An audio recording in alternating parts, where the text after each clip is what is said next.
As we were here last time, and I failed the check to look out of the window, so I think Again, you find yourself looking I need at perception. that big old window.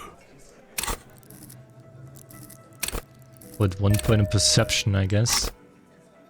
Try again, 58%. I should probably save. Well, technically, I don't need to.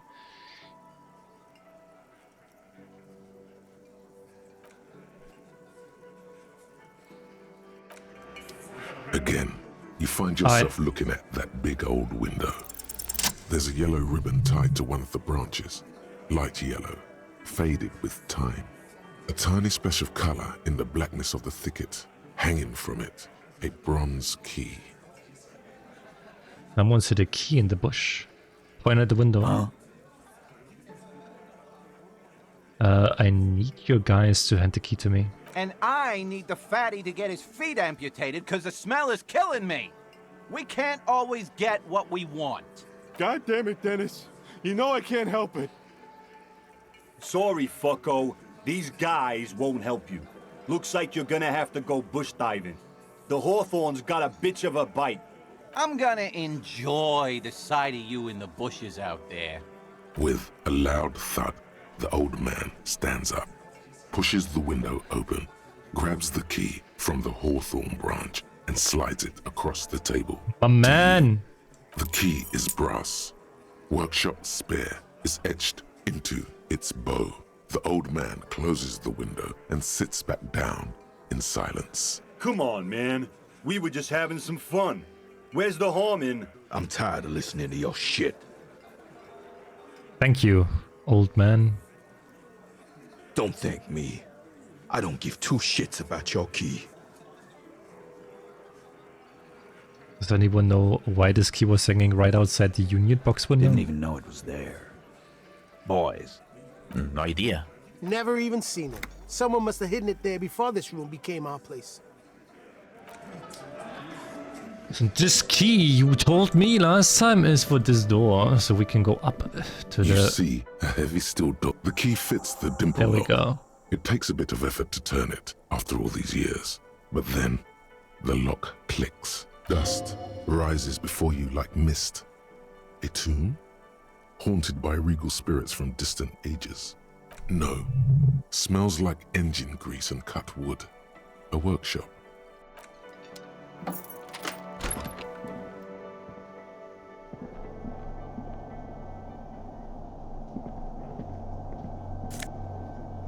Five buckaroos, nice. Over there, in the corner. The pinball machine? Not just any pinball machine. This is the pinnacle of pinball. Cornelius Gordy and the Mountain Goats. It's lit. You can't wait to get your hands on it. Take a closer look. Cornelius Gordy and the Mountain Goats reads the golden lettering on top. Hey of the Andrea, back box. hi. There's a small column of text underneath. The machine is coin operated. Get the game on, finger boy. Those flippers are ready. Boy. Hey, let's go. It takes a while to get into a rhythm, but pretty soon you're able to keep 3 goat-faced balls in play with relative ease. Go, go, finger boy. Pretty good at this. Your game is definitely improving. The jolly goats are flying all over the board, and although a few plummet to their deaths, you're never left with less than 3.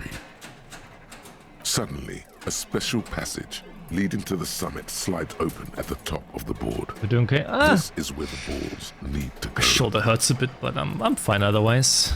Concentrate and aim for the narrow passage. Maneuvering a goat board into a position for a perfect hit isn't easy. More fall to their deaths. But finally, the opportunity presents itself. One of them gets through. Tiny hammer shatters something inside the machine. Something glass. The words "pale rupture" light up on the speaker panel, and the machine starts filling with a thick, milky fog. Something's happening. There's so much fog, you can barely see anything. Some is actually leaking out of the machine. What the and one fuck? by one, your goats start slipping, disappearing into the milky nothingness. Lucky goats. The fog looks soft and inviting. This can be navigated. The balls leave almost imperceptible disruptions in the fog. Use them to calculate where they hit next. You're down to your last goat, going mostly by sound. Eyes are useless at this point, but that goat is something special. 5 times you snatch him back from the jaws of death. Come on, 3%, 3%, 3%, 3%. How if you can't even see it? The last goat plummets into the fog with almost suicidal glee. It killed itself to spite you. There goes nothing, finger boy. God damn it. This small elevator is dimly lit by a bulb that's been glowing for ages. Smells of nougat and sweat. Your head brushes up against the ceiling.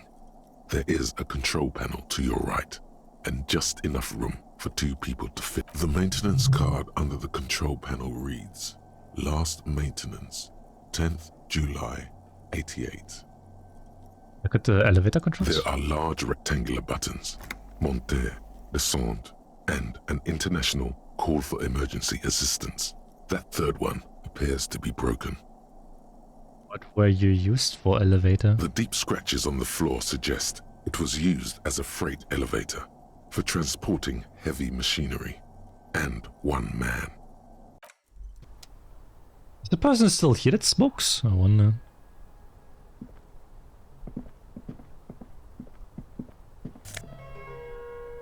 Pinball maker's code. Wow, okay. You clearly see footprints in the downy carpet of dust covering the workshop floor. Someone's been back here recently. The dust has not settled again where these footprints have been made. The displacement in this dusty hell tells a story. What does this mean? Neither the footprints nor the dust speak their secrets, but you know it means that someone has been back here. Route, study the footprints. Large prints, most likely made by boots. The size is hard to determine. Sole could be bigger than vamp. The soles have left a pattern, uniform, horizontal lines. One person has been here. They've gone back and forth. The tips point both ways. One person went back and forth. The footprints go up the length of the room and back down. That is all they do. The footprints are still there. They have told their story. Okay. Is the person still outside, I wonder? The door is small but heavy looking. It's barred from the inside. Unbar the door. Ah, the person's already gone. Unfortunate. Wait, are they in here? Oh, fuck. You feel someone watching you behind the glass door. A woman.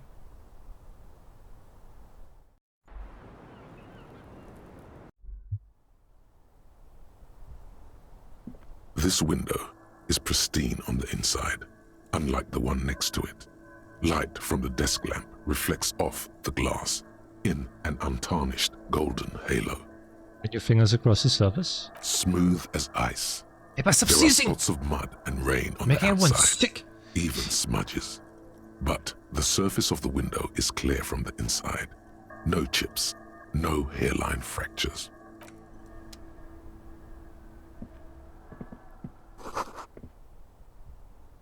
Easily made.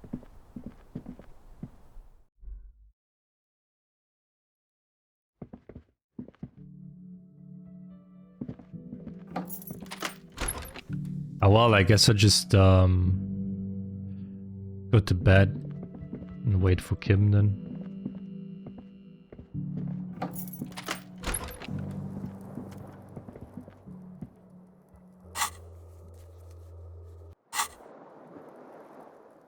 Gonna be a lot of stuff The we bed can is do still tomorrow. cold from the broken window. The bed is still cold from the wind blowing in It's all from the broken Paper's window. fault. The mattress creaks as you close your eyes and try your hardest to fall asleep. Are we gonna have a dream Here again? we are again, my broken bird. The waves are coming, carrying you away.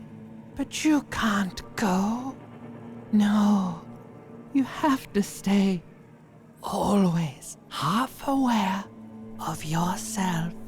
You're not cooperating, brother man. Brother man? It's your disgusting body. Even through your sleep, you feel a vague discomfort suffusing it. Your belly and your sides are unpleasantly tender. You wish you could curl up into a fetal ball of safety. But you cannot, because of the pain. And there's a lot of it, ever present in your organs. It's like every one of them has their own nasty song to sing. Every cell in your body is moaning in agony, asking, what did we ever do to you? It's all the system's fault. The system failed me. Yes, your body is a system, and it's failing you. Hey guy, hey because Latu. you're failing it. I was okay. Uni was today. I was okay today, that's what I wanted to say. Uni was today, yeah. Was okay today.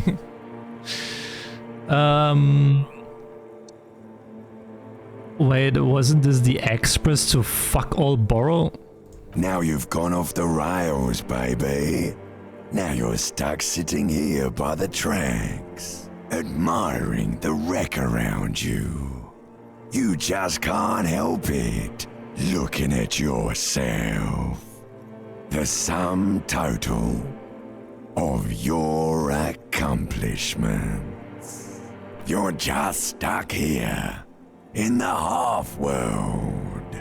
Could try looking at other people, really looking. But why would you want to start doing that? Just get me out of here, then back to the other place. Oh, baby boy, you're already in the other place. There's no nourishment for you tonight. Maybe tomorrow. Maybe if you know, took a lot of drugs Hey yo! before you go to sleep, that'd do the trick. Maybe if you weren't so hard on yourself. What do you think you're doing right now? Coming to some greater awareness? Look at all these lights, blinking in and out of existence. Thoughts! You're just pretending that you're asleep, even to yourself, while the world goes on without you. Let it. Let it. But it never seems to let you go, does it? Time to rise and wipe that shining sweat off as best you can. Gather your bearings. Rock and roll.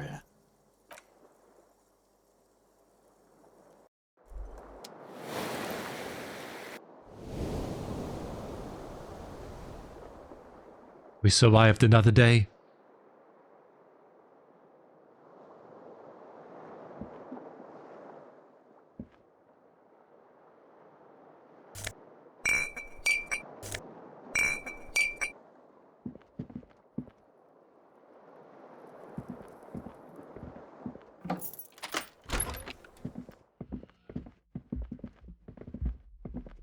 Oh, is Kim waiting already down here?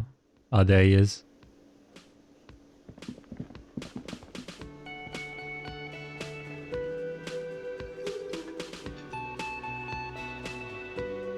So, every single day he does the same shit. Yes? Tell me about the... You don't want to talk about it? Wait. I think you should know that I can't remember anything. Wait. You don't... Oh. Okay. Wait, who are you? The woman in an RCM patrol officer's uniform winces as she notices you.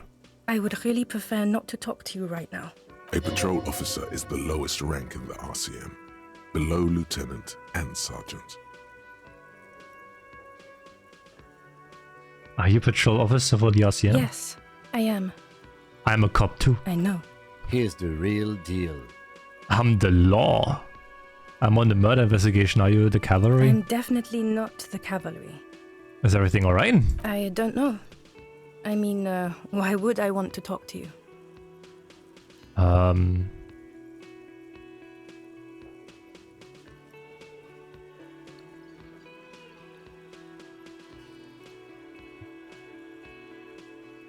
Why I bring the word of the end to come? Of course he does. Word of the end to come. Then something changes in her. It's pity. Pity comes over her. Okay, fine. Let's talk. What did you want? The word precinct. Are you from? What precinct? Am I from? God, he doesn't know. Fucking deranged lunatic. You're the police, right? Cool, so am I. I don't know what to say.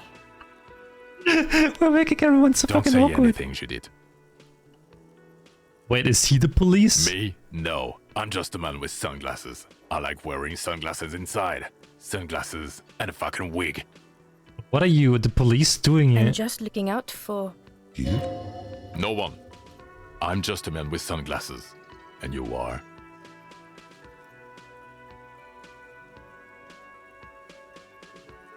A horse-faced woman? You're a fucking asshole. Are we done here?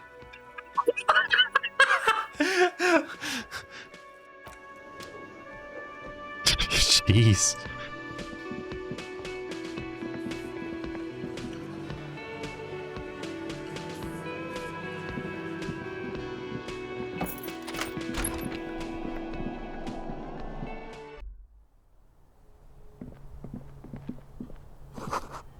Medics for pitbull machine. There's a tiny hole in the wall. You see a bedroom on the other side. Ooh.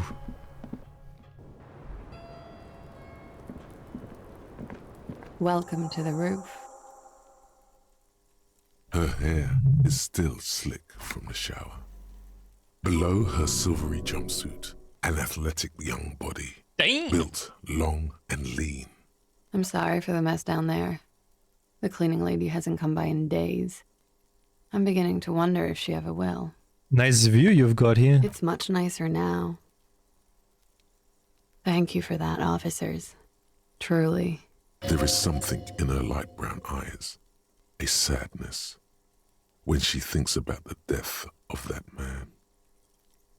You mentioned a cleaning lady. I think I need one. Oh, yes. Legends of room number 1 have made their way around the building. They say a portal to hell has opened in there. Disco Infernum. They also say that's why the cleaning lady quit. Because of the Infernum. I'm Kim Kitsuragi. I'm a detective from Precinct 57. I see you've already met my colleague. This does not come as good news to him. Have I ever? Have you grown accustomed to your role as a police officer?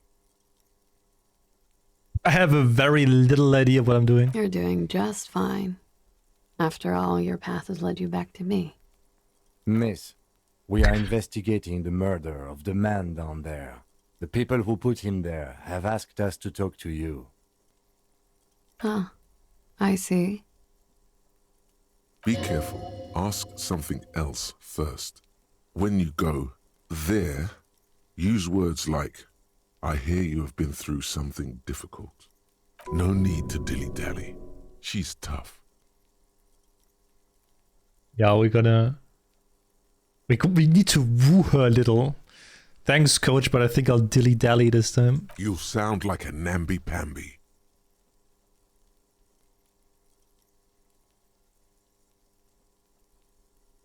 I noticed your room is close to mine. I have a personal question. Yes. You're just one room away.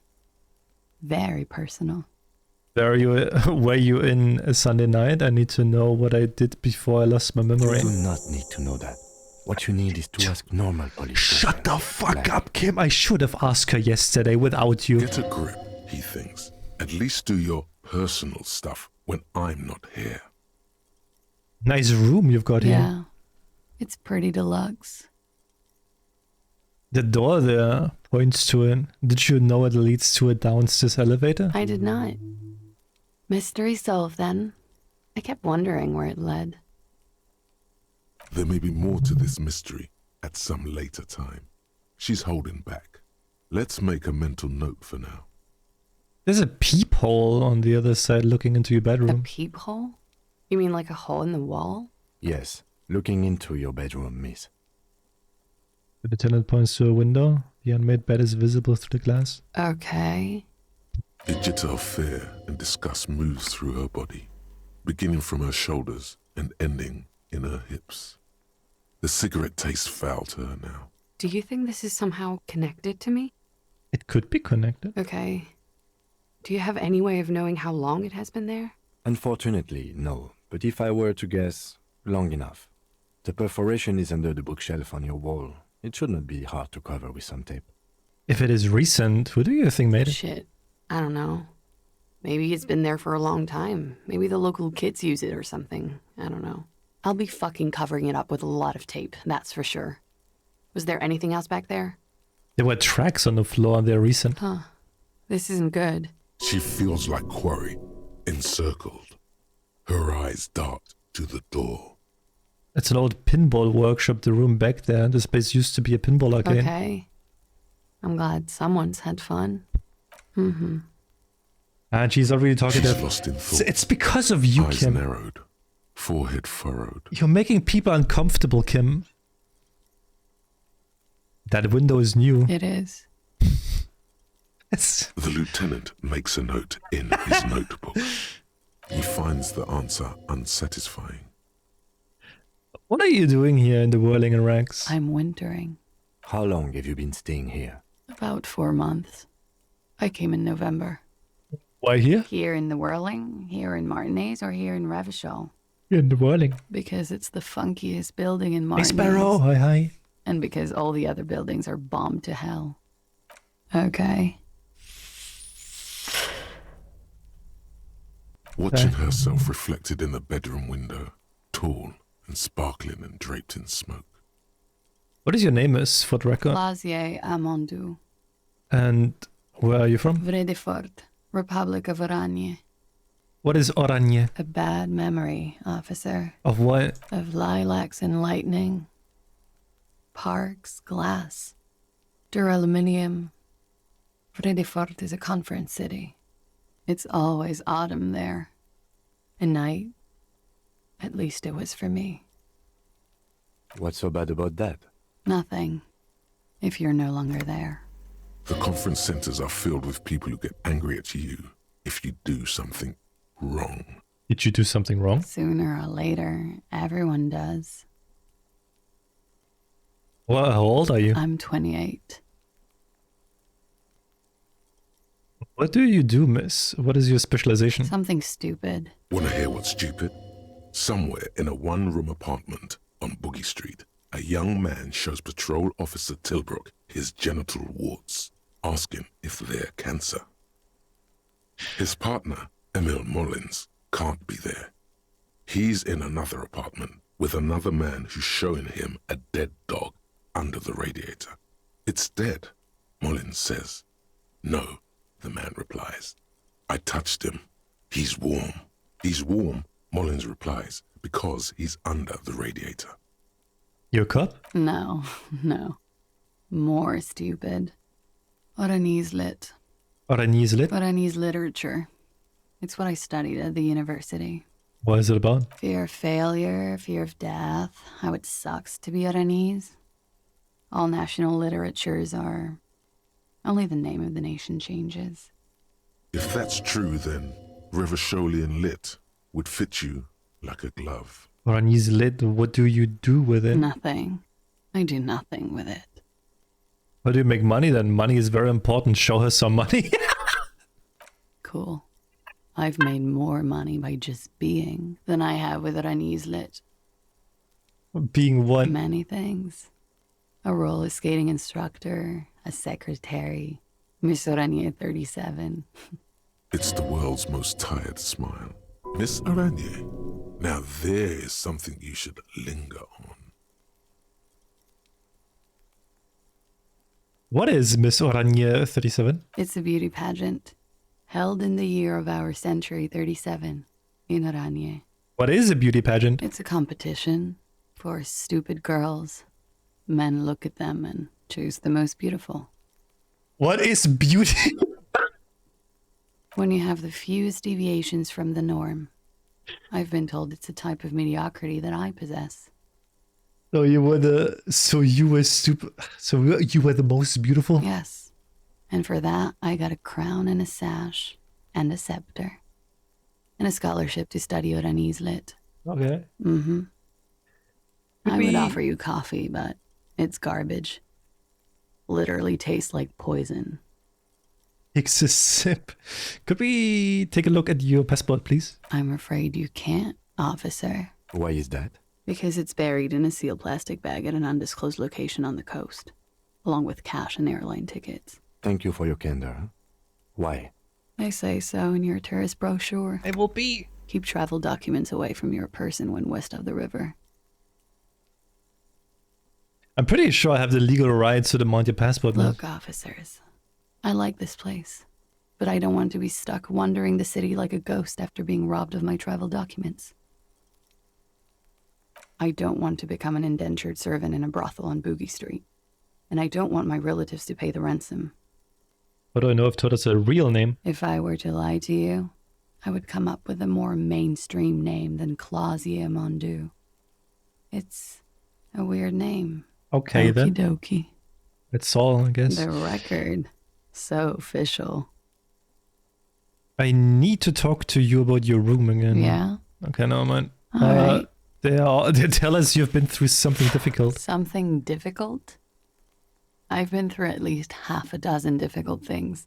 Which one do you mean? Have you been raped? It's a bit early in the morning for raped. She sounds positively buoyant, vivacious, totally unbothered. It's not that early. Jesus. She looks around. The sun has risen over the sea. People are rushing to work below. It is. It's murderously early. I'm amazed I'm awake. So Why am I even awake? So were you? Yeah. I'm gonna go with not raped. I don't want to say that shit about him.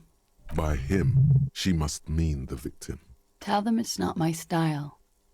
They'll have to, you know, if they want to jazz up the charges, they'll have to get someone more, rapeable.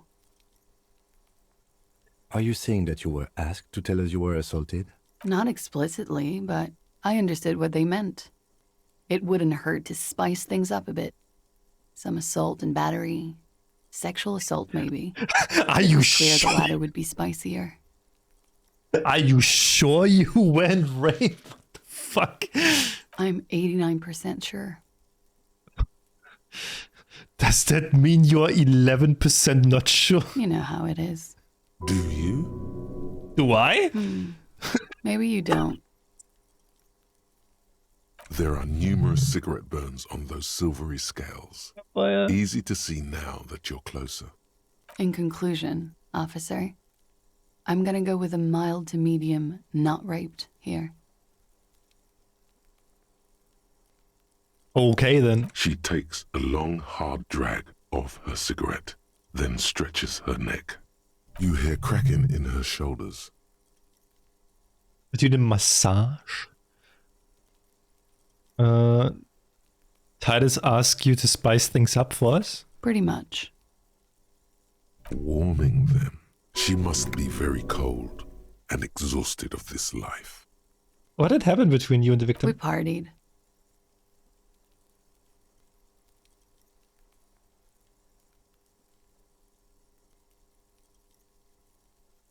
What kind of partying points to your bloated face? The kind I do? With all due respect, sir, I think we partied a little harder than that. Harder than this? Keep pointing to your face? I don't know it was physically possible. Oh, it is. You're still alive. What did you do when you partied? We drank, sir. A lot. For weeks, basically. We had that effect on each other. We made each other drink harder. That's why I liked him. What else? Stimulants. Speed also has that effect. And I need making you speed drink for that harder. quest. And then drinking harder makes you do more speed. It's quite the combination. We also had sex. You were lovers? I guess you can say that, yes. A bit. Lovers is such an emotional word. But there was something there. We did enough drugs for there to be. How did you two meet? Downstairs. At the bar. He was on some sort of assignment. A military man, as you probably know. Had a cool, scary scar. She appears aloof, but that scar part, the scary, is stressed and drawn out. What's that about? Apprehension? With longing. She misses him. When was this? A month ago? Something like that. It must have been hard for you, point to the yard, seeing him there. Oh, yes. I've had a great view. From the roof, out of the bathroom window, in my dreams. A bitter cringe. It hurts. You look to the lieutenant. You called us, the RCM. Yes. The call reporting the hanging, that was you? I made it. And I would appreciate it if you didn't tell everyone. In Martinez, they call it snitching. Reporting crimes is confidential in Revachol, miss. Before we go on, if it's snitching, then why do it? Because I couldn't handle it anymore. None of these people called. He just kept hanging there. Then they started stripping him. Tearing off his armor. Demeaning him. Throwing rocks at him. Carlos' voice was disguised. I didn't exactly disguise it. I just muffled the mic and nicked the landline a little. It helped.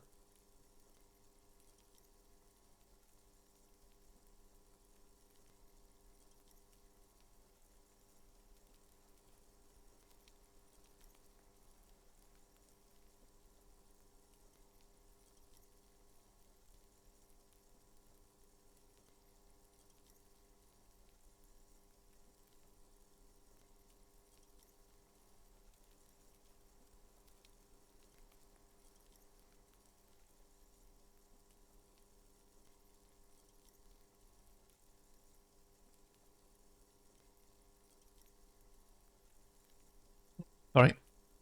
Nicked it how? With nail clippers. And I diverted some radio fuzz into it. Into the cold wire. Which landline? The one downstairs, officer. I used the whirling landline. Why go through all the trouble? I don't know, sir. It was stupid. I was drunk, too. I was probably afraid the union was listening in. Locals say they have ears in the wires. Thank you for making the call, miss. It was the right thing to do. I didn't want to, sir. But if I hadn't, he'd still be hanging there. Can you tell me about him? Name, eyes, age? I'm sorry, I can't do it. Not right now. Later, maybe. I keep seeing him. Like he is now. I can't talk about his... I don't know... hair. I know it's difficult, miss. We can return to it later. She meant she sees him in her dreams. I've also seen him in a dream. You have? Not like I do, I imagine. She sees them in each other's arms. You were in each other's arms? Yes. And then he's dead. His mouth agape. You see him as me? She dips the cigarette in the lighter's flame and inhales, then looks at you with her lungs full of smoke. I can see the similarity, yes. Funny. Funny how? Nothing. I also saw him. We had a long inspection and that sort of thing sticks with you. Let's move on. Well, what did they hang him for if not for rape? He had something to do with the strike. One has been roiling since I got here. Rotten timing. But you probably know all about it. And his role in this strike was what? I think he was in a security detail. He was ex-military, worked for Wild Pines, and against the Union. We didn't discuss work much, if you know what I mean. But I understood it was dangerous. And they lynched him for it? She nods. What do the Hardy Boys know you? They're frequent guests downstairs. They have a booth for union members. They're probably down there now. And how did you meet? Over drinks. It's been a long, boring winter. Did you party? A little, yeah. Like you partied with the deceased? No, not as hard. I'm sorry to have to ask this, but have you had a physical relationship with any of the Hardy Boys? I have. Which one? Which ones, sir? I don't remember precisely. Titus, obviously. But as I said, it's been a long winter. Could that have been part of the reason they hanged him? Be why they lynched him? Jealousy? I hope not. Actually, I know that's not the reason. I'm careful about that kind of thing. Not crossing the wires, you know? But that's probably where they got the rape idea. What do you mean? Men like that? I don't know. It's the way their imaginations work. I suspect it's what they'd like to do to me. She changes balance from one foot to another, crossing her legs. Right, I guess that's it. She breathes a silvery sigh of relief and weariness. The air on the roof feels humid. Should we head back downstairs, officer? We may have things to discuss there.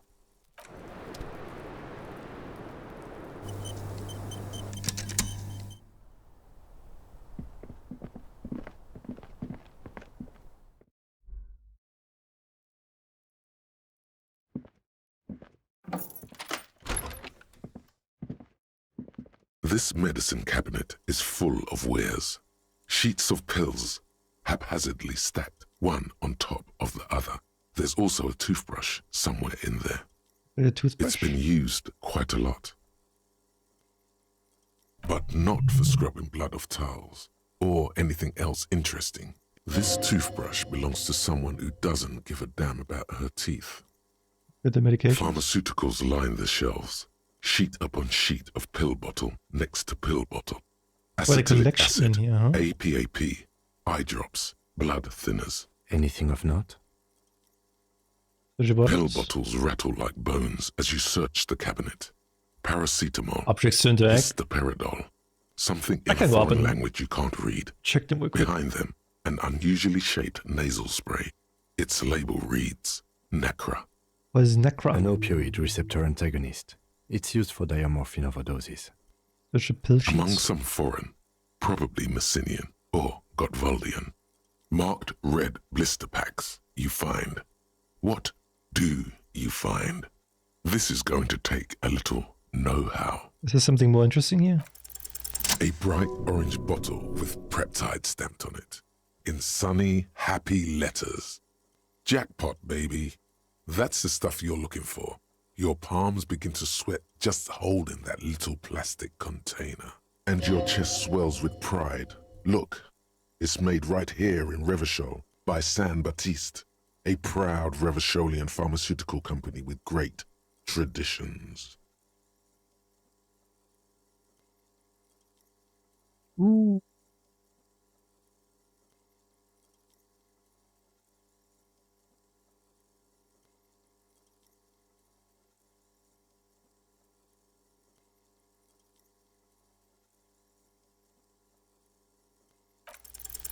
You dropped it, smack dab in the middle of the floor. There it is, orange as the midsummer evening sun, or the lieutenant's bomber jacket. Wow, that's unbelievably orange. Anyone can see that. It's practically effervescent. The lieutenant tries to keep his eyes on the door, but the peptide bottle sounds like a rattlesnake. It's basically a percussion instrument that you're stuffing into your pocket. Who cares, man? Who cares? Yeah, right, who cares? Fine. You got it. Here comes the afterburner. Just put it in your sweaty little hand now. We don't care what Kim thinks about us. I don't give a fuck. Oh yeah, that's speed. Wait, I actually need to take speed for that quest. Yo, Kim, you looking at me? Now that you've acquired some stimulants, it's time for a little pick-me-up. Time to detect. Wait, but Kim is here. We'll be disappointed. See? That's your problem. a lack of confidence. Speed can help you with that. And, Kim, it can help you with everything. Will it make me into a super cop? It will make you into more than that. A mega cop. This is your modus operandi. This is how you've done it for years. Let's go. Let's go. You raise the peptide bottle, press one nostril closed, and inhale furiously with the other. The rush is almost immediate. It tastes bitter and caustic, and stings a bit inside your nose. Mamma mia! Now the taste is slowly receding into your throat. The rush is growing in intensity, your little heart pounding like a bird in a cage. A sweat breaks out across your brow. Whoa, this shit is strong. This shit is disco. Time for a little truth. Tell the lieutenant you did some. Clear the air. Kim, I did a little speed. I hope you don't mind. It was for professional reasons. I'm not your mother. I don't care. Do what you have to do. As long as you remain functional, he thinks. Now, let's get back to work. It's great. Are there any downsides to this at all? This? You kidding? There are downsides to not being on it. There are massive downsides. It's a potent neurotoxin. You're turning yourself into a frayed idiot. Well, cool. Let's boogie. Spring. Everything is clear around you. You're ready to concentrate on the next task in the task chain. In the bottom right corner of the screen, there's a speed button. Speed gives +1 to motoric skills, perception, reaction speed, hand-eye coordination, savoir-faire, interfacing, and composure. This is good before white check, but Nice. This is good for before white check. Nice. Hotel bill calculations. Piles of dirty clothes. This room has sand all over. Looks like we have more to discuss with those so-called Hardy boys. You think Half this? their reasoning just went out the window. You think this will make them cooperate? Nothing will make them respect the RCM, but it will disrupt the game they prepared for us. We just stripped off one layer of whatever it is. Her decision to not corroborate their story was definitely not part of the plan. Why did she tell us all of that? What else could she have done? Lie? She saw there was no way to lie and get away with it. I'm not sure she had to lie. I wouldn't have known. If not you, then me. It was a smart move from her. It's off You think so? She seemed forthcoming. Unusually so. Being forthcoming about some things is a good way to obscure other things. The best liars are always forthcoming. Anyway, we should move. I suspect our investigation will bring us back here soon enough.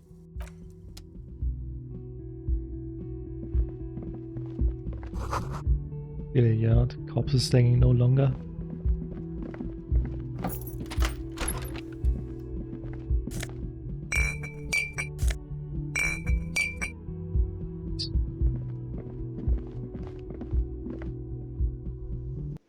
Yeah, I'm guessing. Like she behaved like super different from like how she would usually react.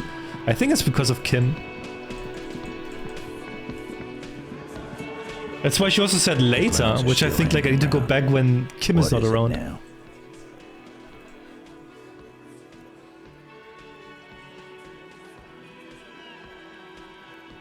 As I said, she wasn't raped. Fuck. I knew that fucking whore couldn't be trusted. A whore, huh? A lot of that going around lately, from the mouths of distressed men. Whatever the case, you've hit a nerve. He's angry. No, more than that. He feels betrayed. For the record, Titus Hardy did not explicitly specify the victim as a whore, nor did he say anything about trusting her. Oh, shut up and stay out of this, Liz. He raped her. He was out of his fucking mind. You have no idea. She's just in denial, asshole. You don't understand the traumatic experience. What? She's shutting down. And she doesn't fucking trust you. Yeah, she's crazy, you know. A crazy bitch. You know the type. She's fucked up. What the bullshit? She told me the truth. Lawman, I'm at the end of my goddamn rope with you. I fucking told you not to push her. His hands become fists. And you went and pushed her. I am gonna fucking... Hit you. Duck. Titus Hardy. Everard personally sent me to take care of this. If this goes south, we'll all be in the shit. But you, Titus Hardy, are going to be buried. Am I understood? The room is so quiet you can hear a pin drop. The rest of the cafeteria has gone quiet. Someone has to rush in to break the tension. The second in command. Look, Copper. We know that that fuck was a rapist and a killer. We got him confessing to it on tape. Show it to him, T.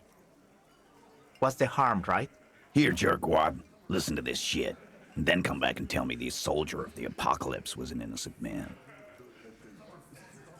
Can I listen to this? I'm sure we can find a tape player. Where can I listen to this? Why don't you try shoving it up your ass, genius? Oh, I started with your ass, huh? Play it with your ass, cocksucker. I'm sure we can find a tape player. It's not a problem.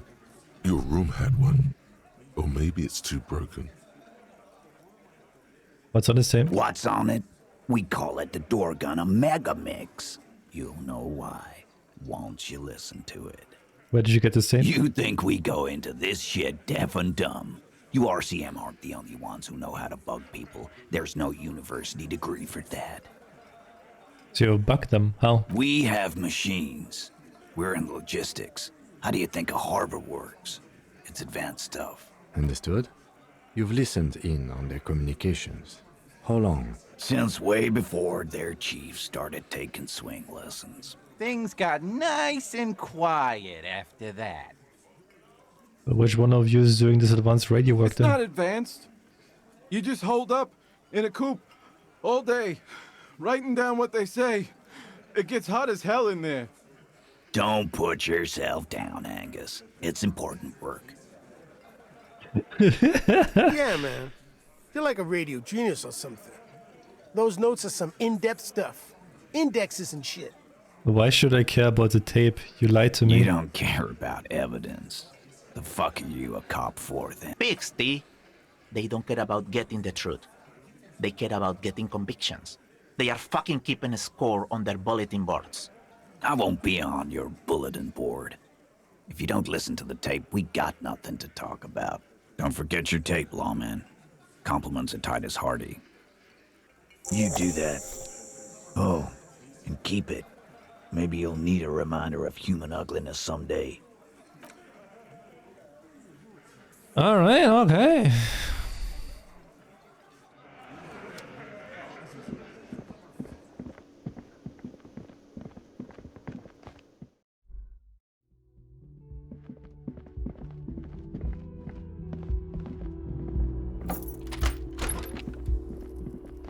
The compact tape player is still and silent. Seems it has completely broken down now. This would have been very helpful with the Megamix. But it isn't anymore. Any ideas? My Kinema only comes with radio. Let's try to find a new tape player. Perhaps we should talk to Roy at the pawn shop. He has stuff. Alright.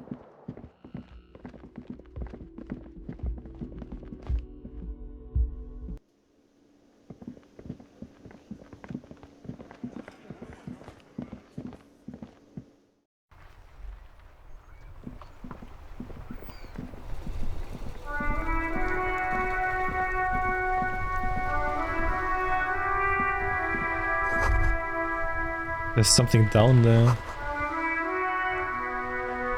Hato cell and spring emanates from the air vent. It is such a pleasure to see you again, officer. How may I head the citizens' militia on this fine day? Convince Gasson to relinquish the sandwich. A man so principled about his too late.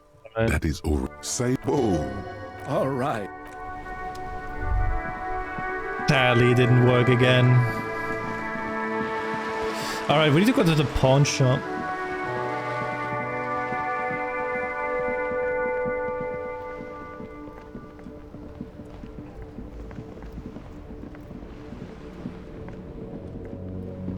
That was this one down here, right?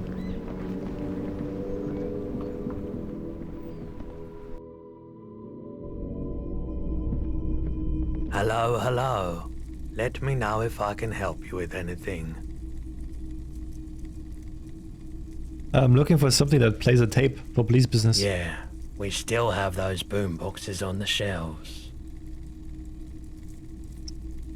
Do you have any recordings of the Call do Mama Dakwa? The Call do Mama Dakwa?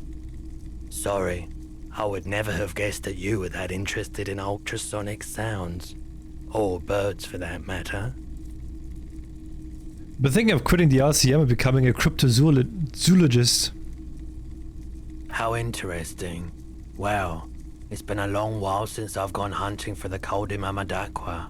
Once knew a group of young musicians who decided they didn't want to play music anymore and started looking for all kinds of interesting sounds instead. This was before, you know, lost touch with them after all of that. That's cool. Cool or not, one of them was obsessed with recording the Call do Mama Dakwa. And he was one of those passionate people who know a lot about all kinds of strange things. So he got the rest of us to join in his search. And did you find it? We Did I thought find we it? did. We got together all these recordings of unusual sound patterns, compared them, cut them up and combined them into the Symphonia Call do Mama Dakwa. Can I listen to it? Unfortunately, I don't have any recordings from my damn it, man. old life. None at all. But I do have a tape with some ultrasonic sounds that might be what you're looking for. Do we really have time for this? Spin that bird song. This recording comes from down the coast. Wasn't looking to record anything specific.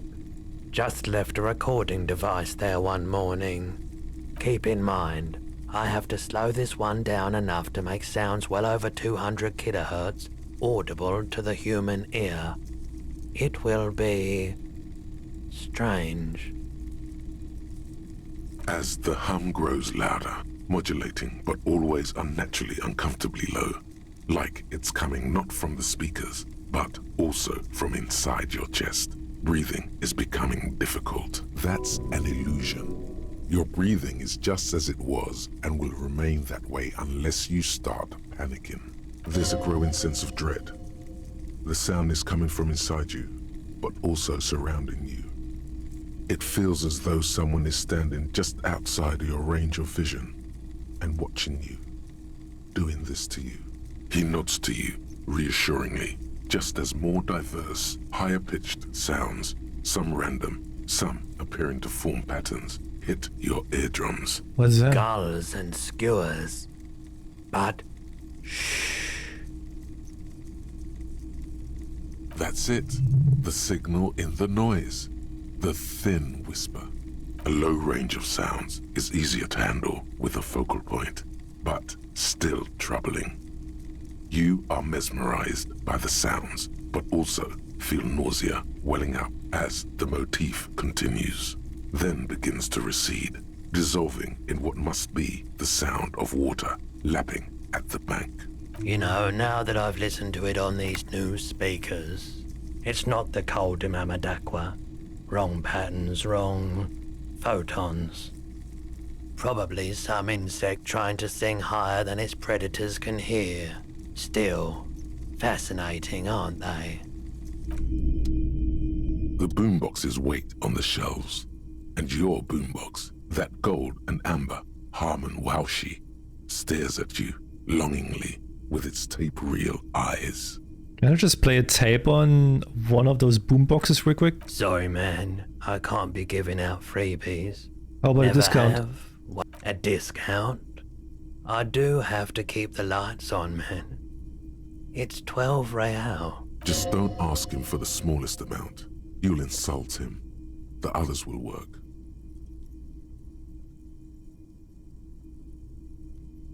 What does 10 sound? Sounds like a rip-off, but okay. I can make it 10, but no lower. And here you are. Quality sound reproduction on the go. It'll play anything. wherever, turn any tape into a conversation of sounds and shapes.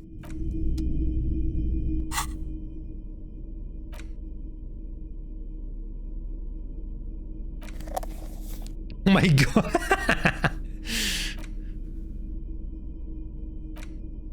The porter reel is just what you needed. The reels attach to the apparatus with a satisfying click. The tape is routed behind the magnetic reader. The tape. You push command set, and the tape starts spinning. Violent static and machine sounds fill the air. This isn't Revachol. This is a fucking village. I can almost see the elephants. The harbor. That's the sound of a Kvalsund crane. When this shit is done, I'm gonna tear that place up. Soldier of the Apocalypse style. Kill shit. Dogs and chickens too. Gonna run a room, Cordy. A real nice one. I don't give a shit. I'm fucking done. I'm done mentally. I'll fucking do them all in. Rape that disco cunt on the counter. You know, the dance a whore upstairs. Do it Kohoi style. Never did get that taste out of my mouth. The lieutenant presses the button marked Arete on your porter reel. The tape stops spinning. What's Kohoi? A village on the Samaran Isola, in South Safre. Grad committed war crimes there, the kind of thing he talks about. You think he was there? Who knows? Maybe the tattoos would have an answer. Or maybe Kohoi is just merc talk for atrocity, slaughter. Who's this Kohoi? One of the other mercenaries, I think. The one he was talking to. A friend of his. What do you think? It seemed authentic enough. Probably recorded off the shortwave, then edited to seem more incriminating. He sounded like he was on patrol around the harbor walls. Yeah, I guess. Still. There's more going on here than we know. What was that at the very end? Silence? End of recording. Oh. I think we've got a few more questions for class here, don't you? This seems to contradict her testimony, at least to some degree. As you take out the tape, the boombox tunes itself back to the cheery radio again, spewing out beats like it's a Friday night. The contrast feels chilly, inappropriate even.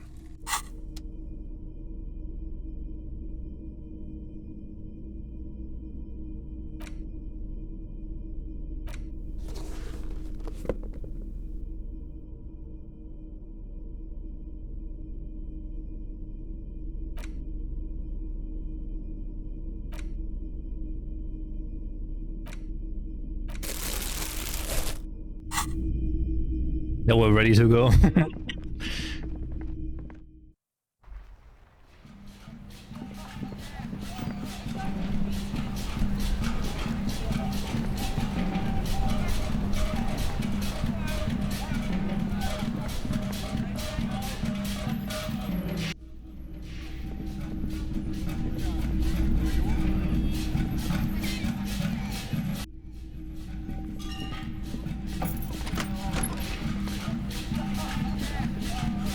Obviously still there, smoking. Yes. Hope you're doing well.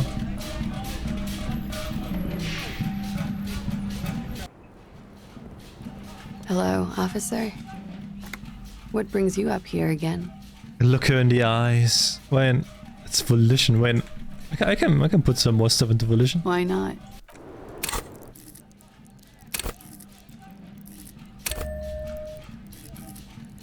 I don't even... suggestion volition. I guess volition is great in general, right? But I think also Island Empire is kinda nice.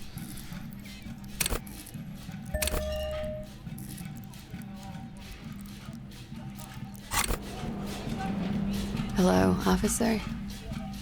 What brings you up here again? Safe here.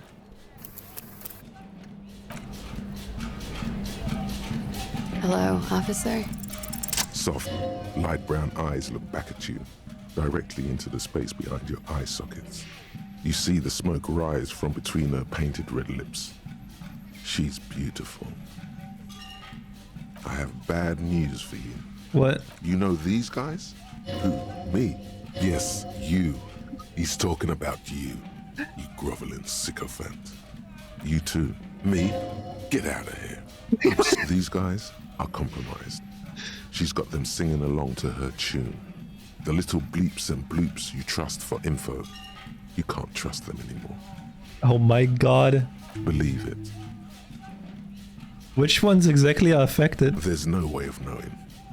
At the moment, I'm afraid it's best to assume all of them. Bullshit, man. I ain't compromised, especially that guy. That guy's the most compromised one in here. No fucking way, man. I just want a drag of that sweet menthol Ziggy. Really? Quick.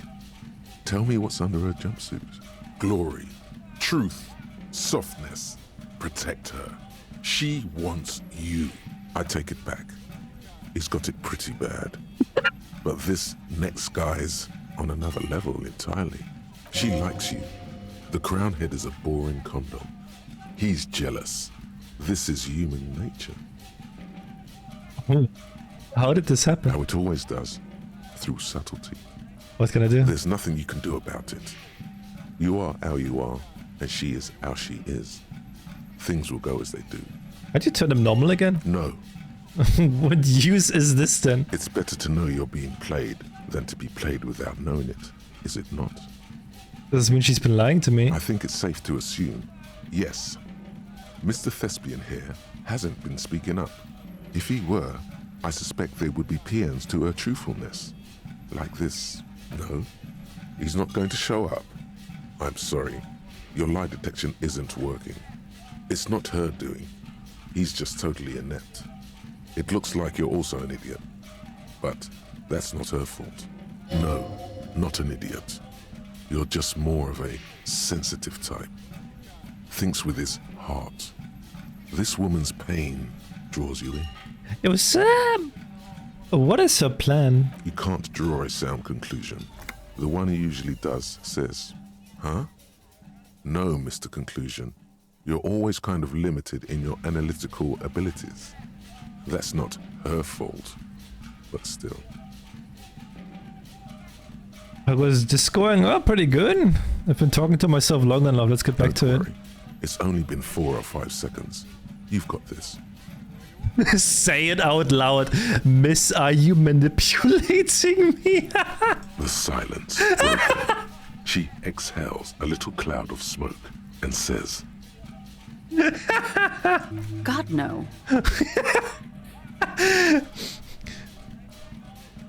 Titus Hardy gave us a recording where the deceased states his intentions to commit rape. She puts her coffee cup down with a soft ring as the porcelain meets the metal table.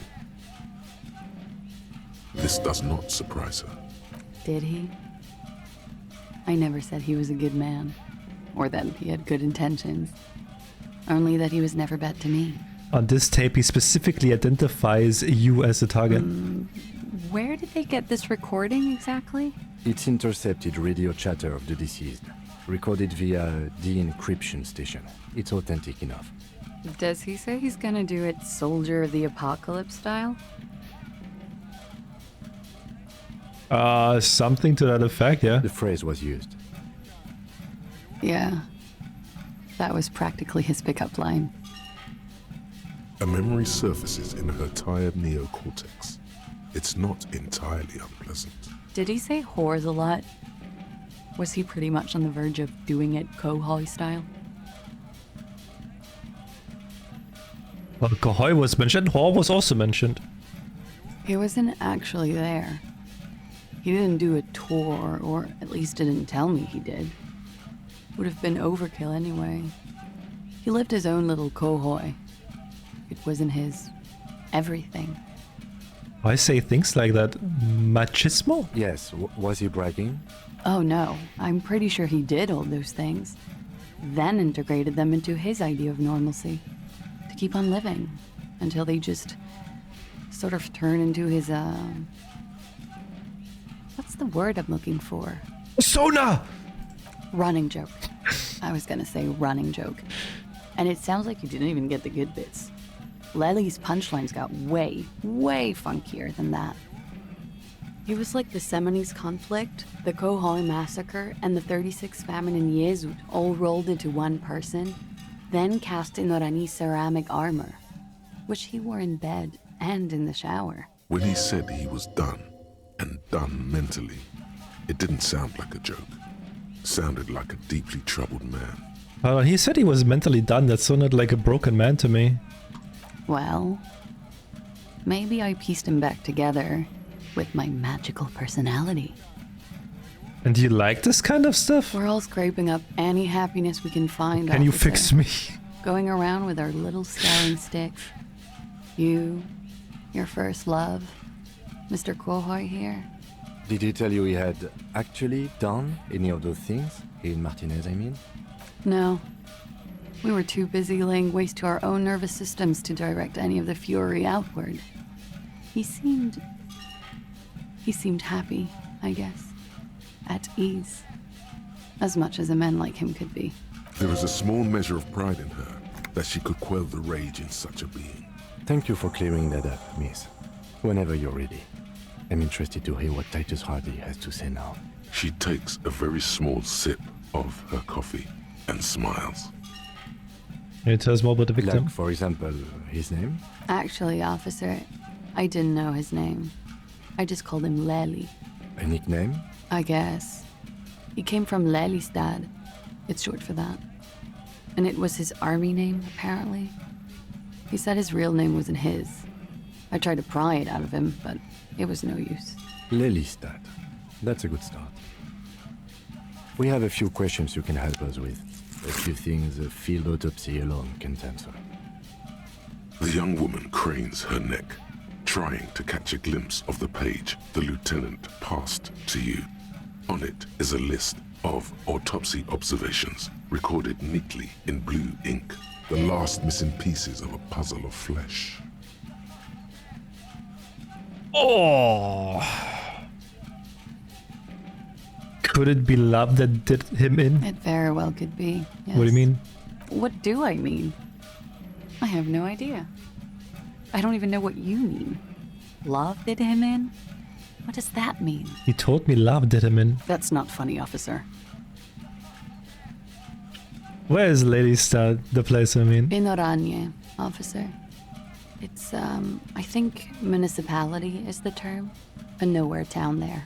You were almost right, officer. That means his race was occidental, not mondial. I'll update the form. You were both from Oranje? Yes. We were compatriots. Did that bring you together? No. He was too old for that. And from another part of Oranjenrek. I didn't even understand his accent. What brought us together wasn't Oranje. It was bad habits. Sex, alcohol, speed, probably also sildenafil. No love for Muta Oranje? Wasn't he a soldier? A military man, but not a patriot. No. He left the National Service after they taught him to do what he did on Seminine. He wasn't the flag-waving kind.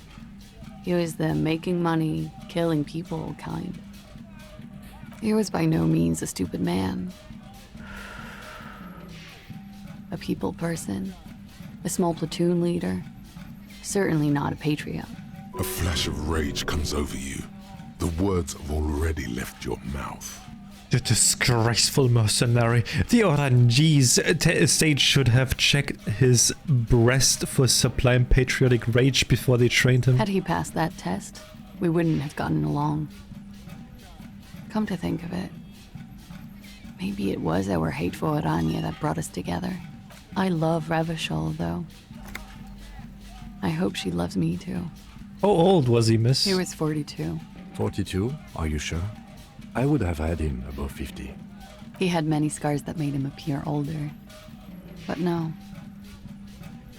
We even celebrated his birthday, like, some weeks ago. It was a funny 2 days. He had little reason to lie to me. We were slightly off then. Thank you for clearing it up. The adversary one. Is eye color? Blue. Light blue. They were like little blue galaxies, you know? It was strange, seeing those eyes in his fucked up face. Pardon the swearing. I do him an injustice. He wasn't ugly. And he had a beautiful, soft voice. Very surprising, what with all the scarring. It was quite something, watching him speak. He had a combat wound on his chin and mouth? Yes. Severe. It made him look like half his face was cracking away in some strange smile. That and those eyes. It's clear she was very much attracted to him, and still is. You found him attractive? Of course. He was the most strangely beautiful man I've ever been with. And I mean that. And now, he's dead. A pity. Ah, yes. His hair, if you can remember? It was light brown, almost blonde. He darkened it with brilliantine, made it oily. Not nice to stroke. I couldn't convince him to leave it alone. Interesting. I too have stroked his hair. Oily, isn't it? We have that in common now. Oh, but... He had a tattoo. What did it mean? Oh, that. It's clear she liked it. You liked it? Quite a lot, yes. What did it represent, do you know? It was a map of his life and the places he visited as a soldier. It was mostly for showing off to chicks, though. Showing off the chicks? How so? How? Imagine him lying in bed. Freakish musculature laid out on the sheets. Scarred, of course. Tattooed. The sheets are dirty for some reason. He's smoking and drinking, of course. And his chest and shoulders and arms are studded with stars. Tens, hundreds of them. Maybe even thousands. And the woman goes like, "What was this, baby?" Okay. And he says, "That was too hardcore. Don't ask me about that." So she goes, "Okay, but what's this, baby?" And he's like, "Saw some bat shit there. Killed some loincloths." And so it goes. Star after star. Port after port.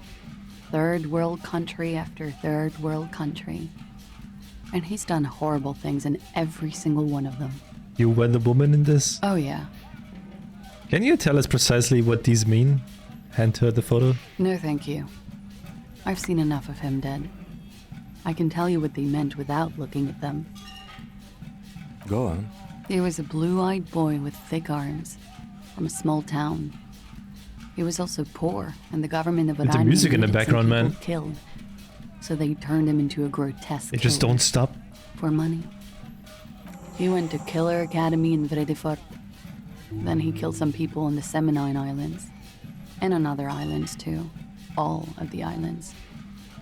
After this, he came to Revachol and got killed himself.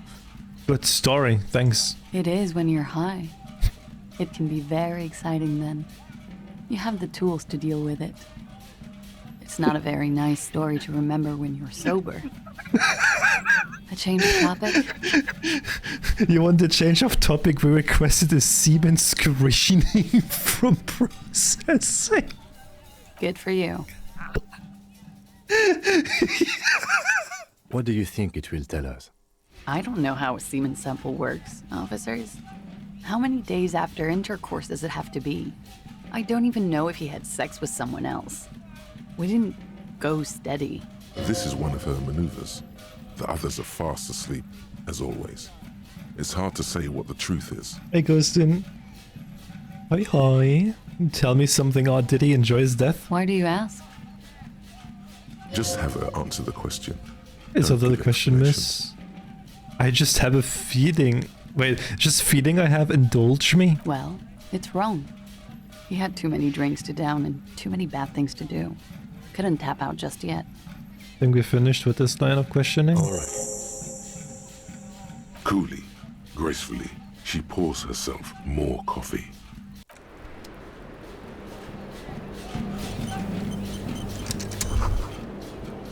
Handful of dried white wildflowers? Just as you look at the flowers, a gust of wind raises them from the roof, picking them up in the air. Behind fast! You catch a single white flower between your fingers. Let's the go. rest fly off into the wind. It's a Maybell. The young woman looks at the Maybell in your hand, just a glance, then takes a drag of her cigarette. The lieutenant gives you an acknowledging little nod. Oh, he's proud of me. Bro, Kim is proud of me for catching that. Cold coffee.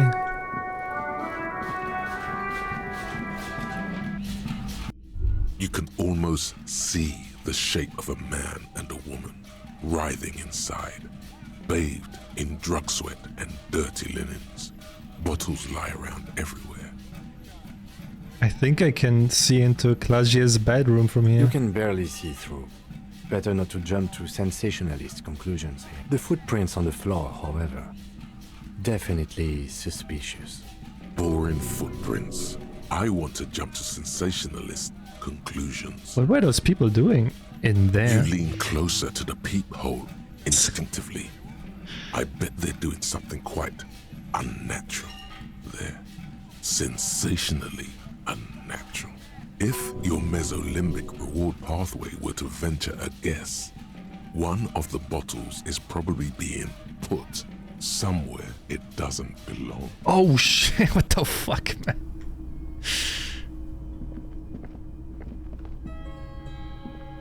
You clearly see jackpot. These, unlike everything else here, are new.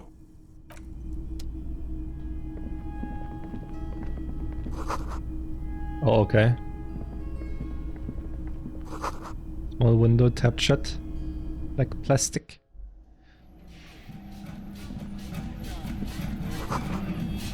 Petersburg key is tied to the bush outside the corner from window. Symbol is white tiara, the black glass shows a female figurine in mourning. The pinball says Franco-Nigerian. The theme is horses and all swords. these mesmerizing machines, just waiting to be plugged back in and played. Run your finger across the dust of the white Diora machine. Feels like it might jump back to life any moment. The lights illuminating the white-robed woman. What is white Diora? Some kind of inane pinball theme, probably related to Messina during the DeLorean age. The history themes are the worst. The lieutenant grimaces, looking at the machines. How about we fire one of those bad boys up and play some ball? You can't fire them up. They are broken. Only that one machine in the main hall works. The Royalist Pinball. What a dumb name.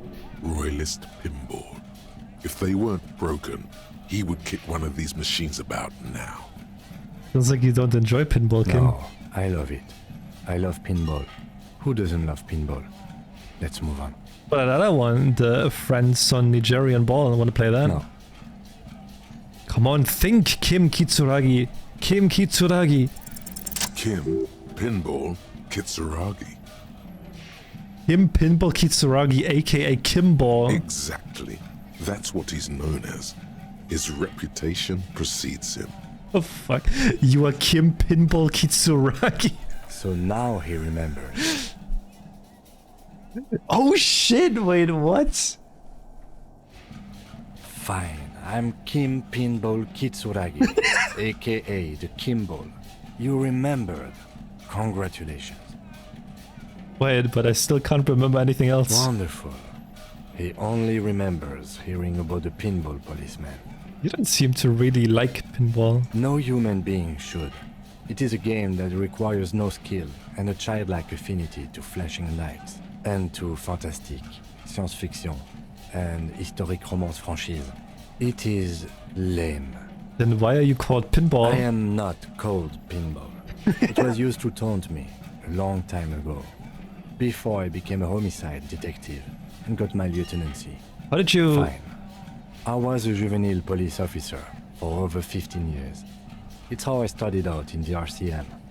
Once I had to infiltrate a pinball ring, as you do when you're a juvie cop. Okay. It was not okay. I needed to become a pinball champion. I trained for 9 months, The job was successful and I was moved out of the juvenile wing to homicide. End of story. You were a Jewy for 15 years? That time is over now. I was already a 38-year-old man. It was unbecoming, as was playing pinball. So that's why he doesn't want to talk to Kuno. Trauma and stressor disorder from being a juvie cop. Wait, so that's why you didn't talk to Kuno? It's best if you handle the juvenile delinquents. I'm gonna call you Kimball now. No. You're gonna call me Lieutenant Kitsuragi. Or on rare occasions, Kim, because it's shorter. Let's go. Any plan to call him Pinball or Kimball is immediately wiped from your neocortex, as if with some sort of mind-altering device. It is simply not going to Oh my god. Man.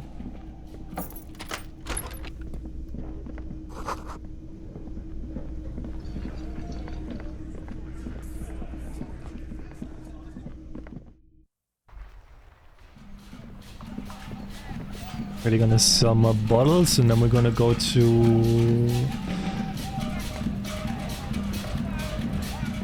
the West District because it's open now. The tear machines, your bottles clunk in.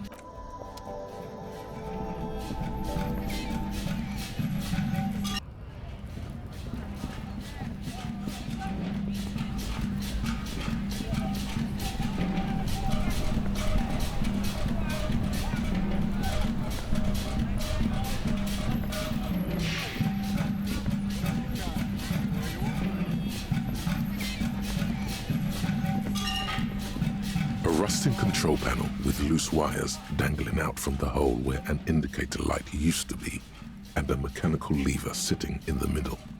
Pull the lever again. You grab the handle and pull the lever up. As soon as the metal connects against the contact pins, you hear a loud clunk. Then the water lock starts moving. Yeah, boy.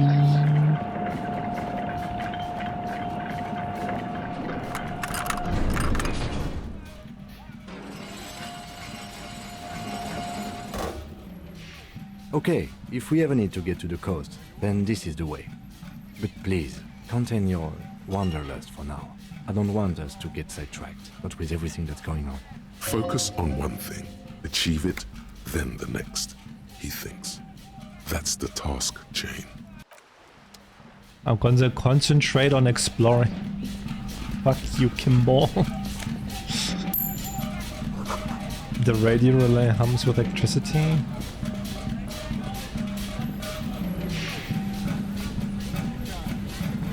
It's more here. Traffic beyond the gate, more abandoned motor lorries. Sign says no entry, someone scribbled with an inverted star on it.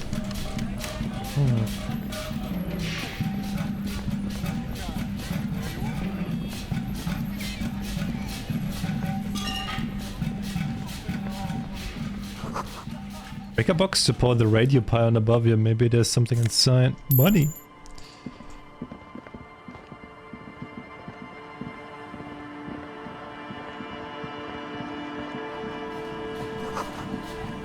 Someone has broken down the fence and a barbed wire.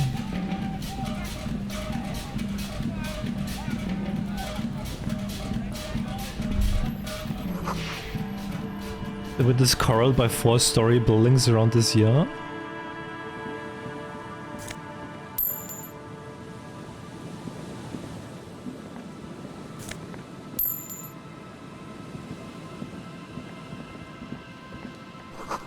Laurie says the graffito to the ghost of us.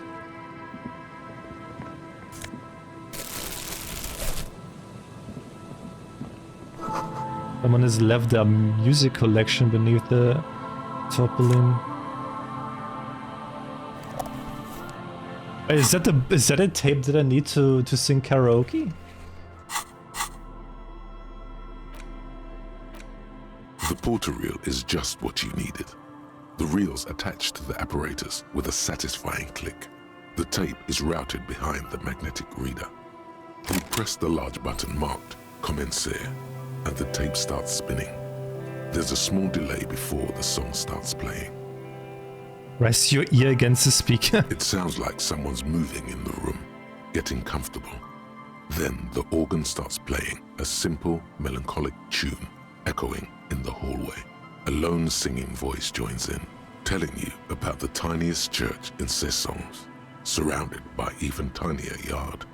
You almost feel the seaside mist on your skin. It's mega sad. It's mega sad. What the fuck? Within seconds, you know this is the one. The real shit you've been looking for. Nice. The one you trust your room to. This one tells it like it is. This is your tune. A click, then silence for a bit. Then the tape stops spinning. Could I sing this for karaoke? I think I could sing this. Of course you could sing this. You could take sad to a whole new level with this. I got sad. You sad. already know the lyrics since you've listened to it like a million times. And the B-side of the tape contains the instrumental version. It's like the world itself is telling you to do it. Only one obstacle stands on your way.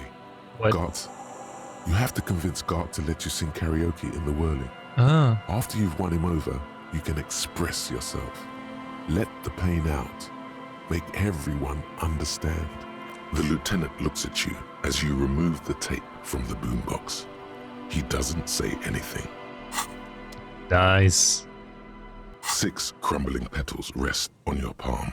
They're white, a bell-shaped crown. What is this, Kim? This is the Insulindian lily, called Mabel's or Lucille's tears during the Revolution. Girls used to pin these on soldiers before sending them off to battle. Is it confidence at being on the roof? Maybe. Maybe not. We'll see. Does this flower blossom in early spring? Yes, but not this early. Not to my knowledge. It looks dried, preserved. Who pinned them? Which The side? revolutionaries, so the communards and the anarchists. White's their color, but the custom started in the suzerain's army, so it held meaning for the kingsmen too. It's about girls and boys more than sides. Girls sending off boys who are going to their deaths, then also dying themselves in the ruins from dysentery and consumption. It's a symbol of the civil war. The petals feel dry and fragile in your hand. Water flows under the channel bridge. Dark water. You rub your sides for warmth, but there is none. On your fingers. Inland, above the Martinez distributary, the channel that brought wastewater from the silk mills of Jamrock, and then dead bodies during the war. The wrinkled fingers of an old man crush flower petals, then sprinkle them in the stream like white salt. Yeah, relatable to the Europeans. Just look at him. He looks like your average European.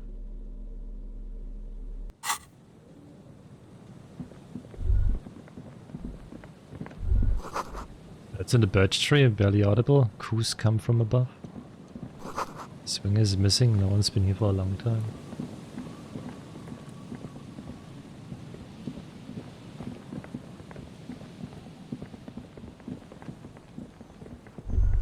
Oops. Creaking, I had broken axle grinding. Let's see. Boat's tucked away underneath the tarpaulin cover. I can go in here.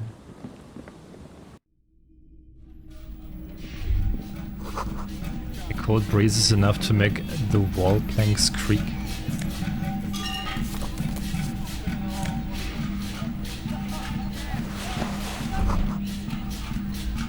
See a dark in the dim light It's of the only a room. red chair.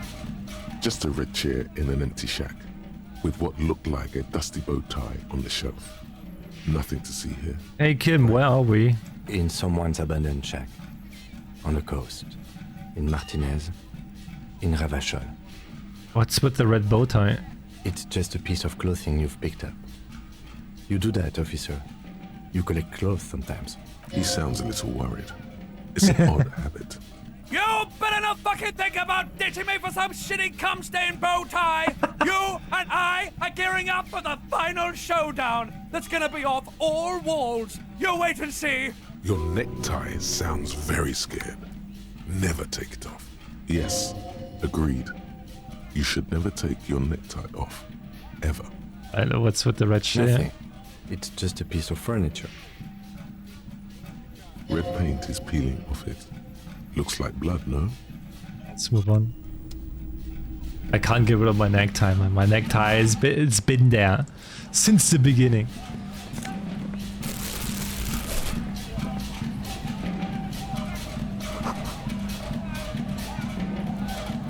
Bro, I just can't with the music anymore, man. That's fucking annoying.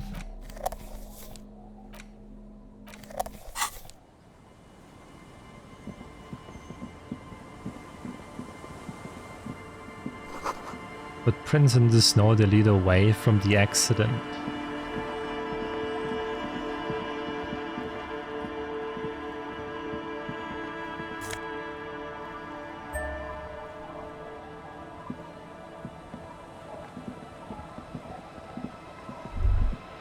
A banged-up motor carriage lies half submerged in the icy water, slowly sinking into the Elysium Ocean. Only the cabin top, rear wheels, and the engine remain visible. It must be cold and lonely down there, in the icy water. This is where the tracks on the plaza were leading to. It appears to be so. Let's investigate. I agree. We should definitely investigate. You get a sudden sinking feeling. Stomach acid comes up as you look at the motor carriage in the deep, dark, cold water. Why the doom and gloom? It's just a sunken motor carriage. Some motor carriages are bound to end up in the sea.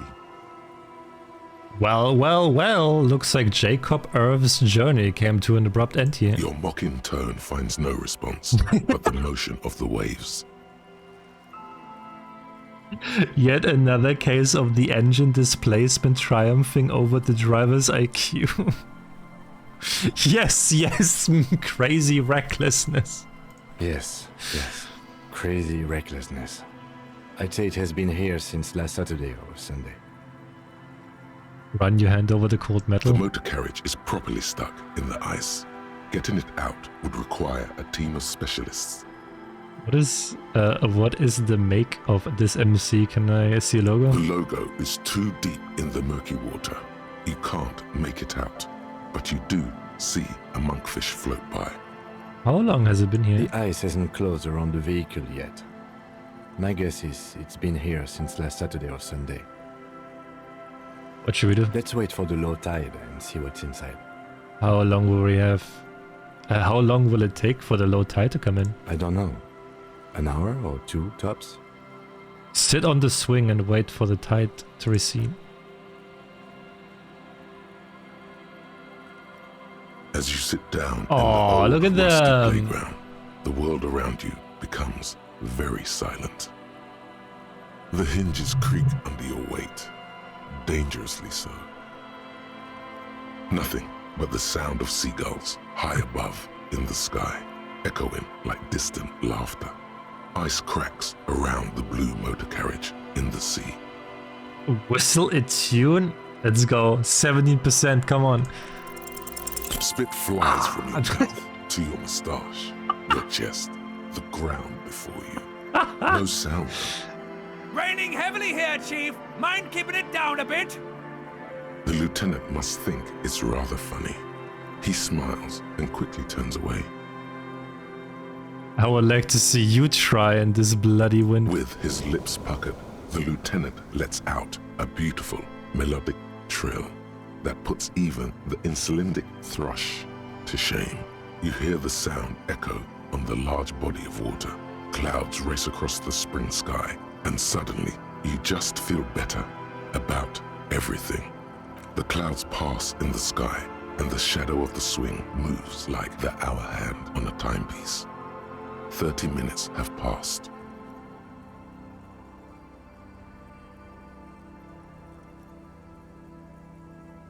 So was your dad also, point to your eyes? I'm pretty sure I told you already, didn't I?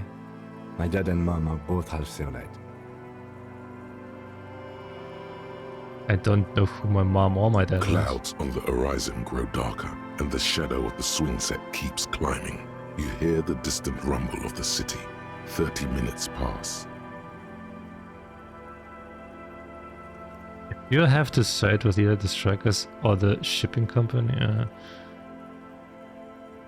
All I'm saying is I'm surprised people's skin color varies so drastically. Whoa, where is this going? Once again, differences in skin color are the result of melanin production, liver functions, regional adaptation, and various other factors. Your voice echoes on the water, strange and out of place in the environment. 30 more minutes pass.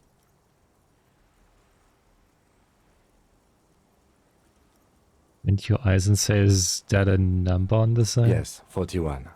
What do you think it stands for?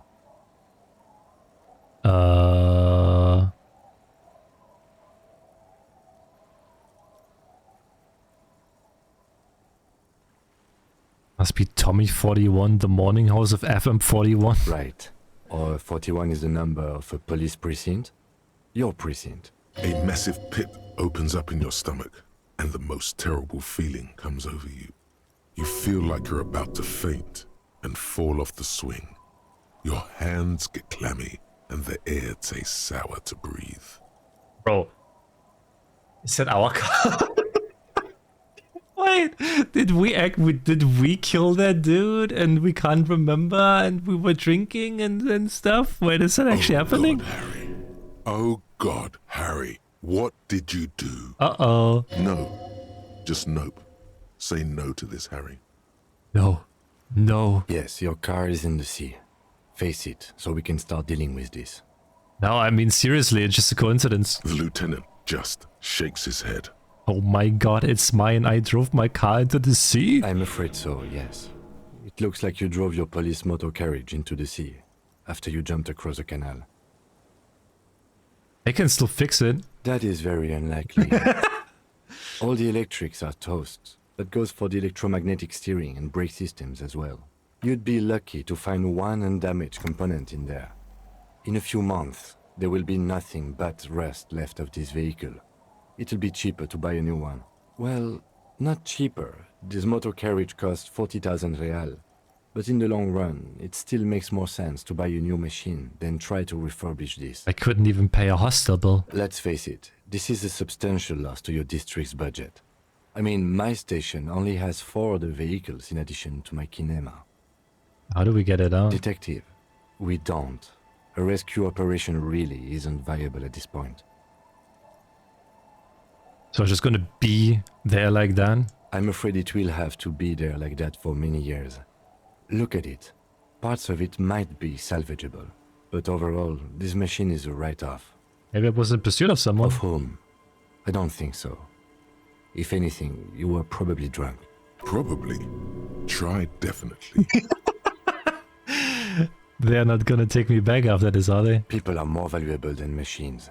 Training a police officer is even more costly. People, yes, but not you. The badge, the gun, and now this. The lieutenant adjusts his glasses and doesn't say anything. There is also a 4th thing you've lost. A 4th thing? More precious than the gun, the badge, and the motor carriage combined. Lost forever into the deepest of seas. Well, at least I can see what's in there now.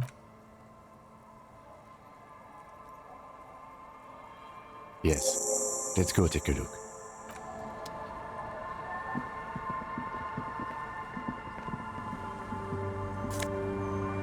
Oh, it's my badge! And the jacket.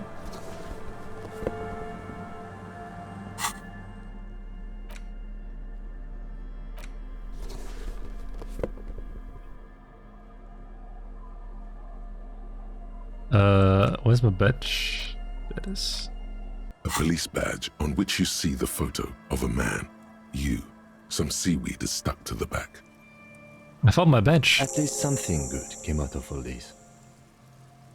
Study the badge. Encased between 2 durable plastic sheets is a bluish card with lines of information and a watermark in the shape of the street grid of Revachol West. You see a photo, a name, a rank, a document number, the date of issue, and in the lower right corner, your precinct.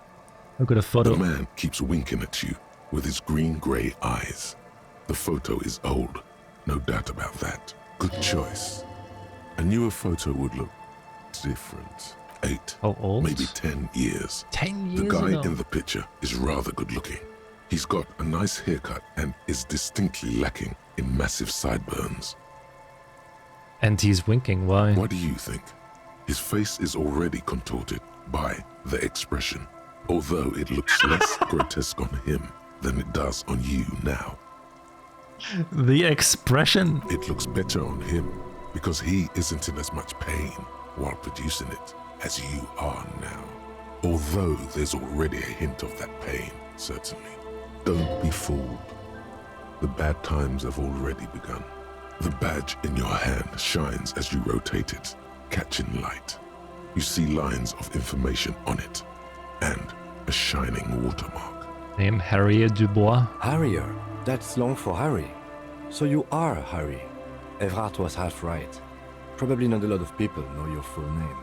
Whoever told him you're Harry Dubois didn't. What kind of name is Harrier, man? But I don't want to be Harrier Dubois. Why? It's a cool name. I like it. Besides, you're Harry anyway. No one's ever called Harrier. He's not going to call you Harrier. He'll keep calling you officer when he's angry with you, and detective when he's not. The badge in your hands shines as you rotate it, catching light. You see lines of information. Rank Lieutenant, what was that, 2JFR? Lieutenant W. Freighter. Ah. What is a Lieutenant W. Freighter? The lieutenant is a rank above sergeant and below captain. It's the highest rank in the RCM that still does field work. I am a lieutenant. And W. Freighter? The title of Freighter is added to your rank when you decline a promotion to a higher rank. In your case, captain. You have declined twice, thus you're W. Freighter. Declined? There are many reasons one would do this. The rank above you in your precinct's decomptage might be taken, or sometimes promoted officers do not want to replace their superiors, out of respect. And sometimes they just prefer the type of police work available to their current rank, in your case, lieutenant. Heavy-duty case-solving machine. Thought my rank was drunk. Yes, apparently you've had a rather successful career in the past, and this leads me to believe maybe your current situation is only temporary. I'm afraid there are no ex-alcoholics. People have been through worse and gotten back on their feet, Lieutenant W. Freighter. What's a decomptage? Decomptage is the hierarchical system employed by the Revachol Citizens Militia. It means counting down to twos. The lowest rank is junior officer, usually teenagers. Then there are the patrol officers, then sergeants, lieutenants, and then a captain. That's basically it, except for a few kinks. Kinks? Kinks like satellite officers and the additionally a freighter rank I already explained. The long and short of it is, you're his superior. Wait, satellite officers? You are given the title of satellite officer if your partner is quickly promoted through the ranks and you rise with him. You don't seem to be a satellite. Right, so you've been putting up with all my bullshit because I'm your superior? No, I've been putting up with you because despite an unconventional approach, you are doing good police work. It matters more than driving your motor carriage into the sea. And now we've even found your badge. Still, he doesn't trust you completely. The document? Such a small yet precious thing. Expensive paper caught between thick plastic, like a fly in amber. It reads. That Rev? That's just the serial number. Revachol, Jamrock, Precinct 41, with some numbers thrown in there for good measure.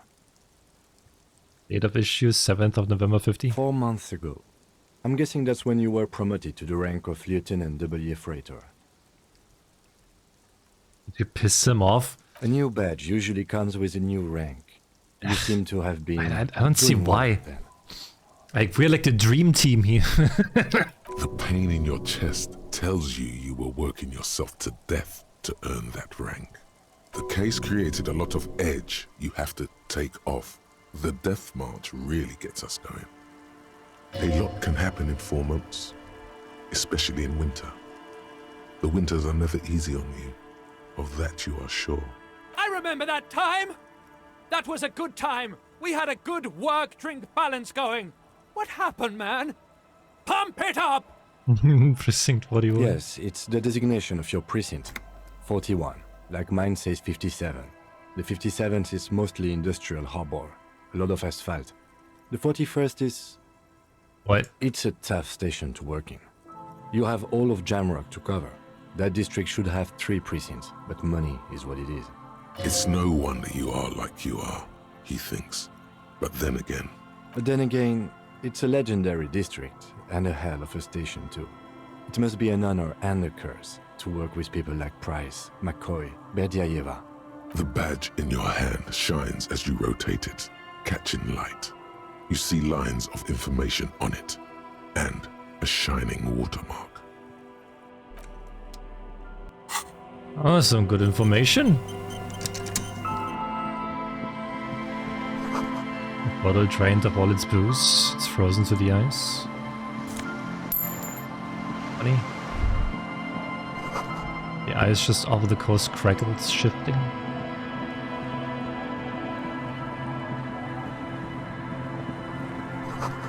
The side of the boat has recently been tarred.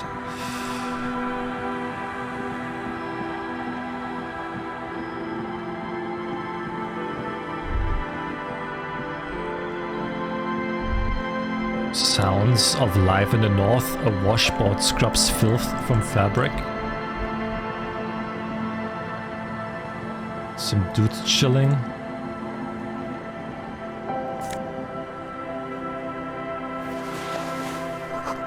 You see dust-covered linens and dried tulips on the bed. White curtains have been drawn shut, no looking in. What speed? Cinder blocks shard a makeshift fire pit with magazines for lighting.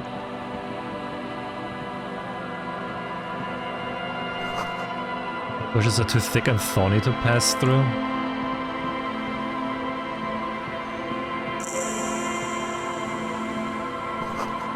A wedding stone, well worn and covered in rust.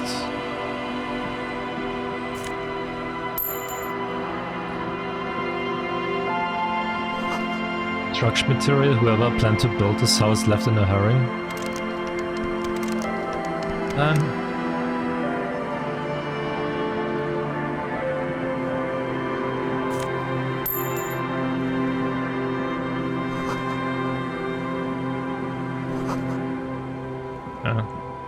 Well, hello there.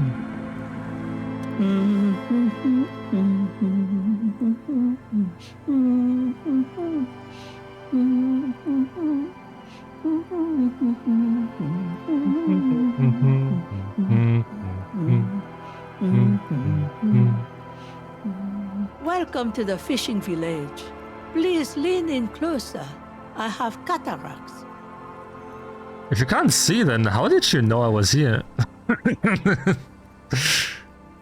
I still have a golden ear. Come, come. Lean forward. Oh, welcome, police officer. We don't cause any trouble around here. And we don't want any trouble either. I also forgot the name of the song, actually. We are not here to cause any trouble, madame. Trouble? Say the second thing, Gratan. Shows you got style. We are cops.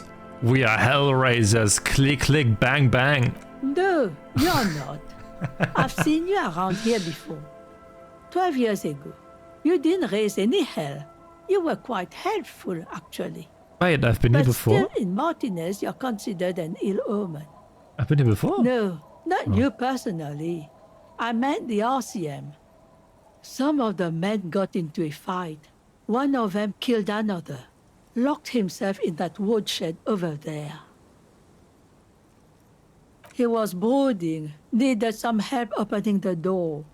You got it open for him and took him to think about what he'd done in a more secluded place. Somewhere more quiet. What kind of an ill omen are we talking about? Oh, the usual. Dark tidings. Black hound. That's you, all right. A black hound licking your own heels. I'm considered an ill omen. Why hasn't anyone told me that? Oh no, if I I am an ill omen, alright? You're not. No one around here considers us an Shut the ill fuck omen. up, Kim People Ball! would have told us. Maybe they are afraid. Why? Because you're an ill omen. But you're still welcome here. As long as men with guns aren't chasing you. And maybe even then. Because that's the kind of fishing village we've built. I'm sorry there's not a lot of room to park the motor carriage. And not a lot of houses. Or a lot of people. My kids are long gone. Searching for treasure. So are others. Ah, look at me ramble on. What brings you to us? Where could someone stay around here? Stay? Most people here are trying to leave. That said, if lodgings is what you're looking for, I've got a free room in the shack. How much? I won't charge you for it. Take it as a gesture of goodwill from the village to the RCM. Has this guy guard who makes me give him money every night just so I don't die out in the cold? That's exactly how they get ya. That's why we built our own cinder block houses on the seaside. So we don't have to give money to those crooks. We might not look like much, but they are ours. One more time, can I just have the room? Aye. The room is pretty bare bones, but it's got a bed and roof over it. That's more than some folks have around here.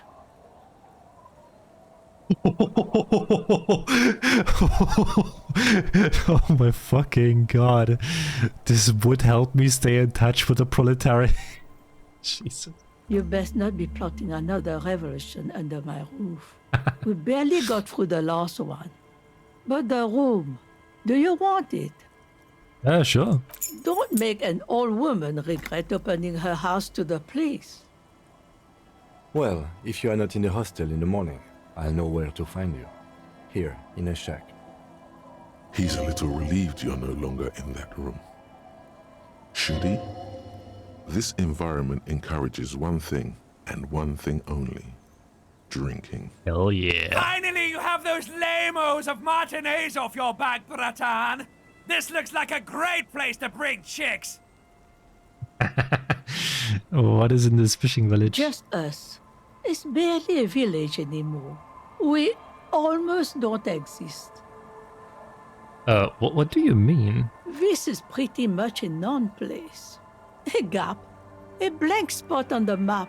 Just a cluster of nameless shacks on a nameless street.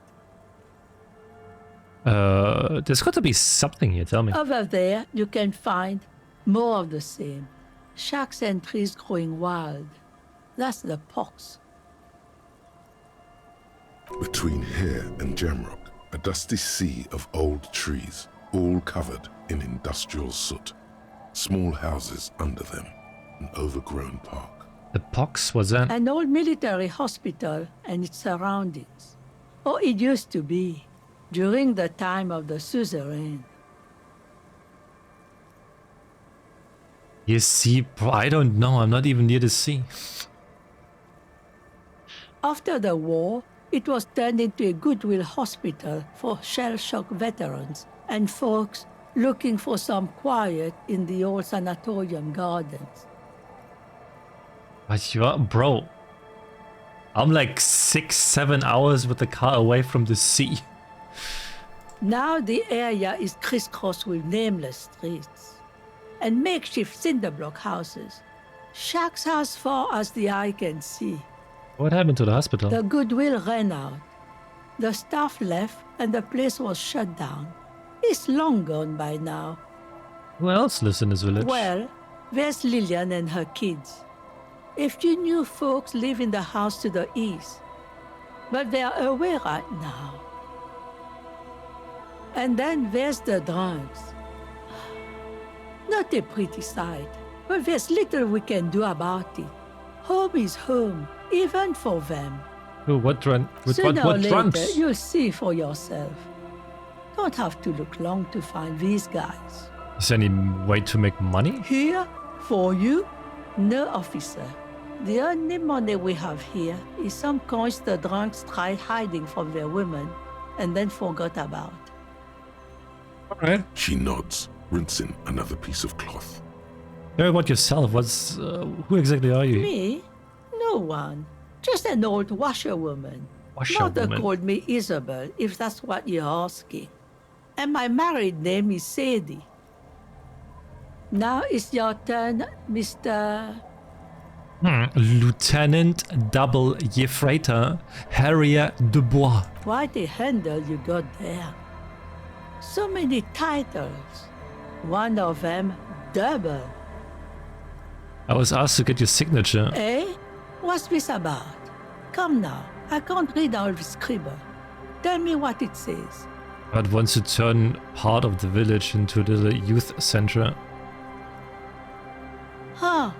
I might be half blind, but it looks like part of the village is gonna be a street.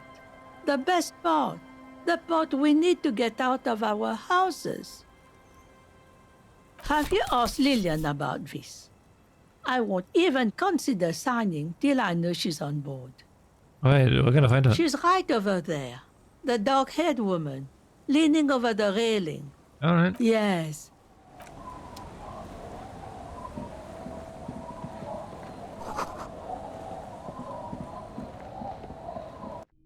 As a ooh.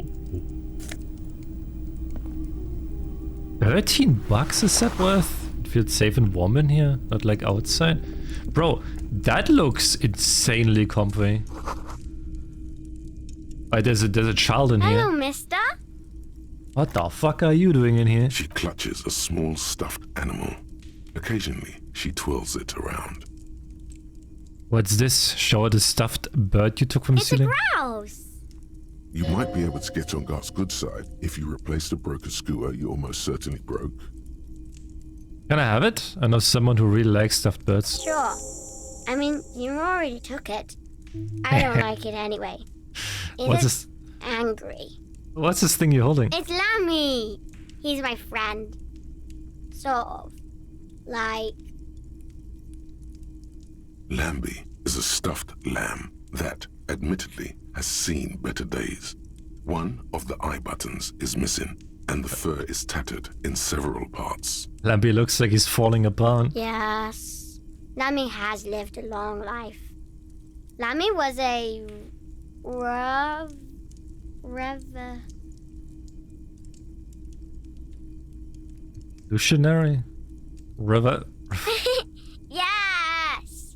Lammy was a revolutionary. Sushi? Where are your My parents? mom's outside. And I don't really know about my dad. Alright, goodbye.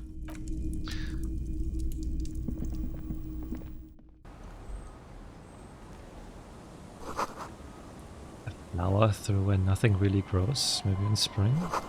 Not to see the details, the color all warm and welcoming and cozy though.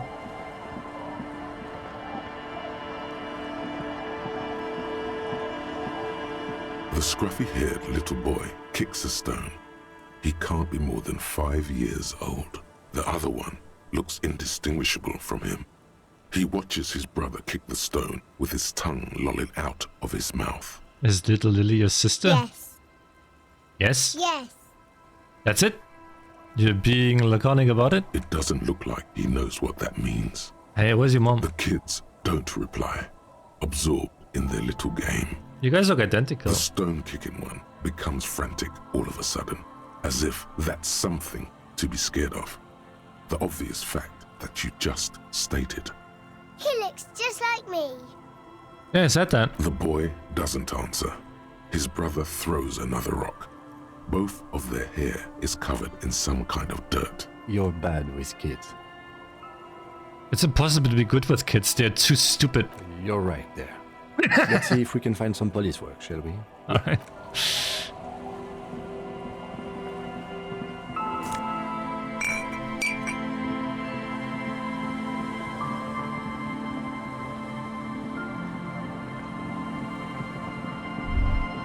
A drop in temperature, an easy flow there. An empty street. Before you, a thoroughfare unjammed with lorries. No more drivers smoking on hitch steps. Just silence. What did the smoke smell like? Chemically sweetened. Across the road, a forgotten bus stop. Corrosion has opened a hole in its roof. An elm tree watches over the building. Its branches are dripping with rain and snow. The road is smooth and motley. Craters filled with a black asphalt. The asphalt, first laid, is grey already. A row of tenements are under construction in the distance. What about the bus stop? Number 312D. Yeah, right Young there. girls used to come here, huddled up, hoping for more warmth than their thin coats give them. The bus took them to school. It has not run for 8 years. There were not enough girls to sustain its cost. Who are the people who live across the road? A tub warm with water, white with soap. A man bathes while radio waves transmit the lottery numbers. 4, 18, 21, 4, 1. A modern washing machine rattles a drawer full of silverware. His boyfriend is on his way home. He brings tins of meat and vegetables with him. Their pockets are heavy with money, but only slightly. What about road? Craters pocked the surface. Children played in them until heavy trucks full of black pitch rolled in. The landowners have filled the craters with money. It is a vital artery of the flow of trade. There's one bump on the road. A dead dog lies flat about 200 paces away, right at the turn. That tragedy comes from the wheels of a fast RCM vehicle hurrying to work. The cold washes over you. The sound of the sea has grown distant. We're besties with Kim, look. They're keeping each other warm. The wind moves the aerosol. A detective stands behind the boom barrier. A breeze moves a curl of his hair.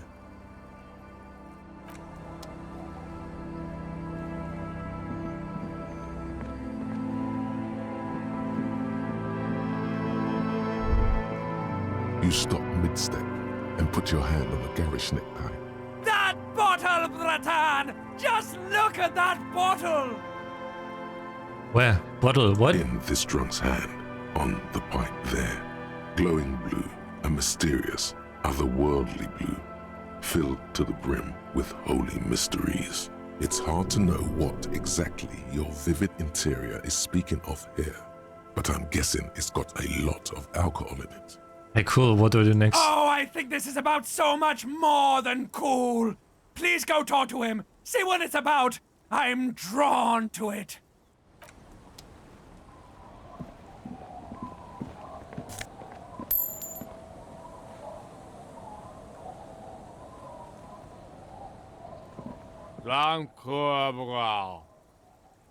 Uncle Abigail grumbles an unshaven man with a ruddy nose. He narrows his eyes at you as if in recognition, then turns his head The away. noxious odor emanating from the drunken man is strong and familiar. Don't you call her? Yeah! Don't call Abigail! I'm the law. You really don't have to. Besides, he won't understand you anyway. That's my favorite line. I am the law. Abigail. Oh, Abigail. Who's Abigail? Uh-huh. Abigail. Don't you fucking call Abigail. Abigail is his wife or girlfriend. Chances are she's gone. Calling her wouldn't make it any better or worse. Never thought you'd see such a thing in your life. But this guy's a little too drunk. Who are you? What's your name? Don't call Abigail. Where am I? What's this place? The man hiccups, then mumbles something Why shouldn't I call Abigail? He snorts and beckons you to lean in. Lean in. Don't call Abigail. Don't call Abigail. Hey, I'm an important official investigation. I demand you answers my question. There's no use in yelling at drunks. He's barely holding it together. The drunk man starts coughing a really disgusting, hacking cough. He does not sound well at all.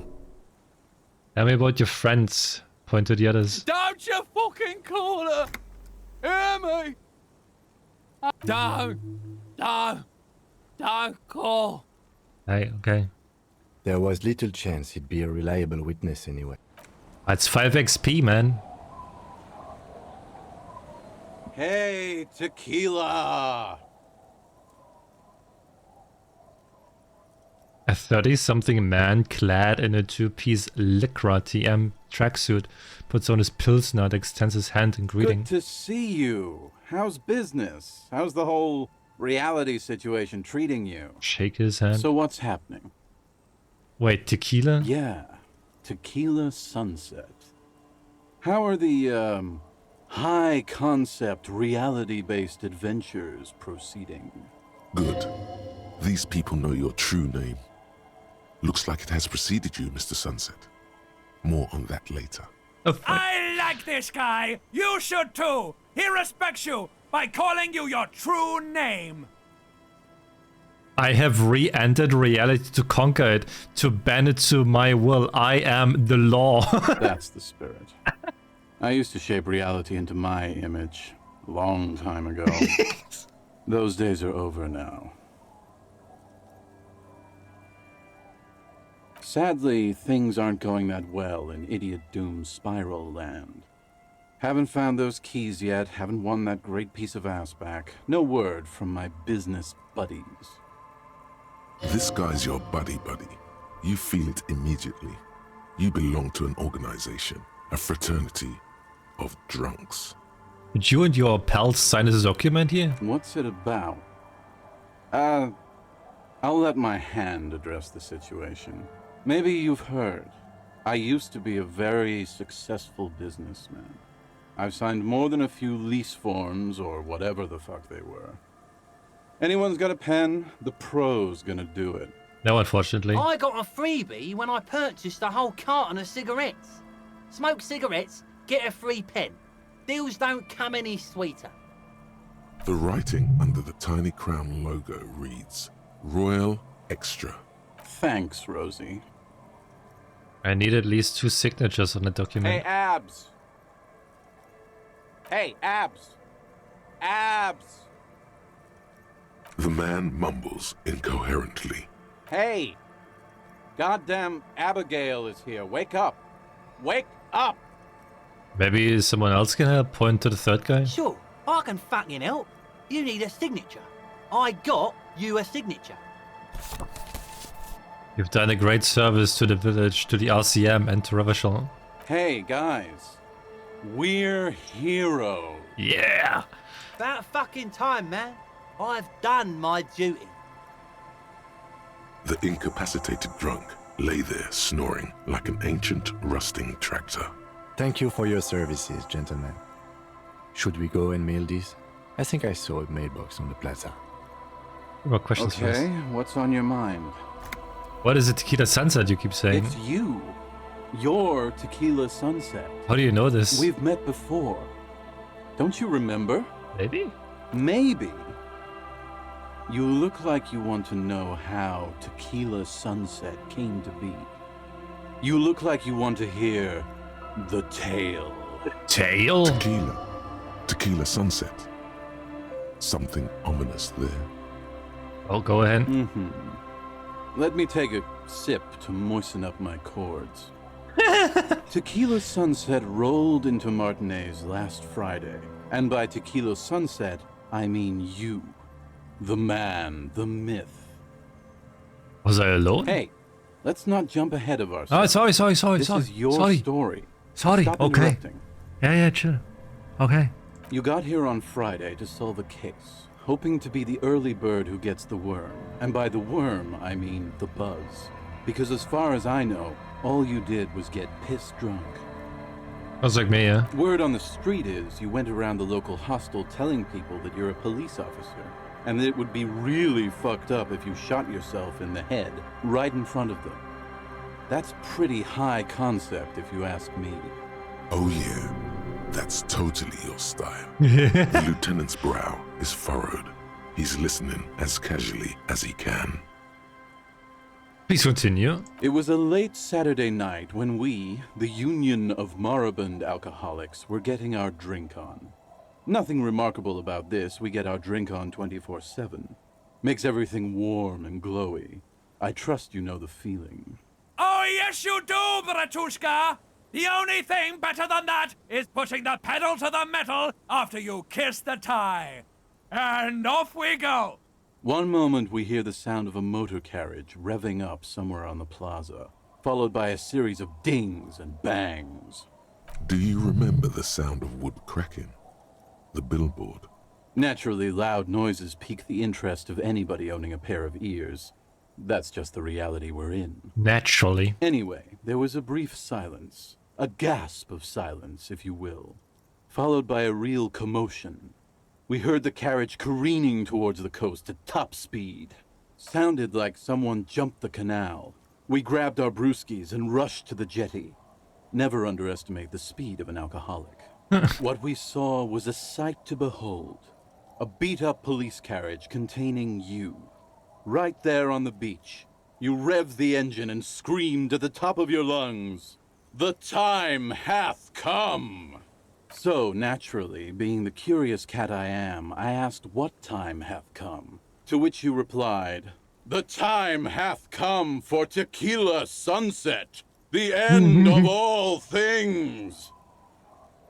Every word I said was true. Tequila Sunset will break the looms of reality. Yeah, looms. Why not? Then you jammed the pedal and plowed right off the jetty and through the ice. Your hands cramp on the steering levers. We ran towards the ice whilst you crawled your way out, miraculously unhurt, covered in seaweed and shit. Like some kind of sea monster. When we finally got there, you were sitting on the beach crying. You said that your badge and uniform were in the car. It was too late to get in there, though. The carriage had sunk too deep. Recognizing a brother in need, we offered our condolences and invited you to party with us, which you naturally agreed to. What else was there to do? Thank you, brothers. We asked about the whole tequila sunset thing, and you told us it was your name now and insisted that we all call you that from then on. Tequila Sunset sounds pretty good. Yeah, I agree. How long did we party for? Hours. It was an all-night drink-a-thon. Then, at some point, I think it was Sunday morning, you got belligerent and wanted to talk about Revacholian women. How they're beautiful and also whores and so on. How one of them fucked you real bad. After a short while, you crossed the event horizon, looked sullen, got up, and left without saying anything. Wow, that's quite a story. Yeah, I bet Tequila's a fucking legend around the precinct. You must be proud to work with him. Bro, Kim, can you call me Tequila Sunset from now on? If you only knew. Did I tell you anything specific about this person that fucked me? You were pretty vague about it, but you kept saying you got fucked real hard, and that we've all been fucked too. Please, don't open that door. No one's fucked me. I do the fucking around here. Abigail. It seemed pretty painful, to be honest with you. If I had to guess, I'd say you're still working through some shit. Did I mention losing anything else? Beside your gun and your badge? You said something about your hope or heart or Hey, late, I saw him. To be honest, the details are Hi. a little hazy. In retrospect, I guess you lost your motor carriage too? That's a big one.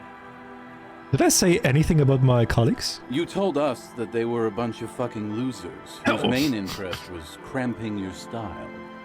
It's more like you were cramping theirs. No specifics, though. It was more about you that night. You were the star of the show. Did I say anything about the case? Yeah, you said it was no biggie and that you'd solve it in no time. And that you didn't need anyone to do it. You're doing it solo now. A lot of cops go solo and hermit once they reach that level of alcoholism. It's not meant as a joke. He's sorry for the hermit cop. Aw. Did we talk about, politics? Yeah, you seemed really mad about immigrants for some reason. I'd rather not get into the details. It was pretty low concept. Did you get a read on what kind of cop I was? You kept calling yourself a goddamn superstar who'd cleared 501 cases. As you've already determined, the actual number is just over 200. But what's a little embellishment between friends? Exactly. No thanks to the squares at the precinct, as you put it. Fine. It's a hard thing for a man to confront his past. That's why I avoid mine at all costs. What do you guys do around here? We are saving the world. Dude, like me? Please. Please don't go. Don't go. Okay, we're drinking. We're drinking alcohol. That's what we're doing. I tried to save the world once, a long time ago, with enterprise, creativity, and willpower. But that didn't work out. So now, it's a pirate's life for me. You seem like you are characterized by your storytelling ability. You want to tell me another one sometime? Whoop-de-doo. So now I'm a fucking storyteller. Right. Why not? Better than a beach bum. Want to tell me how you became Idiot Doom Spiral? It depends, really. Are you willing to help me out? The gleam in his eyes and the slouch in his posture is so incredibly familiar. You want booze, don't you? I don't want it, man. I need it. Can't tell stories without it. Dry stories are boring, see? So, have you got anything for good old Idiot Doom Spiral? A bottle for a story. Seems fair to me. Me, important person, I guess. Not much, but it will do. Hey, Spiral Boy, you gonna share that?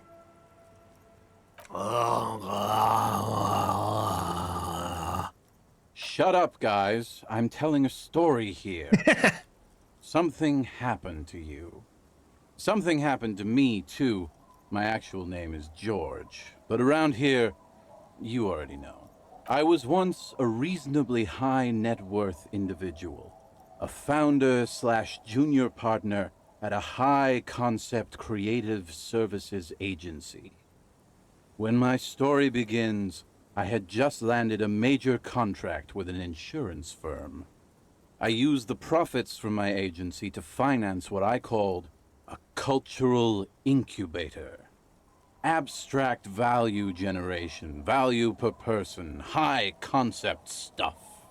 I developed the paradigm, worked within the paradigm, but the burden of leadership weighed heavily on me. So I went jogging every so often to keep myself sane. Did jogging help? It did. With my trusty Sansarique tracksuit, I felt like I could conquer the world. But now dreams are worn thin, much like my tracksuit.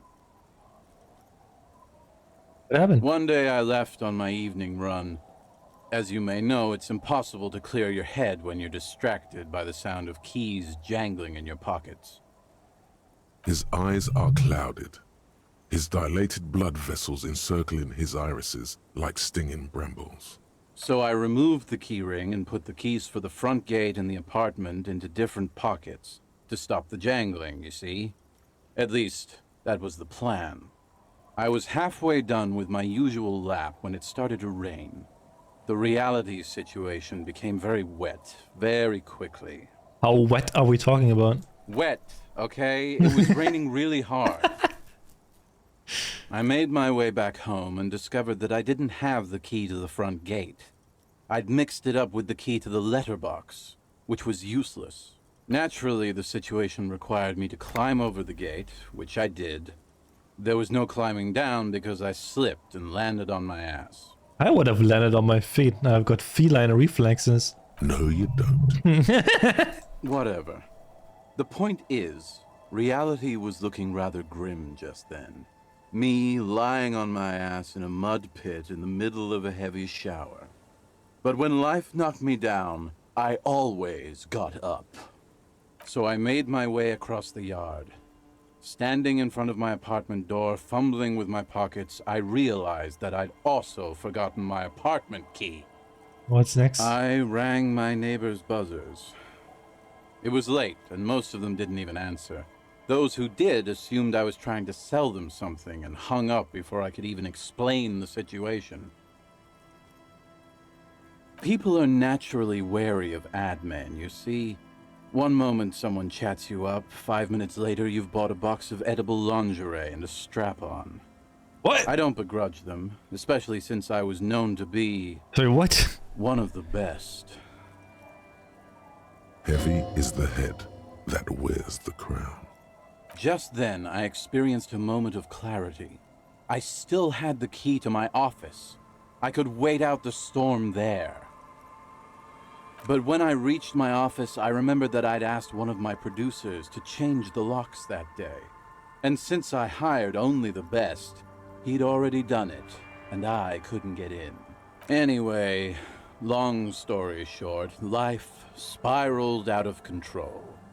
I haven't gotten into my apartment for years, and my girlfriend left me because she didn't want to date a homeless man. The company, well, you see where I'm going with this. So, now you've heard my tragic tale. What do you think? Like nothing you've ever heard, huh? I've only been a hobo cop for a few days now, but it doesn't seem so bad. The hobo lifestyle definitely has some perks. Not having to pay rent, first and foremost.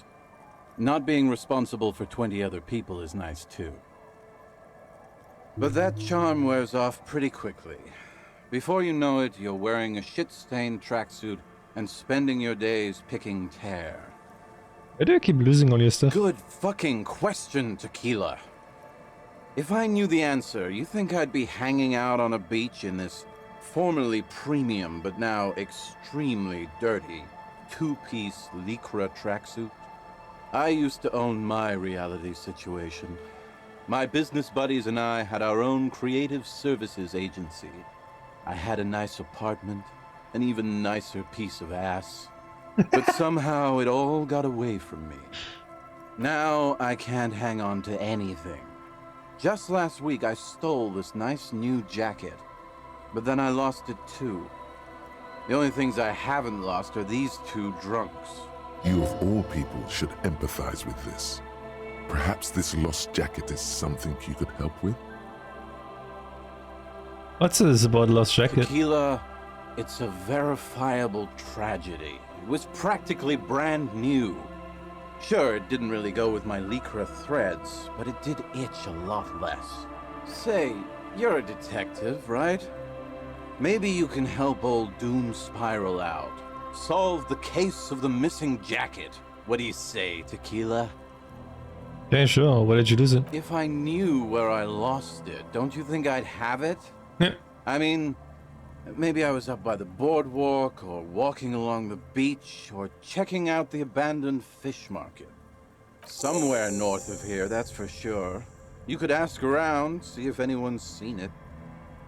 Oh, what was the name of your agency? My agency, man. The Boom Boom Room. Our concept was combining high art with the lowest forms of marketing. The color red, breasts, and oil painting. Oh, super sort. Yeah, I think it has something to do with like him forgetting stuff, Ryan. I convinced my partners to reinvest some of our profits in an even more high-concept cultural incubator called Thin Air. The artists were happy, the clients were happy. I was financing a group of poets in East Revachol who were developing a new universal poetic language. But then it all went to shit. Mixing oil painting and breasts to make ads isn't high art. It's just cynical wankery. Well, you know, sex sells. That's the first rule of advertising.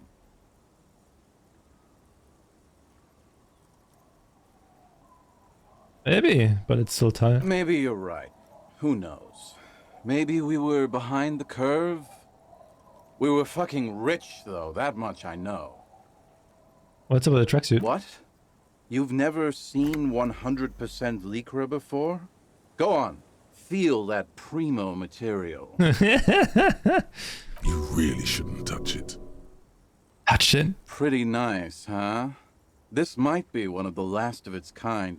Should probably be in a museum, honestly. Good God. It's nearly impossible to describe how dirty this texture is. It's like rubbing two jellyfish skins together. You feel about 15% less human for having touched it. And then there's the smell. But you don't even want to think about that. Wow, you're lucky. He never lets me feel it. That's because your paws are fucking filthy, Rosie. We're right next to the bay. You could wash them any time. What about the other drunks? My fellow members of the Union of Moribund Alcoholics? They're exactly what they look like. Hey, tequila! You want to buy some speed? Shut the fuck up, Rosemary. He's a cop, remember? I thought he was a cool cop. The gurgling sound comes from the direction of the non-responsive man. And yeah, you're already acquainted with abs. So yeah, that's basically us. We drink together. I'm all ears, tequila. You too, tequila son. Alright. What's with you? Good to see you, friend. Do I have deals set up for you, buddy boy?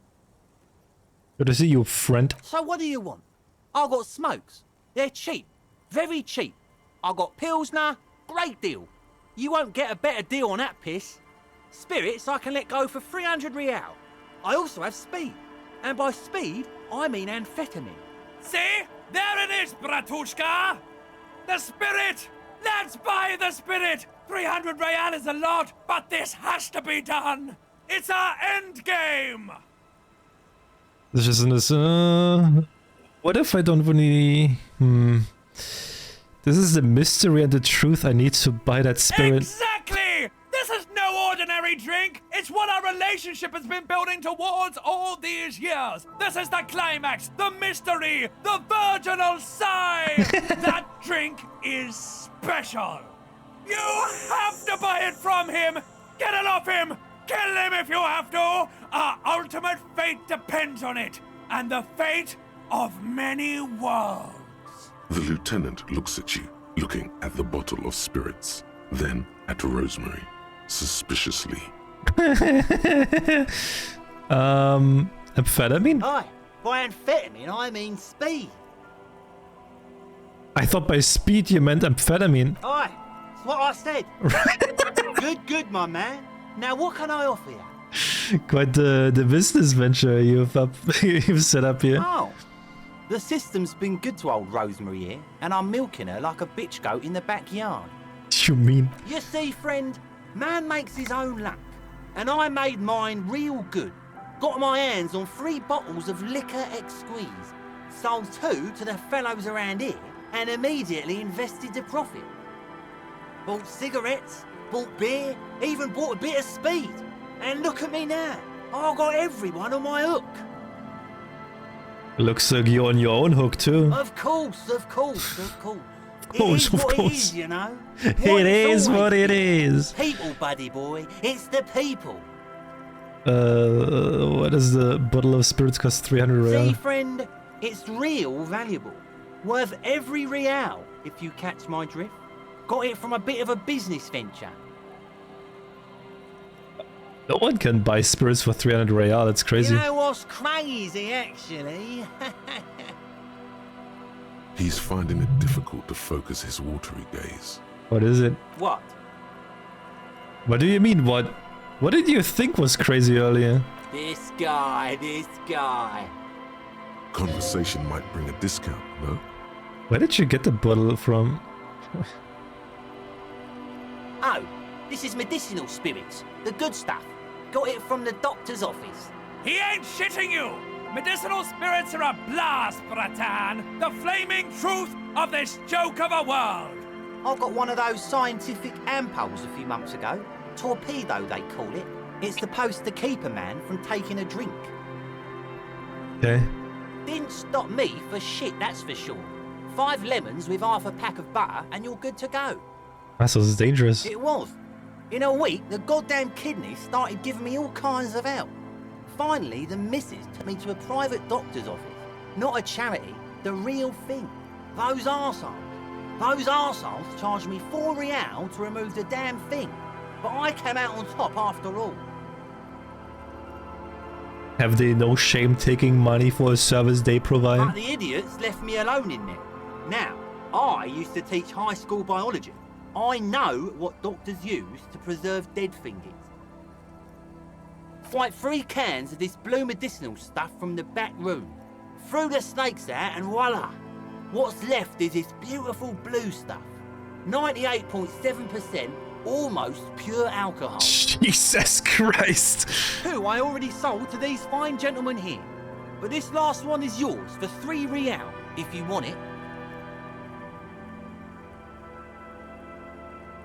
I think it will prove useful, yes. 3 real and it's yours, friend. The deal of a lifetime. Just make sure to enjoy that one, friend. Bratan, I am so proud! Now, whatever you do, don't drink it! This deserves so much more than just regular oral consumption! The tie is so on the money there. Up the bum it goes. We are putting it in the bum? No. Who said anything about putting it up there? No! We're gonna put it into a way more special place! So special! Just hang on to it! Keep it safe! Wait for my sign! Soon. The time will come soon. Have patience, brave one. I'm getting a really dark vibe from this. This won't be pretty. In the civilized world, it's a custom to tip the shopkeep, friend. But come back anyway. Hey.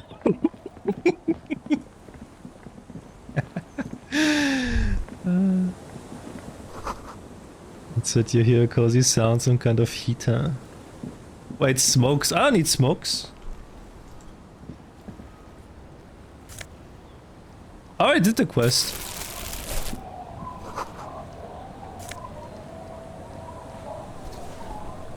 Yeah, we already... I got the... We did so many quests, oh, Jesus Christ. Yeah, so I got the quest of smoking, drinking alcohol, and taking speed. So I think I did all 3 of them.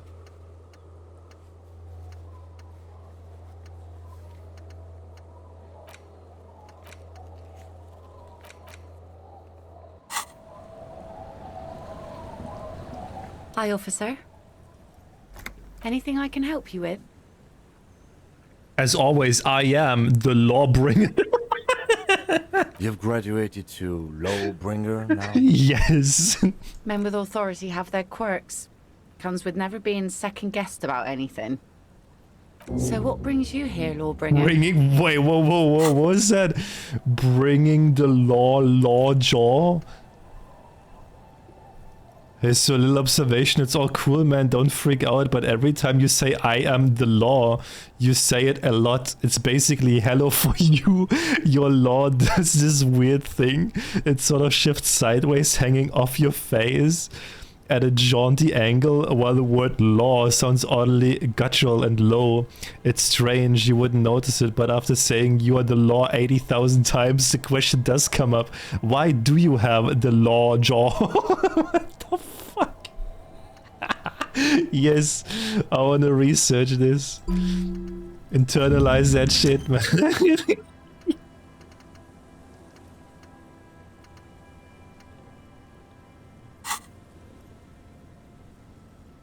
That depends. Where are we exactly? A fishing village on the seashore. This place doesn't really have a name. It's sometimes called Elysium. Why? The sign on the street leading here is illegible. Has been since they built this place. And I have a question. The first is, what's your name? The name is Lillian. People call me Netpicker. I think I have time for questions. And that was actually the second one. Ask her about the cool sword. Helps to break the ice. Nice sword, point at the saber on the hip. Does it come with a story? Unfortunately, the factory sold this one with a 3-year warranty instead of a story. It's to intimidate folks mostly. Is that what guns are for? Guns are expensive and fragile, I think. Besides, I got kids. Can't have guns around them, and sometimes a sharp blade is enough to keep folks at bay. Why do you need intimidation tactics? From time to time, people need a lesson in respect. That's just the way it is. Back in the day, I caught the eyes of many men. And believe me, men need a lesson in manners from time to time. Now borrow that sword? No, I'm afraid not. Tempting to confiscate the blade I used to keep these animals in check. You would put me in an early grave. She's making a joke. Her voice softens. Is she flirting with you? A little? You think she might be? I don't more women arm themselves if it's so What effective. makes you think we haven't? The truth is that almost everyone in this life is scared and tired and stupid and too dull for that. That goes for men too. But they put on an act for us. Pretend like everything's good and living in shit doesn't bother them. But Like anyone falls probably, for yeah. that. That does not go for real men. It does not go for you. Show her. Show her the wonder. Behold, point to the expression on your face.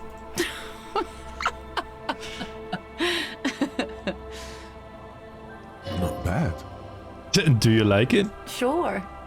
It looks as if you could face down any horror in the world with that same unchanging grin. It's like a shield. The traces of her laughter are still there, in her eyes, fading fast. So where are all the men now? Some went to patch their wounds, their lesson learned. Others were more thick-headed. And Where's one of your them, I ended up marrying. Where's your husband now? Gone. Gone where? To the waves. The sea took him. Jesus It Christ. was a long time ago. Bro. That was dirty, man. He's gone way. Jesus. He died? Was he murdered? The lieutenant shakes his head again. Yeah. By himself. Inadvertently. He never respected the sea. Went out there drunk like a skunk, and sure enough, one day he didn't come back. Now, before you tell me how sorry you are for my loss, know that it was 4 years ago, and I've moved on. There's only so much mourning you can do for a drunk with sinewy muscles. She really likes those muscles, though. It's in the way she pronounces sinewy.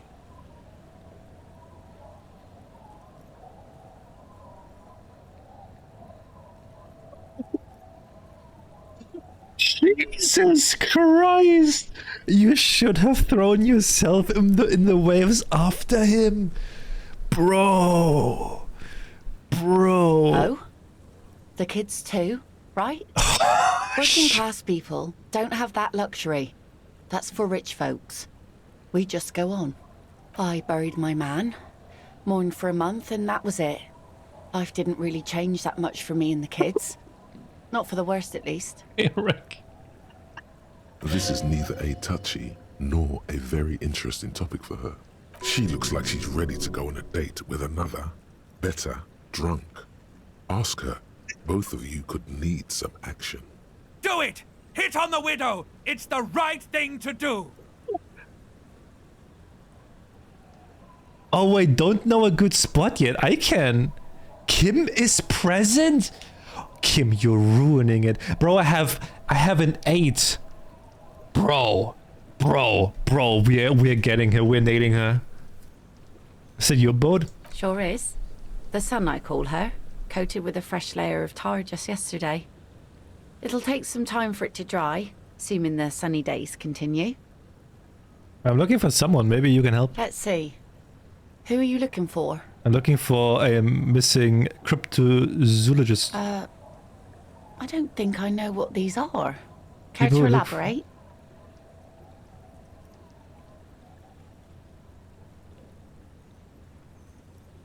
People who look for imaginary animals. Aha! Like snowmen. Snowmen? I haven't heard about those. Two old guys have been wandering around here, nose in sand, talking nonsense about snowmen and the like. Wait, the like? Right. Not only snowmen, also green men, monkey men burning rhinos. You get the picture. What the fuck? Where did they go? I don't really know. Further down the peninsula, I guess. I mean, that's where they were heading. Who else are you looking for besides snowmen? A working class husband. Yeah, I'm not really looking for that anymore. Not much into the middle class ones either. I mean, it's not for Some me. landed gentry, but apparently they don't make those anymore. Yeah, the husband is not for me. I'm looking for him for his I wife. wish I could help you with that, but I haven't seen your working class husband. Maybe I can help you find someone else. She seems genuinely sorry for not being able to help you. Well, how can I assist you then, officer? Idiot Doom Spiral over there needs his jacket. Have you seen it? Remarkable. That one already lost everything else, and now his jacket too. It's a good thing too that he has an actual police officer looking for it. Good old Doom Spiral. Upper management to the core. I'm just trying to help out strangers in need. That's sweet of you. It really is. I check around the abandoned fish market on the boardwalk. Drunks are inexplicably drawn to markets. Might be why they have such trouble staying in business. If one of them lost something, that's as good a place to start looking as any. What do you do around here? Like I said, fish mostly. Sail the waves, take care of the kids, pick nets. Right now I'm tarring a little skiff. What else? I sell the fish to people in the Delta to serve at their fancy restaurants. Authentic insular Indian cuisine. Is that enough to make a living? Sometimes I also walk to the beach to see what the sea has given up. The sea is full of surprises. This is what is called a conversation. You don't have to be guarded right now. Walking on a beach sounds quite romantic. Oh, very. Finding pieces of glass, bits of wood. Every once in a while we get dead bodies. Human, animal, fish, other sea creatures. A mine washed ashore once. What else? Bottles, drugs also, lost cargo in general. Most of the time it's just wood and glass. Very romantic. Mines. Mines. You need mines.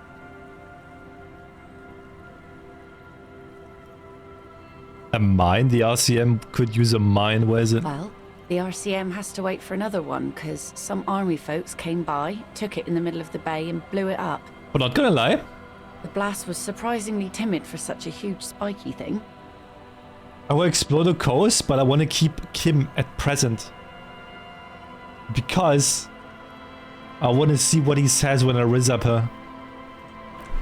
I want to see what he says.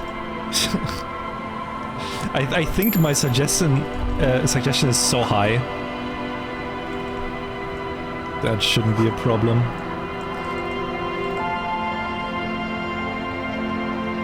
Yeah, I need to explore a little bit more.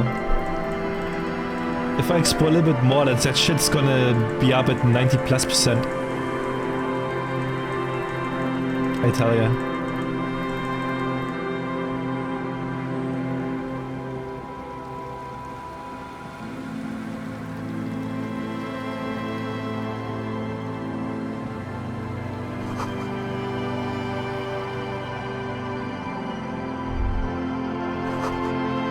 Little black swallow circles above you, you hear it chirping.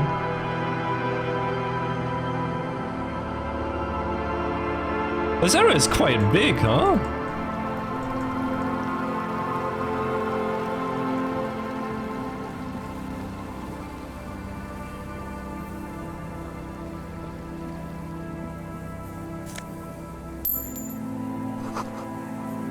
The rear tire of a motor carriage adorns the reeds.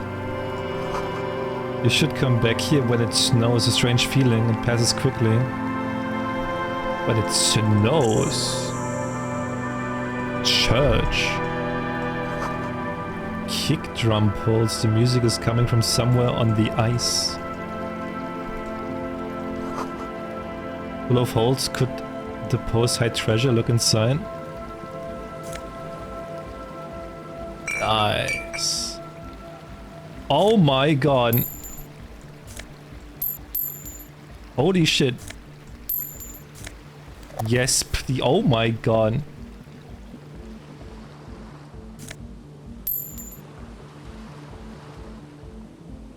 But you were like, this game isn't for me, but you enjoy it so much though. It's great. Like, not gonna lie, I'm actually loving that I can be super unhinged in this game. It's actually super fun.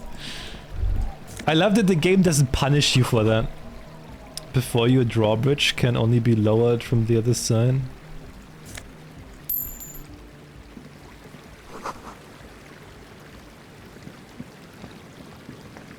Yeah, I bet there is, but I just love that I can be like super unhinged. Like, I don't know any other game where you can be a fucking hobo cop, communist, racist. Like,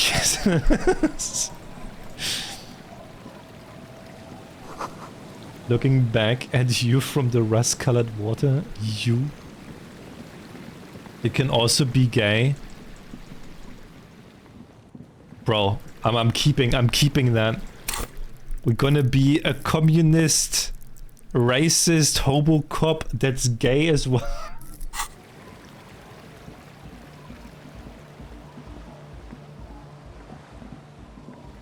Be racist 10 out of 10. You feel the if you're the shadow of a very large building fall on you.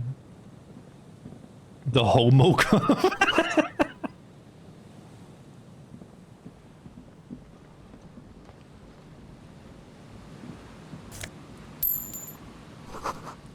A shot in the dark or something like that. It's too dark to tell. We're in 1147. And then the church. Something else here. That phone.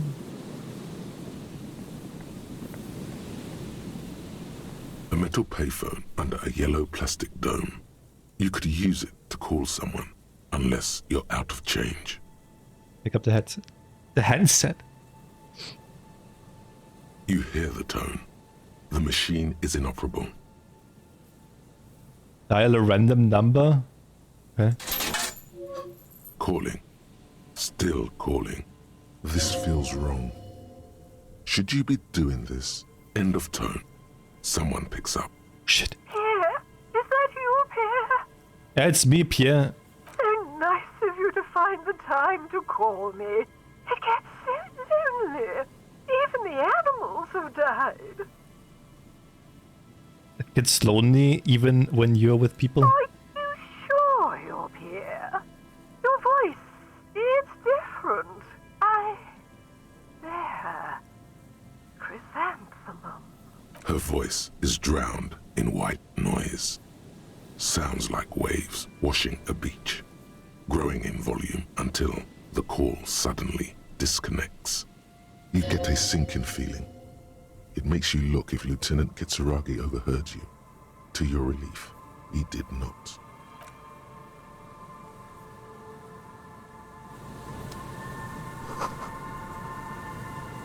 I'll probably call later again. Keep calling? I'm gonna keep calling you to beat all. You pick up the handset. There's a tone.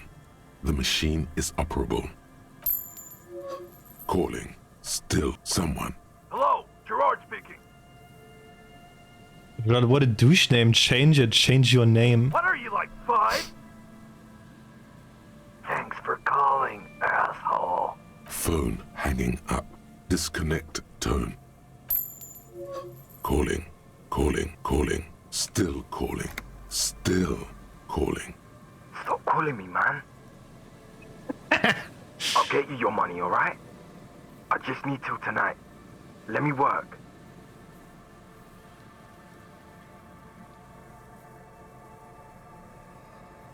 Yes, but a slight change of plans. I want this delivered to the Whirling and Rex and Martinez.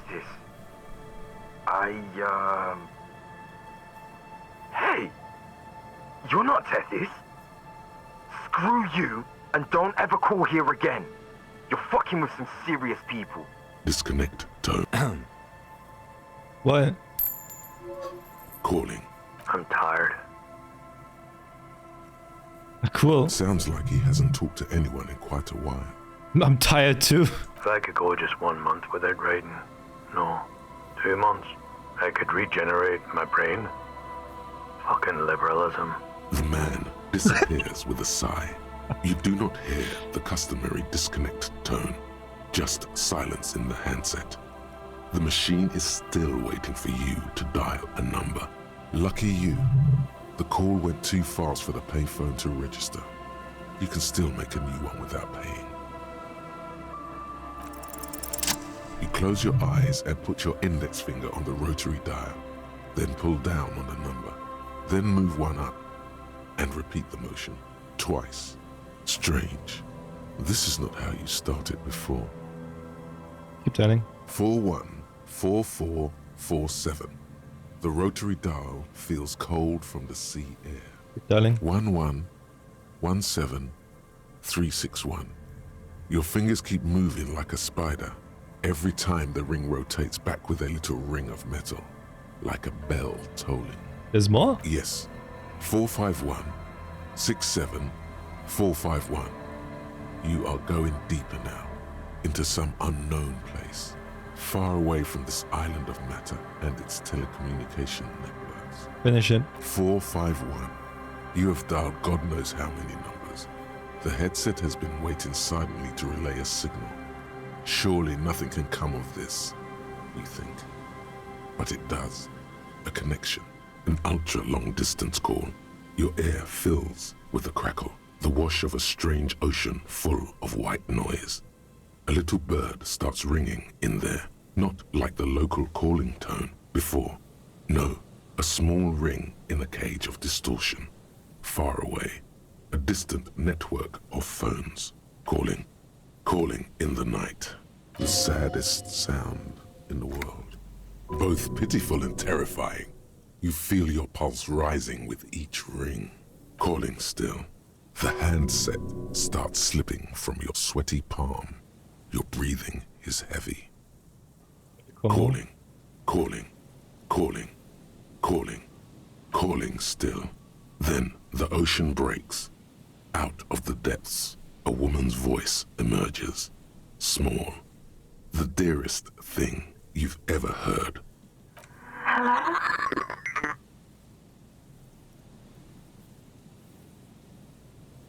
Is he pissing his pants?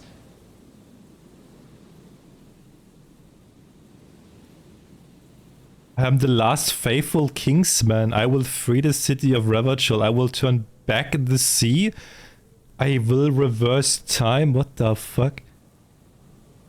I want to die. What? I want to live with you. Oh no. Is that you?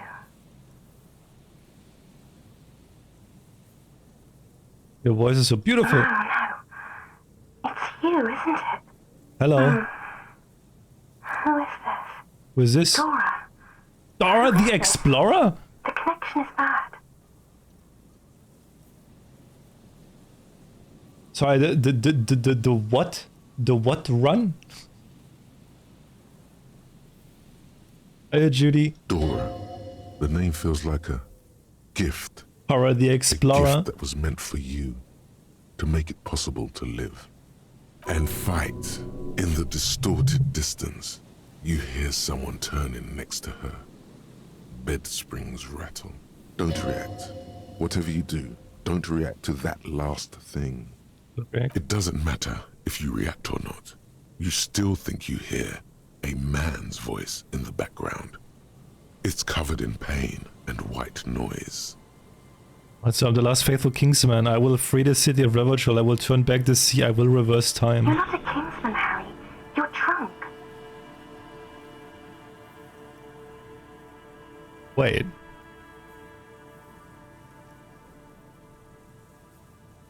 I'm not drunk or high. I'm just hurt. Why does it hurt to talk to you? Oh, God.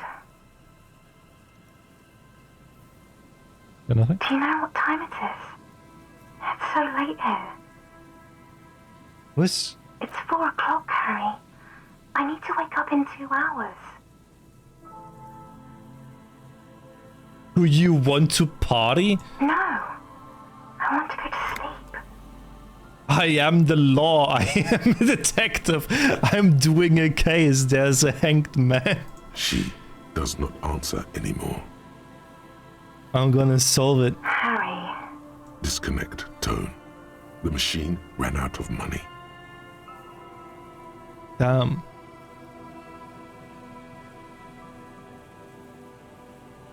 You dial the number again. 26 pulls of the rotary dial.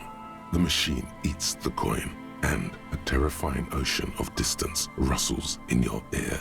In the middle of it, a familiar ring. Small, distorted.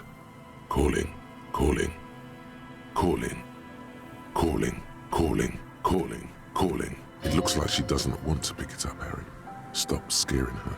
Just let it ring. Calling, calling. Harry, please. Underneath it, she is naked and warm under a blanket. What the fuck? You are naked, aren't you? Beat your handset against the payphone? You can't hear her reply.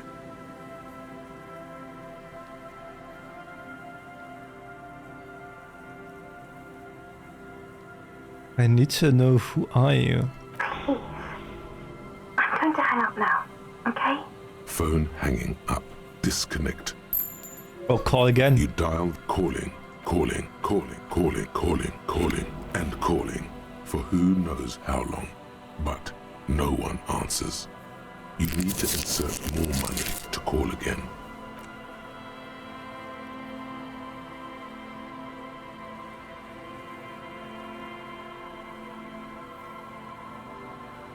The cold metal is hard and hurts your knuckles. You look at them, turning purple.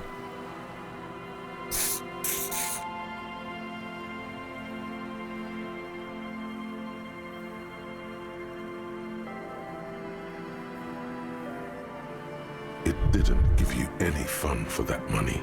Your hand is turning blue now. Blood drips to the ground.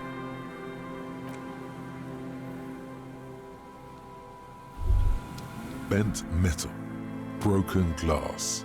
Your path lies strewn with the broken forms of everyday objects. You are the destroyer, the bane of inanimate matter. Yeah, rip shit apart. What is that? The Anti-Object Task Force? Take a look at your hands, see how bruised they are. See those little scars? This is Exhibit A. The material world is holding you back. Containers, mailboxes, doors, chairs. They're all your enemies, always have been. Atoms themselves are in on the conspiracy, forming shapes and structures that you hate. You are energy stuck in a body. You are the spirit, or you are spirit trapped in matter. Break free. Beat up the lamppost. Let it know just how much objects suck. Damn.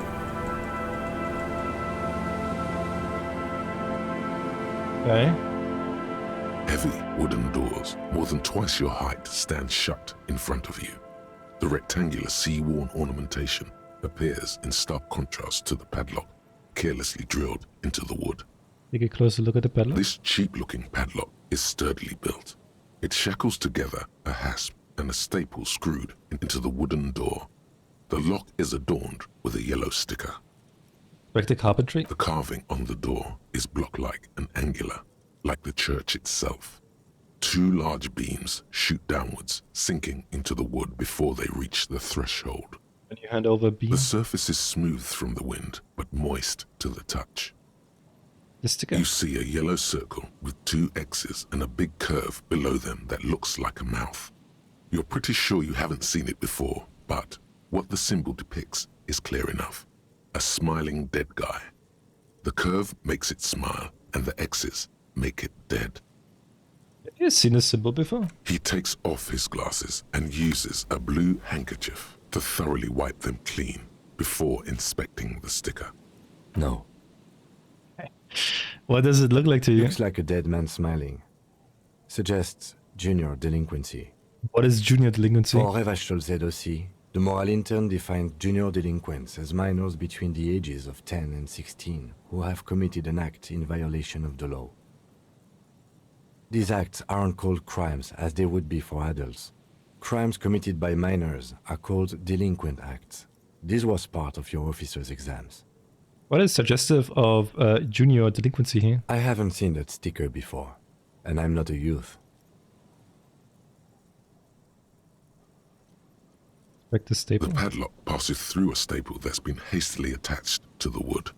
Closer inspection reveals that one of the screws is not a screw at all, but a nail. The work has been done recently and is unprofessional, to say the least.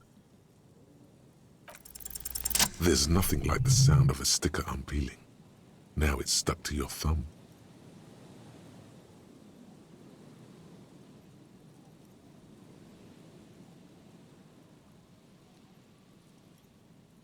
Sticker on your ledger? Voila. Looks very modern. Nice. Rattle the doors. Nothing happens. Only the sound of the padlock rattling against the door. I don't think that's going to work. High above, the wind wraps the church in its rush, cold and wet from the ocean bay. It parts around the massive keel-shaped roof, like a test tunnel washing both sides, the way it has done for 340 years. The wind keeps its distance. So should you. What is this feeling? There is a hole in my heart. The lieutenant looks at the padlock. He didn't hear you asking. You were quiet enough. If you really think we should get in there, we need to find some other way. Should we start with that kick drum coming from the ice? Yes, the pulsing bass. An indication of junior delinquency.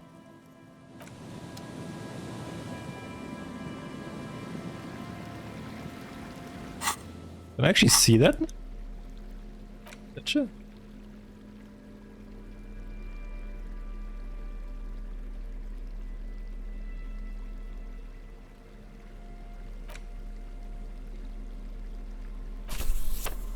That did change. You got like so much stuff. Visual calculus minus drama. Wait, dude, we have mine. What is? Oh, the T-shirt. The ledger of failure and hatred gives me. Oh, Jesus Christ.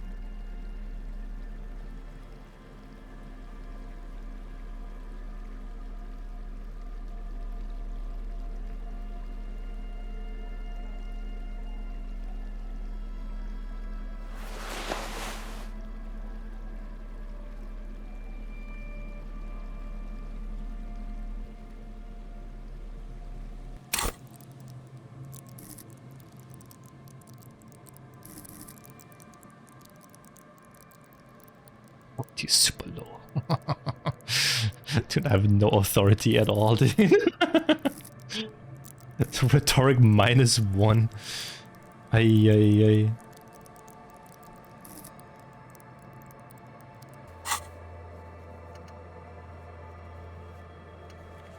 I think it's too late to switch the game. I would quickly go to the toilet, and then we're gonna do like an hour more of Disco Elysium, I think, and then we have not tomorrow a normal day anyway.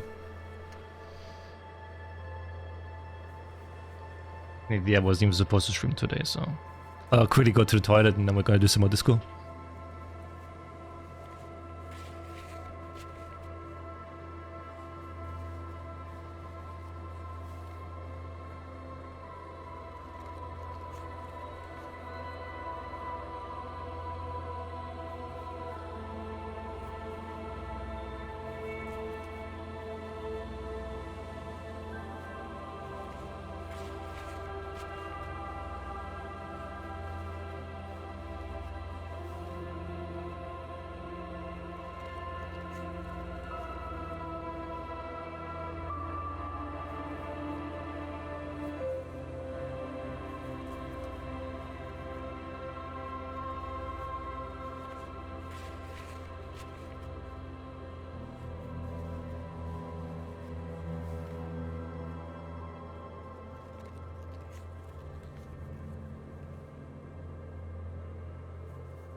I'm back.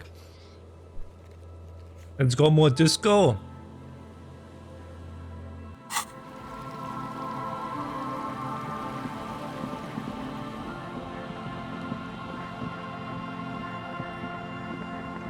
Thank you. Wait, who is this dude here? A shaggy-looking girl in What's that? her late teens or early 20s kneels on the ice with an electronic contraption in her hand. Hearing you approach, she looks up.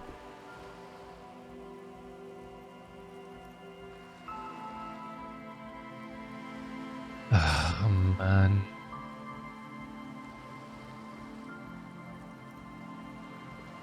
I have problems downloading that Skyrim mod. I hate it. It always says disk is full, even though I put the disk. It's so stupid. I said it that it should use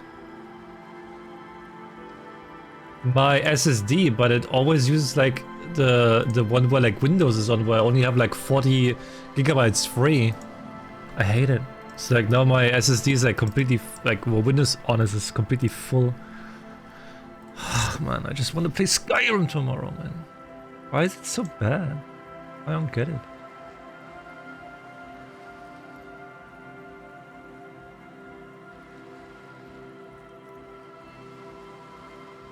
Second.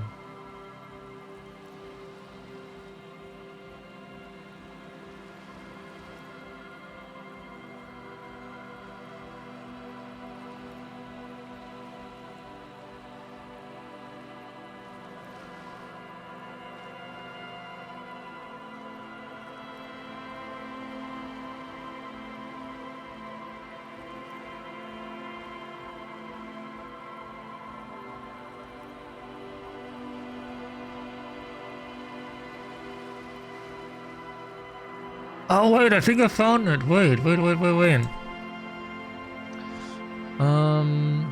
I need to like delete this vortex stuff now again.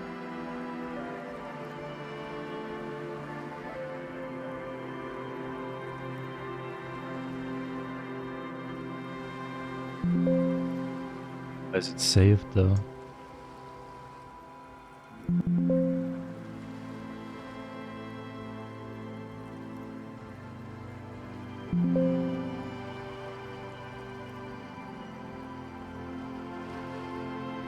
Oh wait, it's in roaming. Alright, app data send.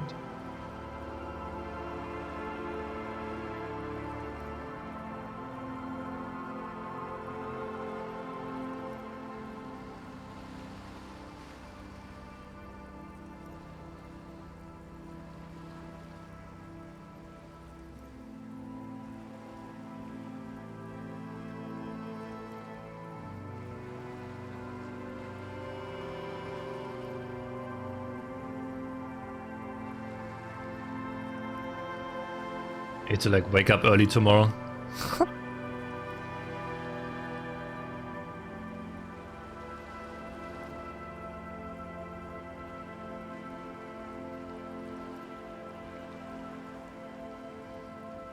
Right. Oh, hello there. It's cold out here, but she's not wearing a hat. She must be freezing. Everyone knows drugs make you invulnerable to cold. You bet this one likes to party. You want to party? What? Say it again louder, she might have not heard you over the wind. Do you want to party? Yeah, I heard you. What do you mean by party? Yes.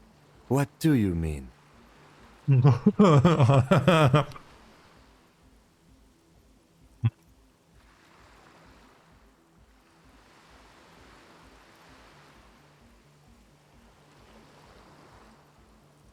I mean, we buy drinks and right there in the liquor store we get those bad boys in us, and then you tell me what you mean when you say party. Thing is, I haven't said party. Tim, stop it. You're spoiling everything. And neither have you.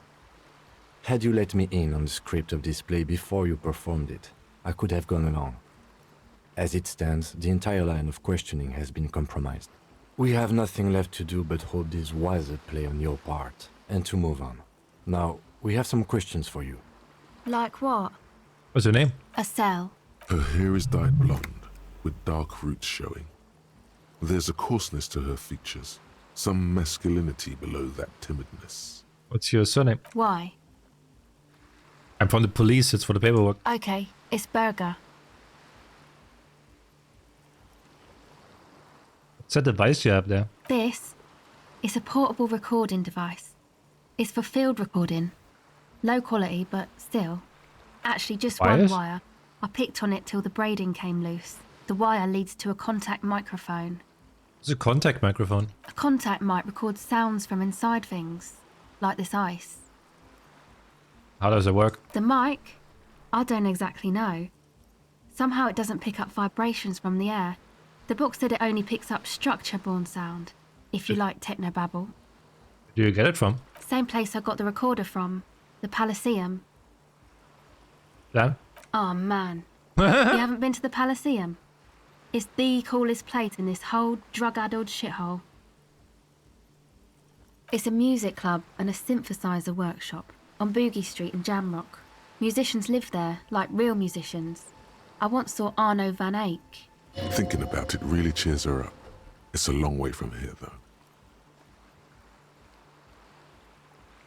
Sounds like a place for congregating homosexuals. What? Yeah, there might be some. I don't think they look down on the homosexual underground there. The Elysium's not that kind of place. It's cool. Oh no, you completely misunderstood. I might be a homosexual myself. Oh. Well, good for you. How about that Arno guy you mentioned? Oh yeah. I guess even with your modern take on sexuality, you wouldn't be in the Van Eyck demographic. I get down. I don't know what that means. I grind.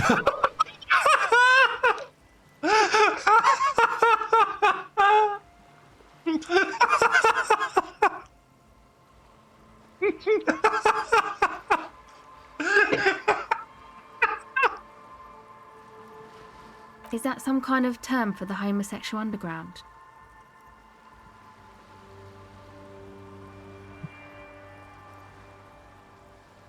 I'm not sure, but I have concrete evidence that I rock in the form of a wrecked tape player and a totally trashed hostel room. It means I'm hip beyond my years. Oh my god. That's cool.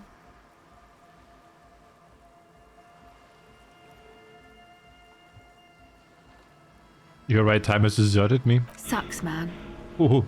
Was there something else? About the contact mic, perhaps? Okay. What are you doing out here, Nicole? Recording, I guess. What is it you're recording exactly? I think I'm recording cracks in the ice.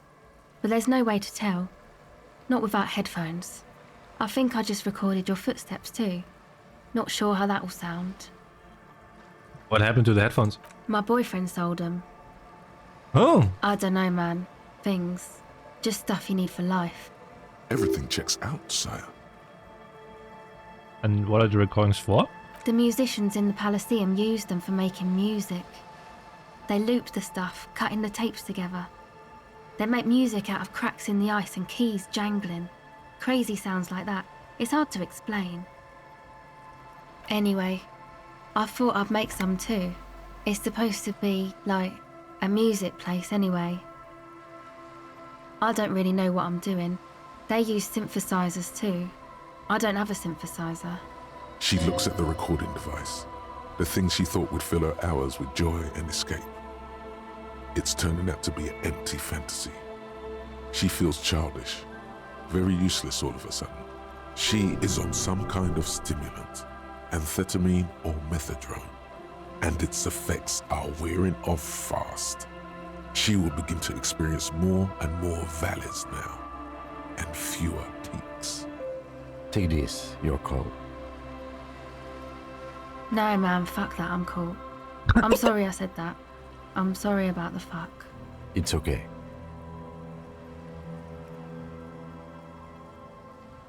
For your hat here, you need this more than I do. Thanks. We're not a fucking... We lost the hobo hat, but at least we got XP. We said it's supposed to be a music place. What is? That? The boys think it could be a place, like the Palaceum or something. Stupid. It's really not going to be a Palaceum, that's for sure. The boys? Yeah. Andre and the guys, they're inside, in the tent. Go ahead. Tell me more about this music place you've been planning in the church. It's supposed to become like a club for Nordic dance music, like that new style of synthesizer stuff they play at the Palaceum. Except that, yeah. The floorboards are twisting, and the shooting beams are slowly cracking, like bones. Far east of the Golden Delta, beyond the industrial port, there is a black patch of unlit coast with the smallest creatures on the ice. There will never be a club for anodic music here.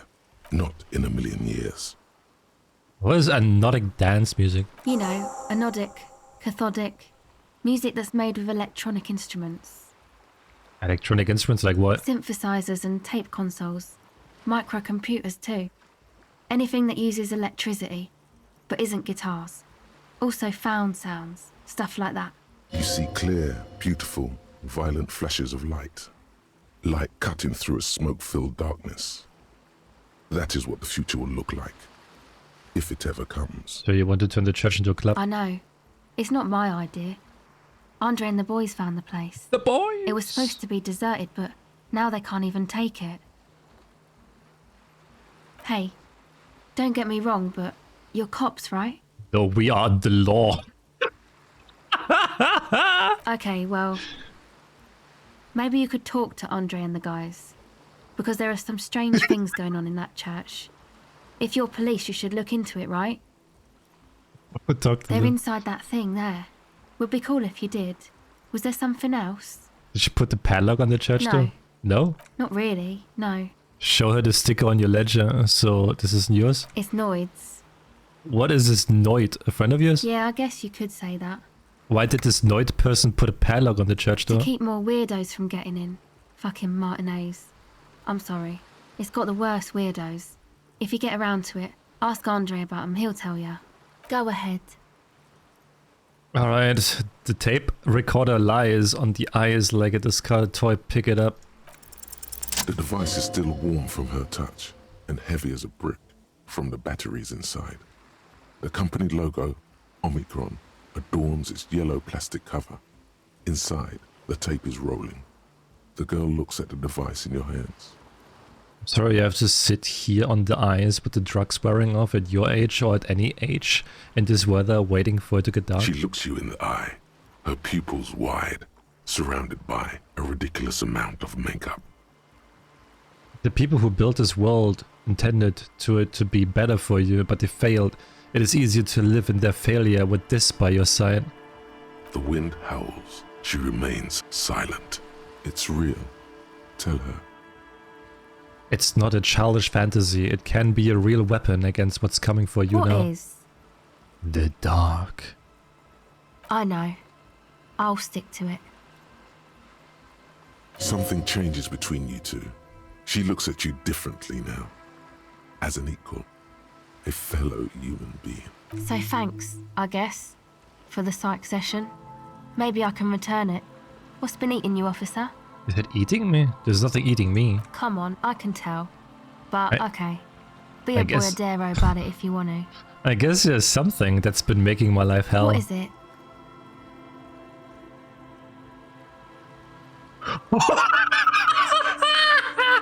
I think it's all these foreign people taking our jobs.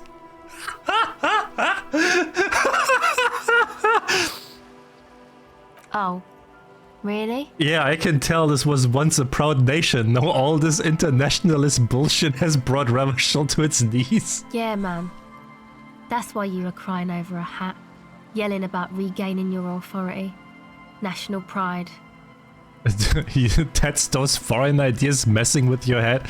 You don't even realize you're literally on your knees right now. Our woman literally on their knees. Man, That's because my equipment's on the ground. I'm pretty sure I've got issues with our young woman kneeling in the snow with this cosmopolitan racket going on in the background, not towards the tent.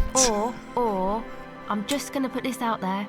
Are you sure you're not having chick issues with some chick?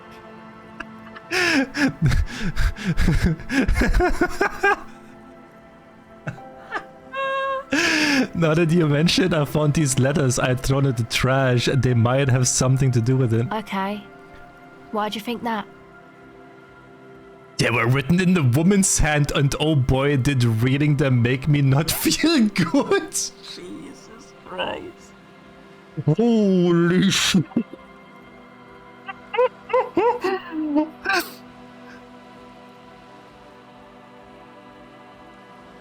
There you have it then, chick trouble. Not political after all. Who was she? No idea, I haven't seen her, definitely haven't called her. I don't remember a single thing about her. Really? You seem pretty upset about this chica. Are you sure you don't remember anything about her? Eyes? Hair colour? I remember a sentence, that's all. Wow, man.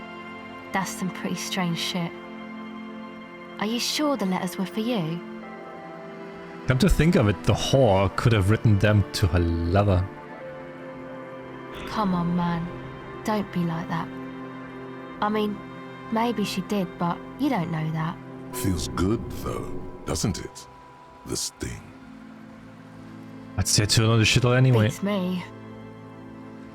Bro, I'm beating my dude up like quite heavily, dude. We're on the brim of fucking dying here. How come you don't remember, though? Is it like some selective memory thing? What do you mean by selective memory? Man, when I get hurt, I just want to forget that shit, you know? That kind of selective memory. You might have a point there, selective memory. Yeah. Or it might just be some psych bullshit, you know? Königstein wank. What is this Königstein wank? You know, the psych thing they've got going on there. Rich people like it. People in Königstein are mostly rich. You know, I'm not sure this made things any better. Yeah, I'm sorry. Might be for the best to keep that shit forgotten, actually. Just my opinion. Yes, but it itches really, really bad. Okay, bye.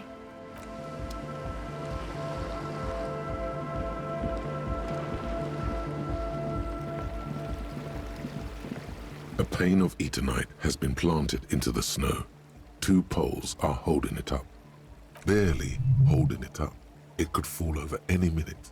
What is this? It looks like a makeshift bridge. Could be convenient. Push the Ethernet over. The pane falls into the icy snow with a soft thunk. Cool. Some more morale. More troublesome barkings. This post is covered in lines. Little humanoids. The post screwed into the ice keeps the tent erect.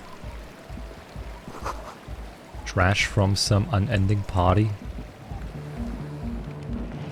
The tent is just tarpaulin fabric covering a pile of stuff. The flap is open. Inside, 3 young men are listening to some new form of music. It's like nothing you've ever heard. One of them looks at you. Come on, get in and close the flap behind you. The warm stuff's getting out. Squeeze in. Sorry, we barely have room for one. You go ahead. I'm too old for this. I'm actually not, he thinks. I just dislike delinquents. I'm sure you will feel right at home. I'll keep watch.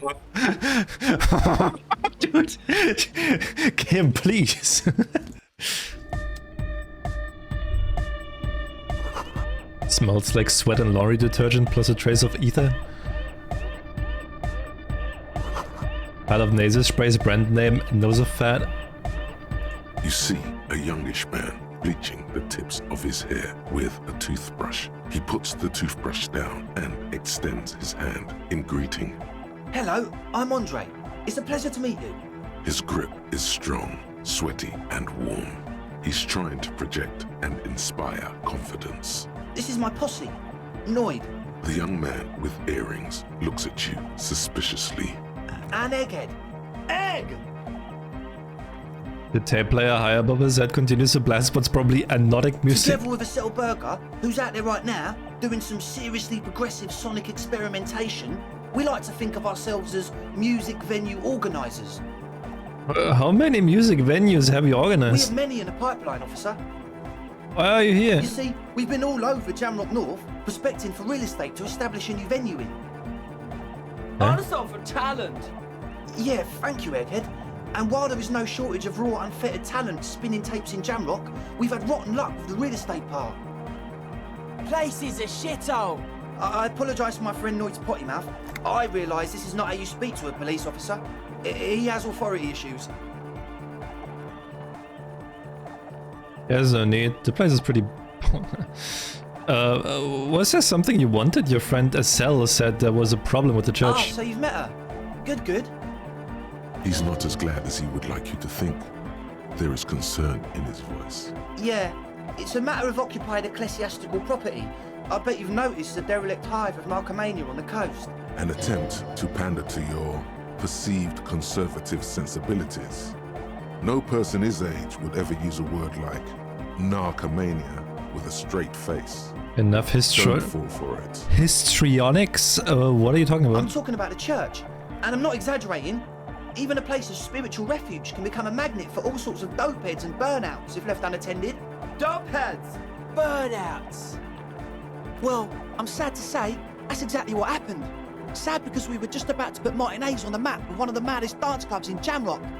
Nah, strike that, in Reversholt. Strike that! The word! Is it And battled? sadder yet, because the dopeheads and burnouts hold up in there are the worst kind.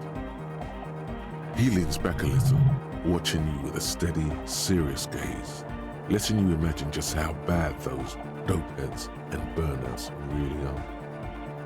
Are they foreigners? I bet they are foreigners! Could be. We don't know for sure, but we do know they are spooky. What is it do by I spooky? was hoping you would be the judge of that, officer. All I can say is, their spookiness is the kind that keeps us from restoring this church into a community centre and a place of spiritual refuge. Also, they don't eat or clean the building. Shit's gonna collapse. People just wanna spin tapes without them spooking it up. Place has bad signs. No one can dance like that. Thank you, Egghead. So you're gonna look into it, right? It should be a police matter. Getting them out.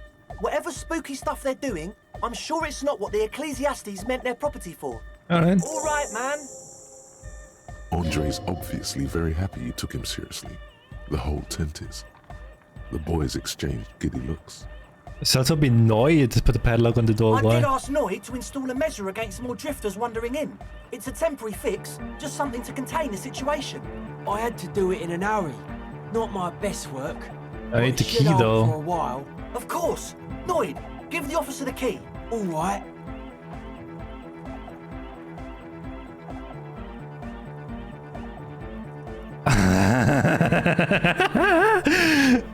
Be the cool cop, catch the key as it flies towards you. You sense the trajectory of the little piece of Holy metal. shit! The object makes a small ringing sound as it approaches. Just the tiniest chime to your left. Catch it. Ka-ching! The key hits your palm. The speed freaks nod to you approvingly. Thanks, man. The speed freak nods to you. A respectful nod. You proved something. How long have those people been locked in there? Not long. Like a week, maybe? How can you be so sure they haven't starved to death? I'm super sure they're alive. I mean, come on. I'm at least 90%, maybe 85% sure they're still alive. 85% is good enough. No one lives forever, baby. Exactly. That's exactly what we thought. The cage of the rage! Rough blaze! Egg means the situation is monitored. It's relatively safe. No one has died yet. Alright. Sure, man. Tell us what you want to know. Let's do it. You mentioned some kind of ecclesiastes on the church. What? Oh yeah, that's a meteor name for the founding party. Thought it'd be cool to use it. Before we go on, what do you mean by meteor? You know, of Meteo. Concerning Meteo. Video? Meteo, a country on Muindi. On the Muindi Isla. Oh, the founding party. I do know them, but can you refer... what is the founding party? Come to think of it, I've never really looked them up, you know? I can't give you a precise definition, but they're a very powerful religious organisation. And? And they have roots in ancient mass society. And they're the custodians of the Pericanassian church. Plus, they anoint the innocents. They, like, made the innocentic system, no?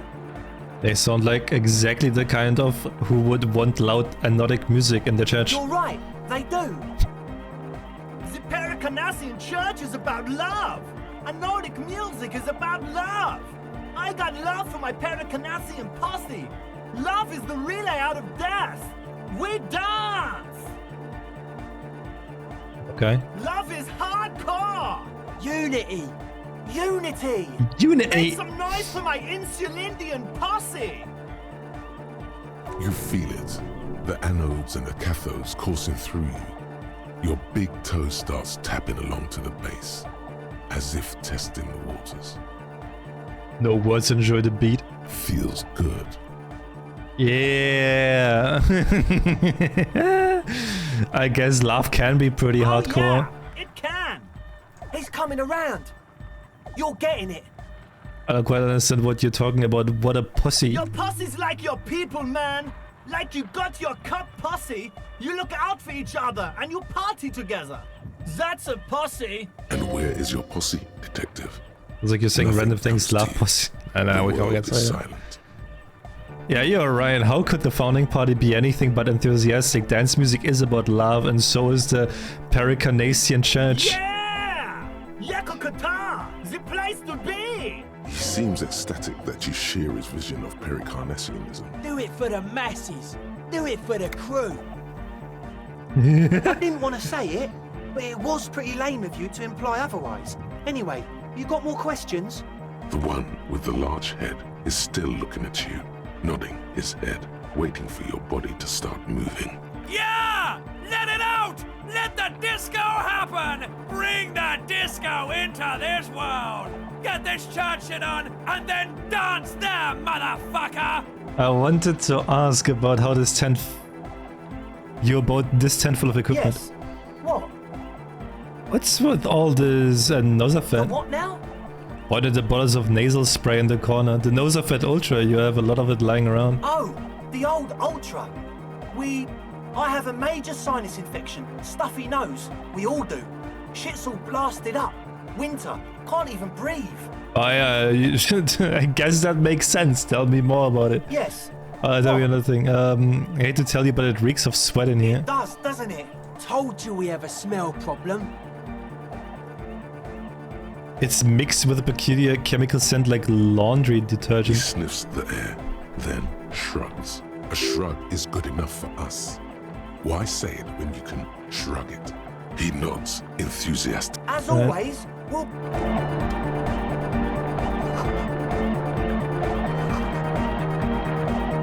A young man with peroxide blonde hair holds up a Harman Waushi tape player, nodding along to the music. He looks at you with a knowing smile and says, as though you're supposed to be sharing some tremendous evangelical secret. Hardcore! Is it? It's hardcore! You're just gonna keep saying it's hardcore, aren't you? Skibber-dee, skibber-danger. I am the rearranger.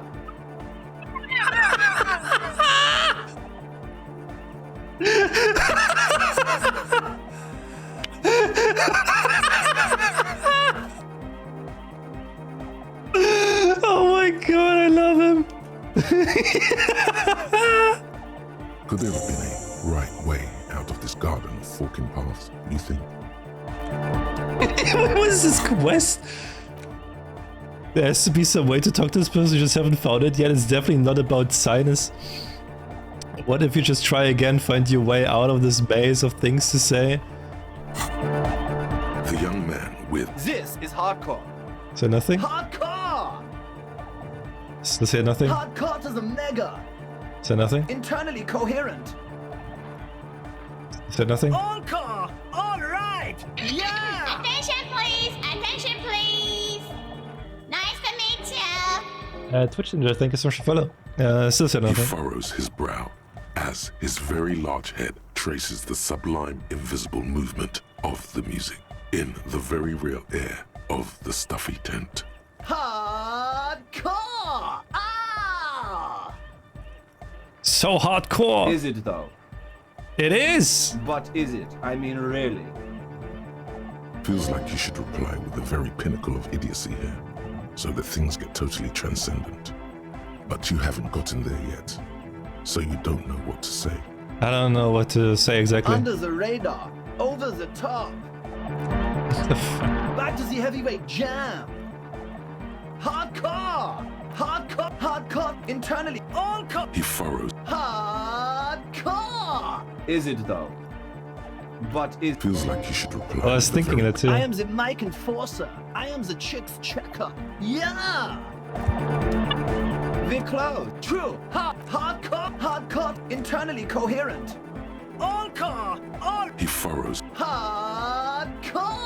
Ah! The question is, what is the question? What?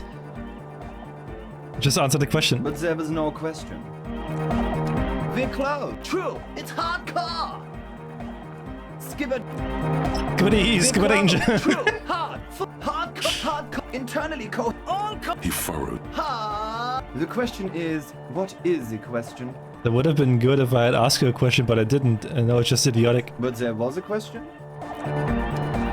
We're close. True. Hard. Full. Car. Hardcore. What is it? I mean, really? Yeah! Yeah! Luckyerski, Materialski. We're close. True. Hard. Full. Car. Hardcore.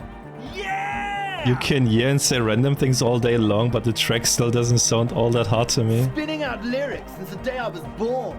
And the amount of lyrics I got is against the law. We're close. True.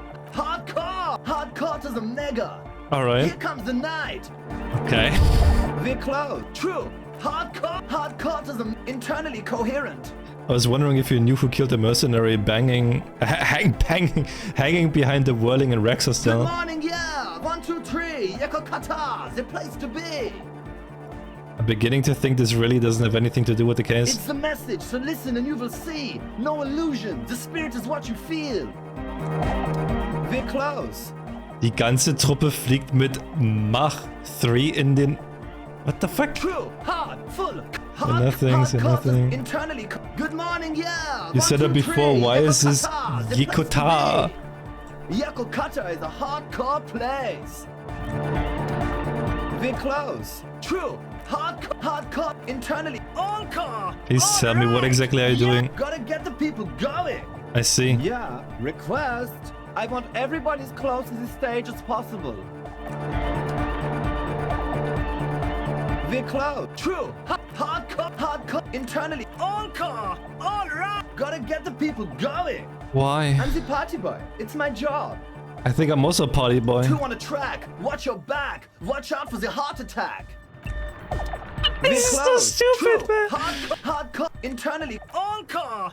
Gotta get the... I'm the party boy. It's my What job. is a party boy? Hardcore party 25/7 beyond the winter's orbit style.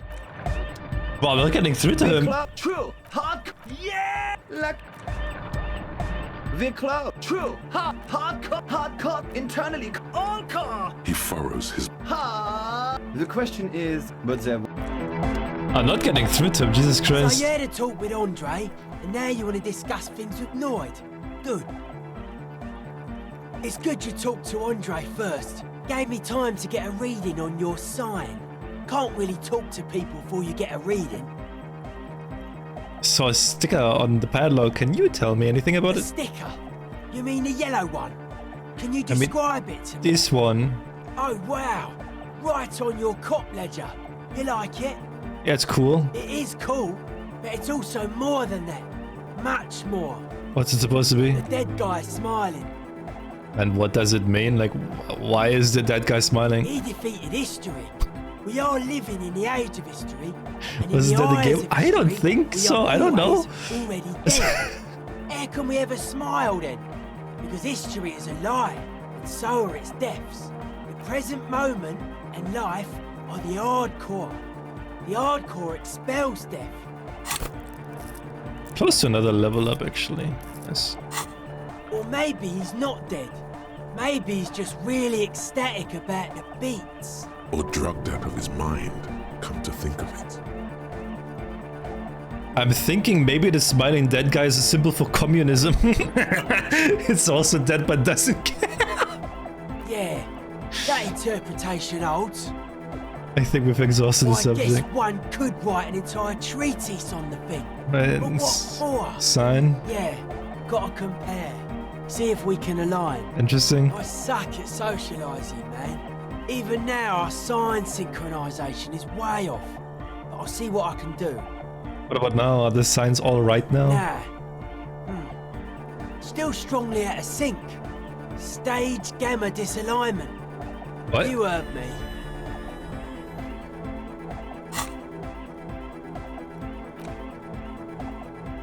Nice. Why are you called Noid? The hardcore aesthetic is esoteric.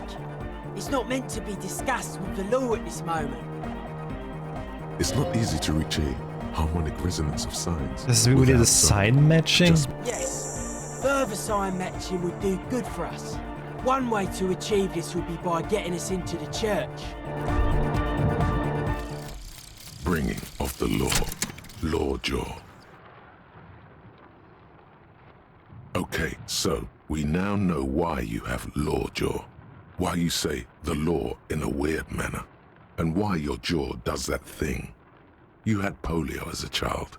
You hadn't gotten vaccinated. What the fuck? Must have been right after the revolution. What? Not a lot of vaccine going around then. So you got infantile paralysis due to polio, and this jaw thing is a complication from that. Admittedly, it's not very funny, but you overcame it. This little infant survived and became a sharp-shooting super cop. So, fuck you, polio. Learning cap for hand-eye coordination raises 6. Succeed all hand-eye coordination passives. -1 rhetoric, jaw still weird. The fuck?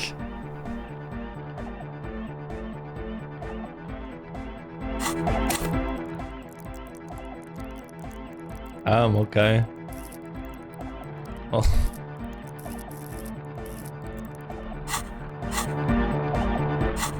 But you need a hat now. Only got this one.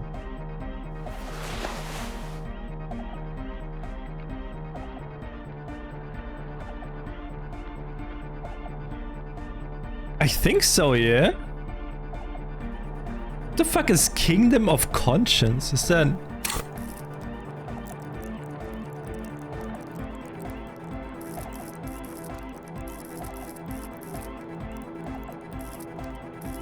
Oh, it's the research.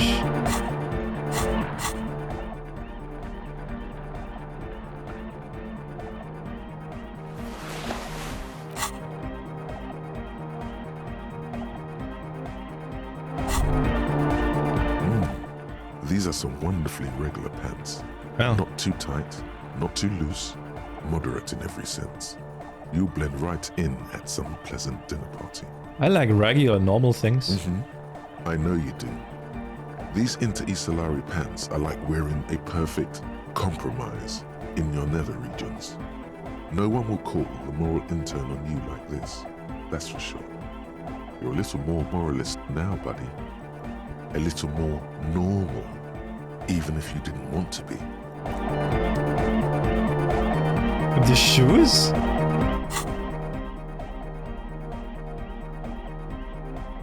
They look fire, right? Oh my god, dude.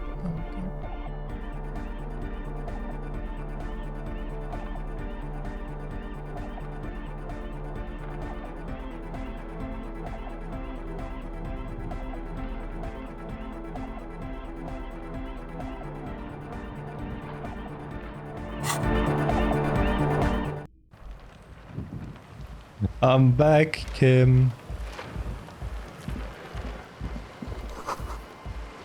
Alright, so we got the key for the church, right?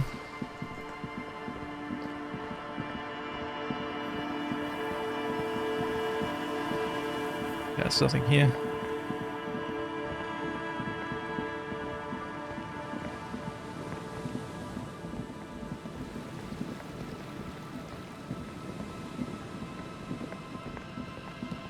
Heavy wooden doors. The lock turns easily. You hear a click as the shackle pops open. Let's go. As you do, you hear the echo of the doomed commercial area. Its black halls and dusty machines. Then the feeling passes. A great whoosh of air rushes into the dark innards of the church, as though rushing to fill a great vacuum in the heart of the city. Okay. Wait, where are we? Oh. Oh, there we are. What the hell? Strange stillness fills you as you look ahead. You should walk here, not run.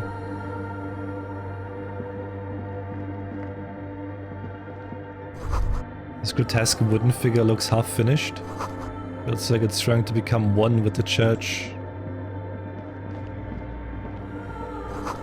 All of the fogged lining patterns you saw outside. The blackboard is filled with complex equations. They look recent. Prayer book. The bowl is filled with water. A live wire runs directly into it. The silence in this part of the church, it's almost palpable. All the shifting matter and shuffling of living things is gone. Nothing seems to exist beyond the church anymore. Maybe if you were to stand in just the right spot, even your footsteps would be completely silent. And I think I still hear something. And then it's gone. Almost all of it. But for the faintest of hums, you can hardly hear your own breathing.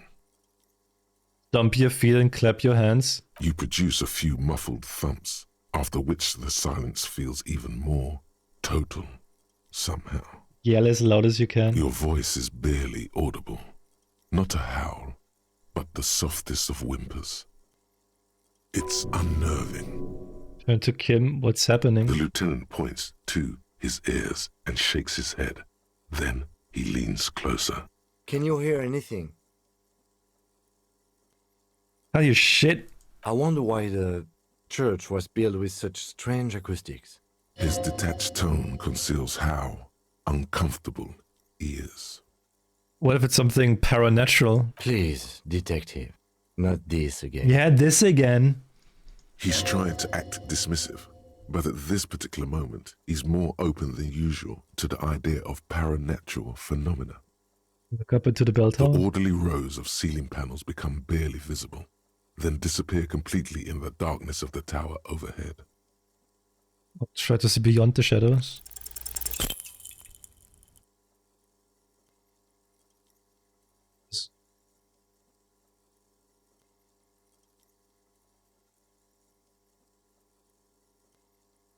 Just darkness without end. It makes your head spin. Link. Wait, what? Oh! You see something hanging from the rafters, looking straight at you with dark eyes. Maybe it's possible to talk to it. What the fuck? Is that a man?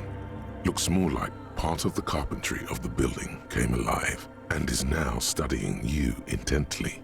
Say nothing, be quiet for now. The man leaned forward a little, fixing you with a steady, unreadable gaze, then speaks.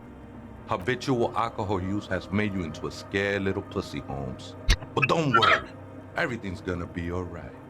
You come to the right place. The right place for what? Here you can receive the mother's love. And when you're ready, she will take your hand and lift you out of the despair at the bottom of that bottle. This man is obviously a habitual narcotics user. Do we really need to question him? I'm put off by this religious stuff, he thinks. And maybe the ceiling climbing, too. It's all very hard to square with the lieutenant's own view of reality. Hey, and what was that about the bottle again? You haven't even drank that much lately. Lay off it already. Shish. Yeah, I guess I have a bit of a problem and it's been getting out of hand lately, but... Está crudo, way. I see deep inside you. Your body and your spirit are suffering greatly from overindulgence. And you don't even know it. Right, more patronizing, so original. I know it's hard to admit that you got a problem. I was like you once. Couldn't take an honest look into my own heart and see I was in pain.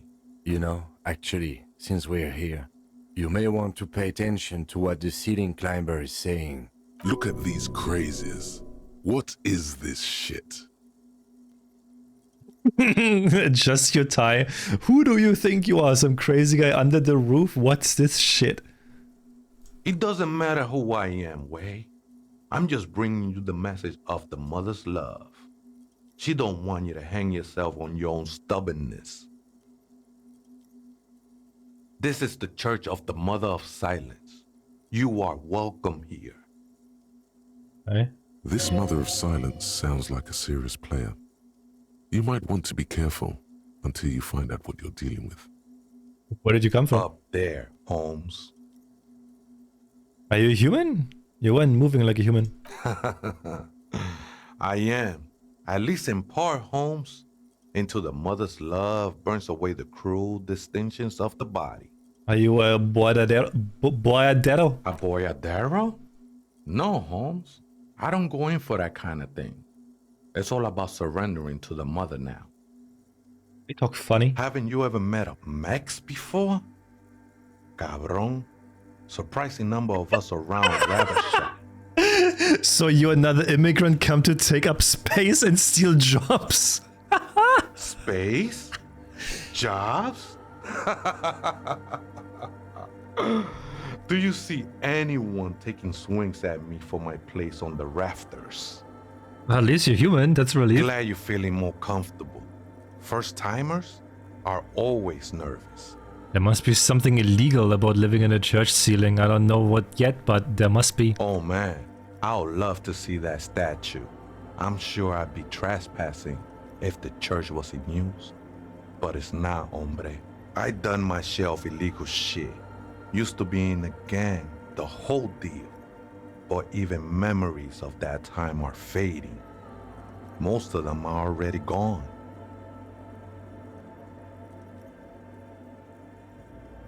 Lost my memory too, but I like it. It's like I get to create a whole new me, start again from scratch. That's not really the point, I say. You gotta give yourself over to service. Service of the mother, that is. Do you remember your name, sir? Tiago's my name. But those syllables don't mean much to me these days. A name isn't just your identity, but also, so to speak, your place amongst your fellows. Your place in the world. I ain't got no use for such a place anymore. My name is Harry. Extend your hand for greeting. That's just the thing, Holmes. None of that matters. What are you doing here? This is a special place. There's a perforation in the world up there. A way out into nothingness. This church was built around it for purposes of veneration. I circled it, nurtured by the silence bestowed by the mother. One of these days, I'll be pure enough to go drink from it directly. This is what of silence you keep talking about. Oh, that's no simple question, I said. She is one who can be painted or sculpted. She is a cavity in the dark beyond sense. She saved me, but I couldn't describe her to you. No one can, Holmes, and no one ever will. His adoration is beyond sexual. This cavity is something that no human form has. What will happen once you drink from this perforation? I will be incinerated, but not destroyed. Finally, I won with the state of the world before reality began. You sure didn't just switch one drug for another? It's not like that at all, man. It's just faith and joyful service. Such a drug problem myself. I can see, and it saddens me. But devotion can save you. Faith is a kind of drug. I heard that before, Way. And and I know I can't convince you on the spot. But think, when's the last time you woke up from silent communion with a hangover, regretting what you did last night? There are drugs darker than alcohol circling your system. I think love might have been my drug of choice, and I think I'm still hungover from it. She took you for a good spin, huh? Don't worry, bro. That love is but a drop compared to the ocean of the mother's love. The mother will eat all of you and never spit you out. I get your point. I know it will take time. Don't sweat it. Still understand what you're doing in this church. I'm a seraph, Holmes. I sing the mother's glory. You sing for me? I ain't from no Marietti, if that's what you're thinking. And the song I sing is silent as the mother. How did you find this place, this church? Hard to say. I think I did some construction work here, back when I still had material worries. Up there, I realized what the true purpose of the church was. Been spending a lot of time here ever since. The past is nothing to me now, eh? It didn't belong to me. The sinewy figure lingers on the wooden beams, blending into the shadows. Do you know what the other spooker is? Other spooker? Oh, esa viejita es muy estudiosa. Wait, so there is Don't another know, person Holmes. living in a church, and it's a viejita? No, I just call her viejita because of her clothes. She's actually quite young. Or maybe not that young. You don't know where she is? That's what I said, Holmes. How can you not know that when you both live Don't here? really follow her comings and goings. Just see her typing on her computer now and then. We got different interests. So you got nothing else to tell me? How she looks, or what she does? Who is she? I'm afraid not, Essay. You just have to wait until she comes back, or search through her radio computer. Some ravers want to turn this place into a nightclub. The ones in the tent outside, right? I see them. Think they scared of me. Turning a church into a nightclub, I have to support it, and it's a great idea. You should. Absolutely, man. Wouldn't bother me none to have them spin music in here. I might even be nice to have some company. He said that in spite of himself. He's more attached to the human than he'd like to think. Been here a long time. Do you know why the church was abandoned? Police raid a while back. Did you witness it? Not really. Or at least I don't remember much of it anymore. The mother's love has done its job. That's what's so great about the mother. It lets you forget about everything. Could it be that he just doesn't want to discuss a police raid with another police officer?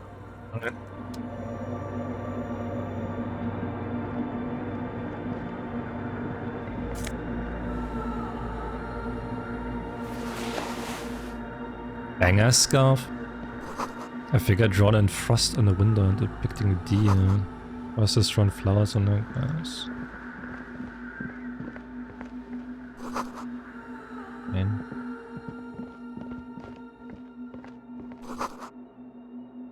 Oh, the boots. Banger's red brooks.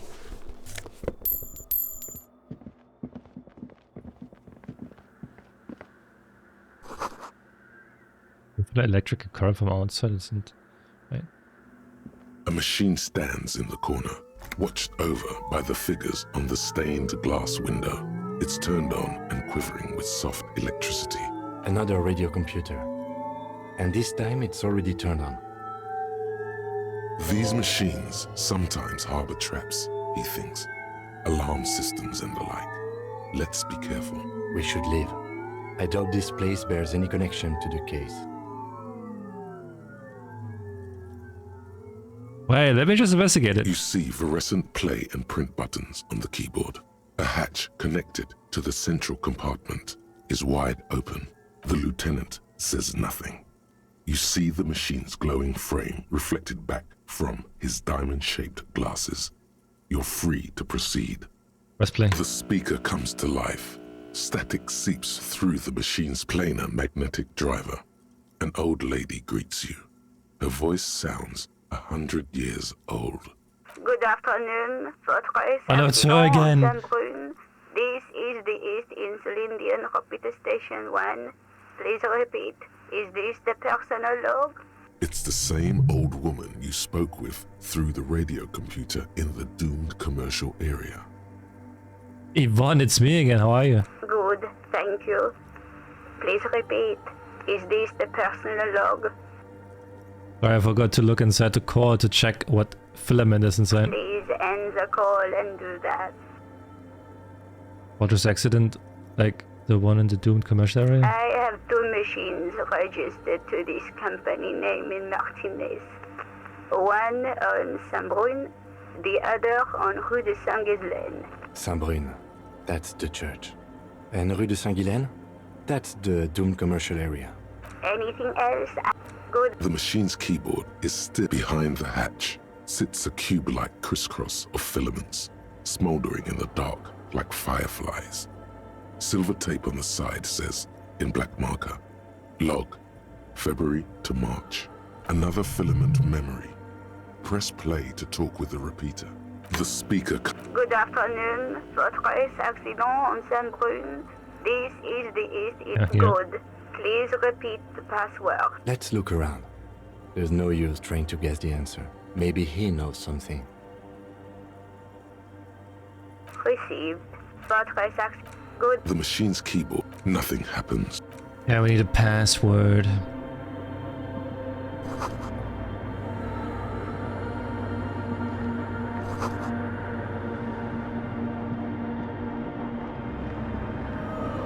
In white, silver, and apricot faience, the young mother of humanism stands above you. A crack runs across her body. She is impossibly tall, oval-faced and sad. A dark and radiant majesty. Cradled in her arms are a pair of glowing lungs, clearly visible Leave me alone, underneath woman. her flowing dress. You should kneel. That's fucking Your weird. knees touch the floor. The floorboards are hard and cold. There you kneel among the snowdrifts, diffuse light falling on your hands from beyond the glass. The woman looks down at you kneeling. She towers among her followers, architects, laymen, courtiers. There is a sad smile on her lips and a glint in her green-blue eye of what? Compassion? Remorse?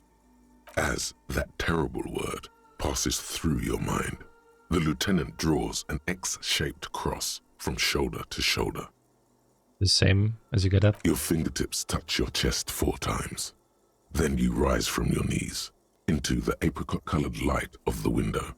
Above you, the woman still smiles her distant smile, sundered by the crack in the glass. Who is this, Kim? It's Dolores Day. I believe we are in the Dolorian Church of Humanity in Martinez, or the Small Pinewood Church in some records. You know this place? It's a minor landmark, not easy to find. Most maps misplace it.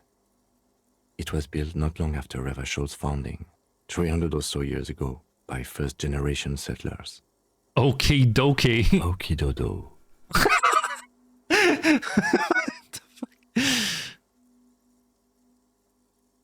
We construct the cracked glass? The shards glimmer in the dark. You see little pearls of light on the edges of the crack How did I know? that splits the female figure. Mother of humanism. Something was written there. Remains of birth. It's a mystery. God fucking a damn mystery it. sprinkled with self-pity and regret. For some reason, unknown to your mind, looking at her delicate eyes makes you feel like you're ready for drowning. Your heart knows, but it does not want to say, not yet. Let all you know is, this is the young mother of humanity. Alright. That hurt me.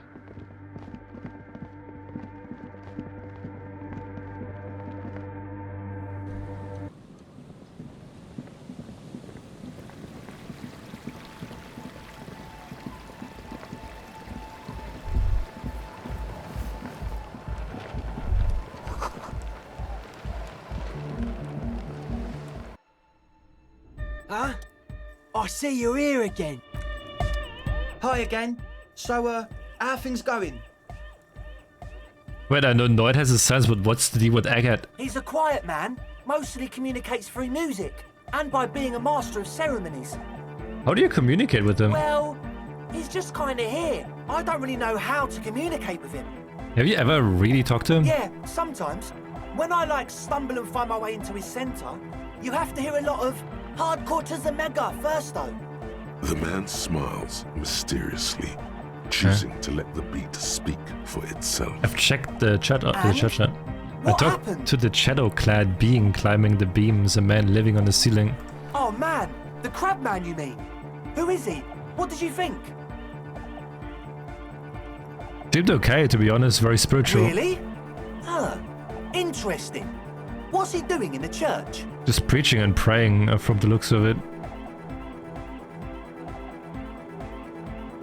No matter. Is he gonna be a problem? Yeah, Noid is right. Let's get back to the point. What are we gonna do about him? These guys will never catch him. You will never catch him. There's nothing to do. Actually, he told me he wouldn't mind the nightclub at all. I don't know, man. Doesn't it feel like a major hindrance to you? A spooky guy climbing around when all the guests are trying to have nice, friendly hyper time?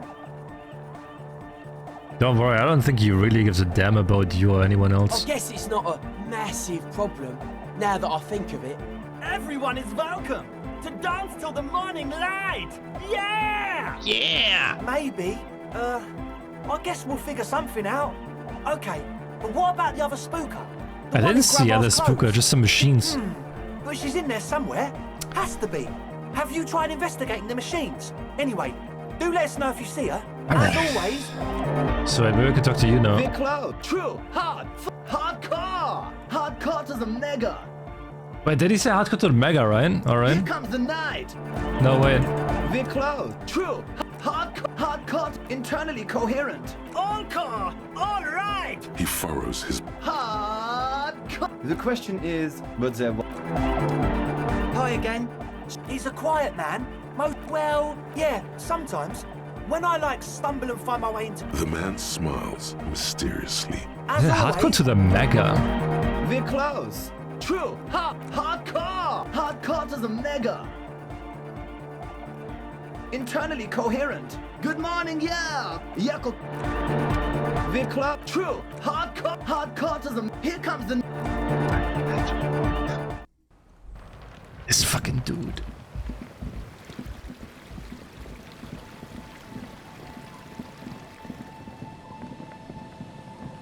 Yeah, so you need to find the password.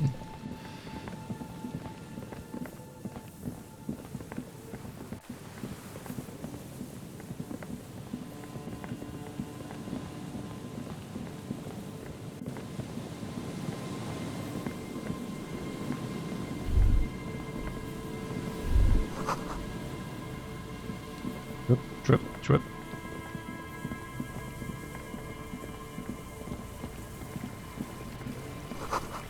Beams is splintered, the bridge didn't collapse on its own. Artillery broke it.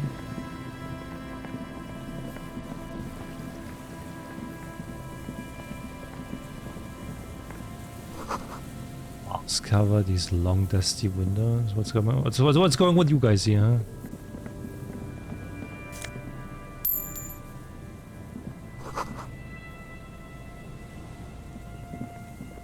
And Mikhail noticed the windows, especially with how there are no windows on the south side. This was to deal with. You officers, come to investigate the historic subtext of West Martinez? I'm Tran Heilostam. You must be Kim Kituragi, right? I was just telling my son about this building. Not a lot of people realize the You historic know significance. Kim, but you don't know me? Very What the rich in fuck? hypertext. Nice to meet you.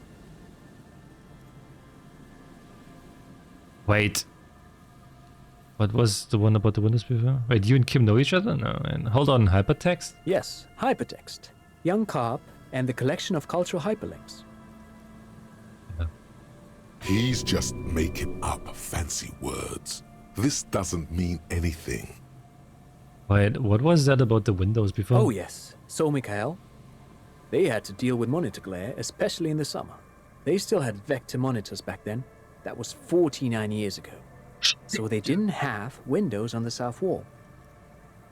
You and Kim know each other? No, I can't say that we've met before, but I've heard of Kim, of course. Mikhail, say hi to the officers.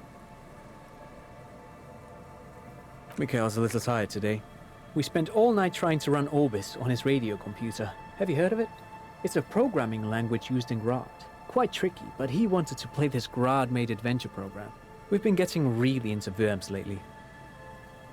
But I assume you're not here for giant worms when there are so many real things to see. Just as I was telling Mikhail before, this is where the Coalition landed in 08. We could be standing on what is the most interesting landmark in Revachol West. This man is your half-brother. You feel it. But why? You look like someone who has money. Do you have any money? I do have some money, yes, but that's not what's really important here. Better have some of that unimportant money then. Oh no, I don't have it on me, officer. I was talking in more general terms. I'm just spending time with my kid here, showing him around the lesser-known parts of our hometown. It wouldn't be wise to carry huge amounts of cash on such expeditions. Not that he would have to worry about being robbed. He looks surprisingly buff. Does he work out? What's so fascinating about an empty old building? Aha! But it's not just any empty old building. What not a lot of people know is, this used to be the R&D department of Felt Electrical. And Felt, which now sells ink cartridges mostly, was once a top dog in the turn-of-the-century cybernetics boom. Hold on. What's R&D? What's R&D department? Apologies, it's an acronym for research and development. They don't use it anymore. You're probably more familiar with RTD, Research and Technological Development. Look at the building looming over you. It looks old and weathered, with seagulls picking apart its stone and metal carcass. Bushy undergrowth has taken hold of the collapsed rooftop.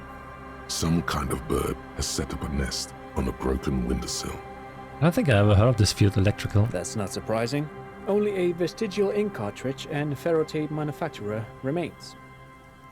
They started out as a midway electronics outfit in Königstein 2 centuries ago. After an aggressive move to Revachol, Feld became a global player in the emerging personal electronics market of the pre-revolutionary era. Still, Tricentennial was beating them in business machines. But Feld had an ace up their sleeve, or should I say they were developing an ace up their sleeve? I'm mixing my metaphors here. What was that ace? It was here in Martinez, possibly in this very building, that they developed prototypes for a tape computer. Tape computer? An elegant folding mechanism of rollers and ferrotape ribbons, portable enough to be a take-it-home solution. To make Revolutionizing technical business machines, possibly even bring them to the average consumer. Which is a feat of engineering even today's giants, Rehm, ICN and ZAM, haven't achieved yet. Indeed. What? The revolution! The revolution! Unfortunately, their moonshot project never made it to the market. Feld's move to Revachol backfired. The revolutionary government liquefied their assets and expropriated those very advanced prototypes. Possibly from this very building, or one of the adjacent ruins. All of this was built by Feld, even the boardwalk. Wild Pines built Martinez proper as a resort for their middle management. Feld built this side of town for R&D. Saying that Field Electrical built this boardwalk, look under your feet. Yes, they even built a pleasure wheel, but that got destroyed in the war. A pleasure wheel? Perhaps reminded of a childhood memory. It's clear he would prefer there were a big wheel lighting up the coast. Yes, to lure in their star engineers. This part of Martinez was nothing but reeds. Pleasure wheel, yeah. They had to make the prospect of living here attractive. What happened to the It was supposed to engineers? become a global center for innovation in cybernetics. Bro, this dude is fucking yapping and yapping, man. What the fuck is that, man? What happened to the engineers? Oh, I'm afraid it didn't end well for the boys. But this story is a bit too dark for little Mikhail here. Now, if you were to ask about tape computers...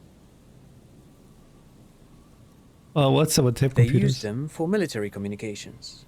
Bro, there could Also be to write XP and send behind out this press conversation, releases. right? The most notorious example being Le Decret de Mars. What was that? What's the Mars Decree?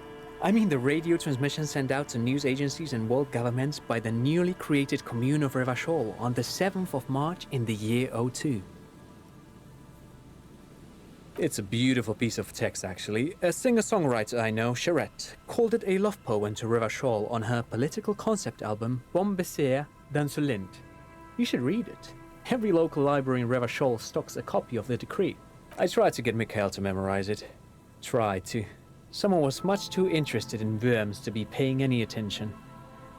The kid takes a peek at the green and silver worm on the cover of the book, already forgetting about this part of the discussion. How did the computers work? Actually, no one knows. No one even knows what a computer made entirely of tape would look like. But word has it, they were very elegant, exquisite, alien-looking turn-of-the-century hardware. 10 years ago, I did a little freelancing, I guess you could say. I was a special consultant for an exhibition at the Womty Dumpty Dom Center in Vredefort, Oranje. It raised the same questions, and we had lengthy discussions with Paul Ockerman, who was head curator at the time. This was before the twins Keith and Guy Juice joined the team, trying to... Wait, did he just say Wumpty Dumpty Dom Center? He did it. He said Wumpty Dumpty Dom Center, like it's the most natural thing in the world. Okay, the Wumpty Dumpty Dom Center. Paul Ockerman, Keith and Guy Juice. What are you talking about? The Wumpty Dumpty Dom Center for Contemporary Art. The exhibition itself drew on Lagerman's notion of memory, and so there were some parallels. That's why the head curator, Paul Ockerman, chose to... You're making this up. Kim, is he making this up? In fact, I'm not. Wumpty The Dumpty Dumpty Dom Center? is a place you can visit if you're ever in Vredefort and are ever in the market for an exhibition space / contemporary art research center. But perhaps I should return to the tape computers. As I was saying, the device itself was very elegant, fragile even. One could write directly on the tape using a special chemical solution. The machine would then analyze the handwriting, perform operations, and project output onto a white screen. It was a beautiful, delicate thing. Cool. Very, very cool. Though I understand the socio-economic causes of the revolution, it pains me to imagine the revolutionaries setting fire to this precious device. But so they did. The felt playback experiment vanished into the fires of 07. Why did they destroy it? Who knows? Maybe it was an See? accident, or maybe 5 they XP. didn't want the That's why I technology to did end it. up in the wrong hands. Either way, they're all gone now. All 3 versions of the prototype. Nothing but debris and ashes remain inside that building. But of course, The only reason... what else? Yeah. Bro, Dude, do you think I listened to what he was yapping about? No. No. By the way, do you work out? I do some Lomantang stick fighting now and then. What's Lomantang stick fighting? It's an anthropological heritage of the Lomantang people. A martial art of sorts, but what not a lot of books mention is that it also carries a cultural significance among the Lomantangs, as it used to be the best means of showing off to look for a bride, which, interestingly enough, brings us to the socio-economic structure Oh of my the God. traditional and rural tribes of the Lomantang Isles, which... But anyway, I'm boring you with details again. You were saying... I don't really remember what I was saying. Then I guess everything got said, right? No, thanks. Alright. The fuck is Wumpty Dumpty Dom Center? It's Wednesday evening. And something hideously exciting is underway. People have gathered beneath the billowing roof of an oddly shaped trophy building, sipping wine and exchanging opinions. 29-year-old Wonder Twins Guy and Keith Juice are the stars of the show, with their bomber jackets and white sneakers, head curators of this art exhibition. It's the Wumpty Dumpty Dommiest event of the year, and all the cool kids have RSPV'd. Where are you if you're not there? What the fuck?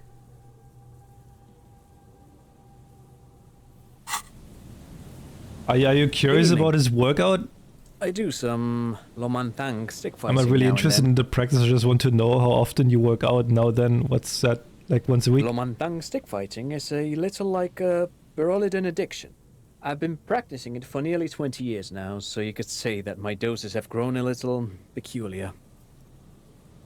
Wait, what does this man know about pyrrolidon addiction? Hold on, pyrrolidon addiction? What an interesting metaphor, study his face, or perhaps not a metaphor at all. You got me, detective. But my history should hardly come as a surprise. Dad's fighting with sticks every night after dinner for 4 hours. He has a special room for that, and a special costume. That's right, Mikhail. It also has a meditative quality. Helps to clear my head.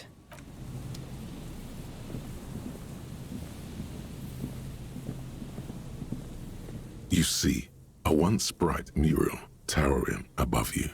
The signage has peeled off over the years, but you can still make out Feld Electrical R&D, a slogan used to intertwine with the loops a long time ago.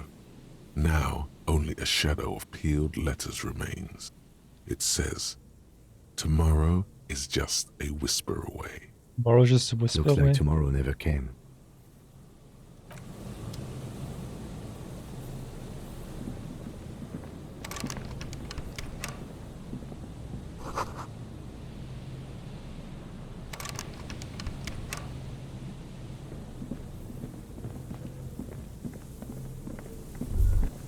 The remaining windows rattle from a strong gust of wind.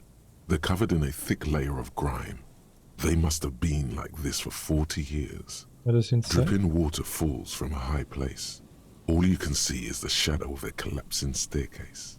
Lieutenant, can you make out what's inside? No. I won't even try. You know, I had a partner once. They called him Eyes, because he had to show me things. It's that bad. This partner of his, Eyes, things didn't end well. It saddens him to say his name. Don't even ask. He's a shooter? Well enough, actually. It's odd how that works. I'm no sharpshooter, but I passed my shooting courses 7 out of 10. That's not great. His hands lead the way when it comes to that. And his shoulders. It's reflex.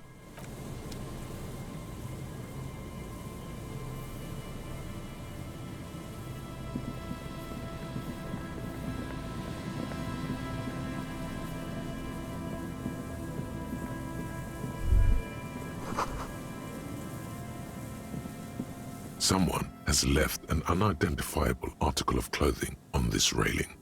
It smells really bad. Touch it. The cloth, if you can still call it that, makes a soft crunching sound as you thrust your finger into it.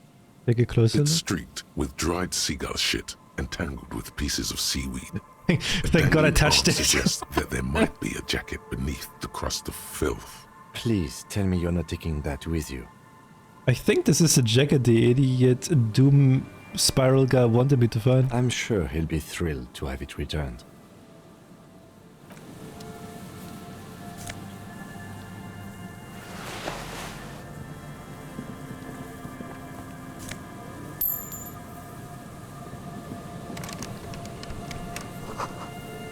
Wear it.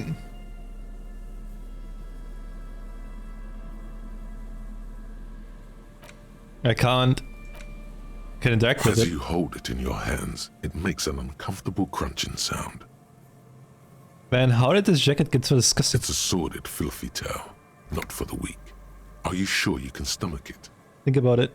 It occurs to you that you're not even holding the jacket itself, but rather the thick crust of jetsam and seagull shit that ensconces it. It smells like a dead sea creature, tangled in grey strands of seaweed.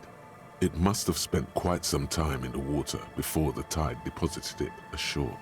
Okay, but what's the crust made of? Somehow, it was carried or dragged to the boardwalk. If not by human hands, then perhaps the feral dogs that prowl the beaches at night. That's pretty disgusting, I've had enough. Why? Why did you think about it? Look at your hands. They're covered in muck. Maybe if I wipe my hands on my pants? What? No. Then it'll just be on your pants. This is a disaster. You'll never get the smell out.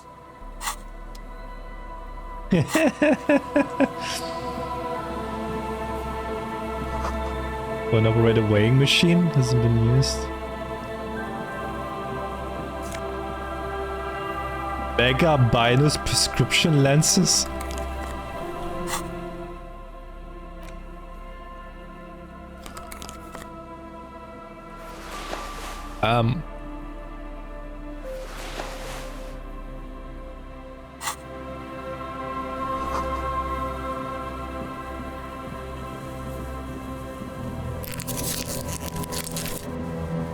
Let's go back to our boy and see if it's his jacket.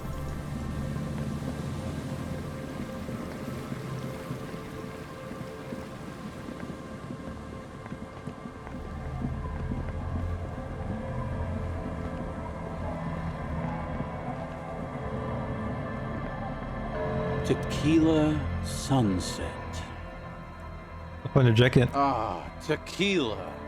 I knew you'd come through. That's fucking great, man. Let me see. What? This isn't my jacket. My jacket was beautiful. This is fucking filthy. What am I supposed to do with this? What do you expect? You'd have it outside for a week. I'm not taking a disgusting pile of hobo rags. I may be in an irrecoverably decaying orbit, but I've still got standards. Either bring it back the way it was before, or find a dumpster to burn it in. You know, despite the guano, it looks like the jacket itself is stain resistant. It may just need a good scrubbing. Check your pants? No.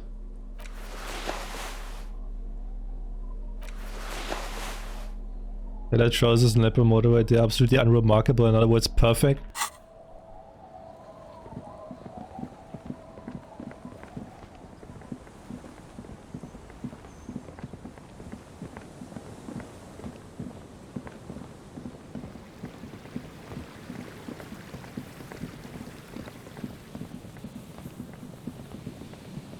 I don't think they would go that far in that game.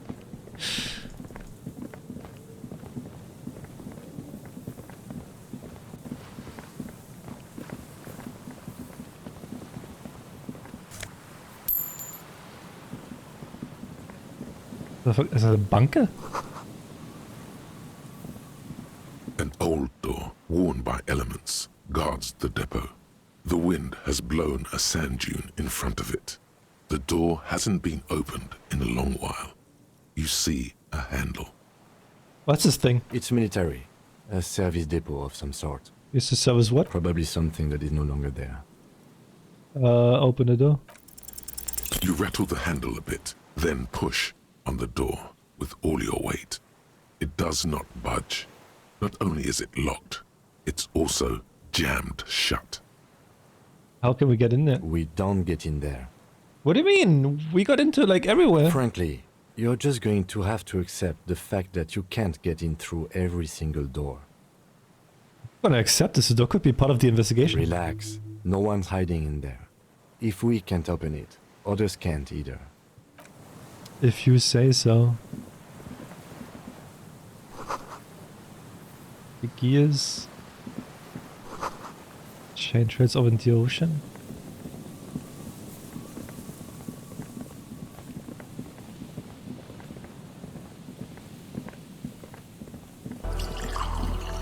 Blows up pancakes with mine. My fucking pain. Oh fuck. I made a campfire not too long ago. That's the broken control box for the radio relay tower. Scented scarf.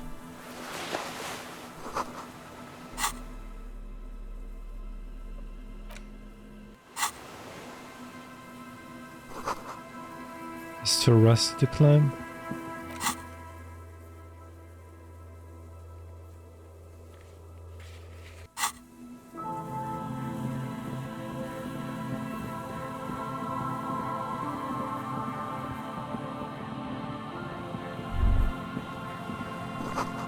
The Broadwalk rises to your south. But I would need to get rid of that necktie. I can't do that. Alright, this light springtime scarf smells like man's cologne mixed with cheap laundry detergent. Some must have left it behind, probably from a date. Wear it if you want to delude yourself that spring has arrived.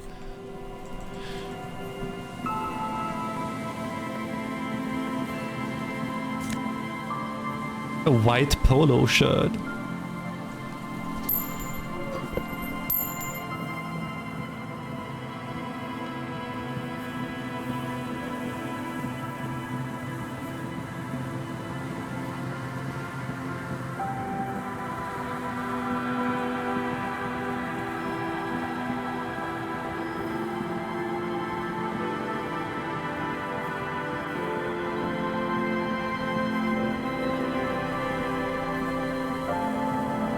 I actually didn't expect like such like a big area to open up.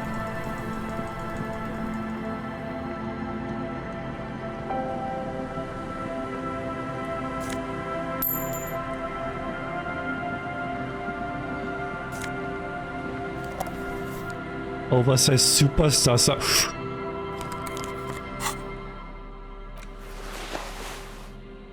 Oh hell yeah.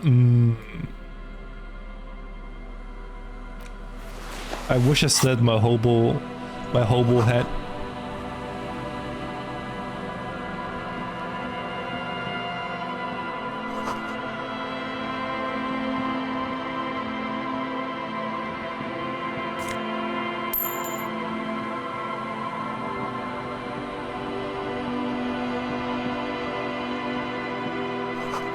Ancient paint is peeling off the roof.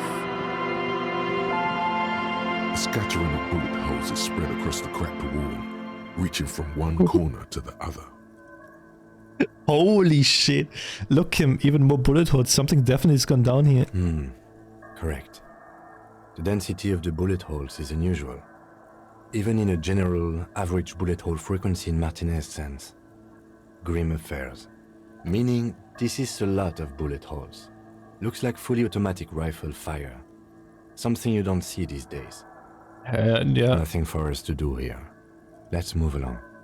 1-8%. Unable to piece together the big picture just now. There's a hole in their hypothesis. I'm dumb. The scattering of bullet holes looks like one giant smiling mouth, smiling its deadly smile.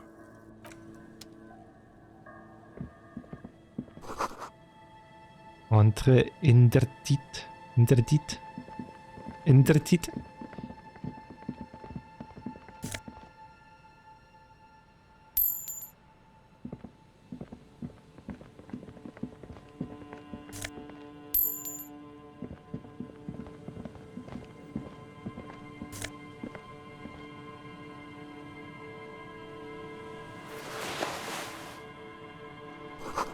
Wait, didn't they need to get like a fawn? Why fawn pants?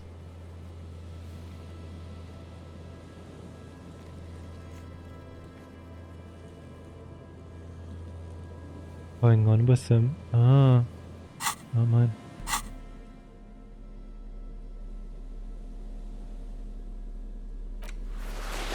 Oh my god, yo. That looks fucking sick. Well,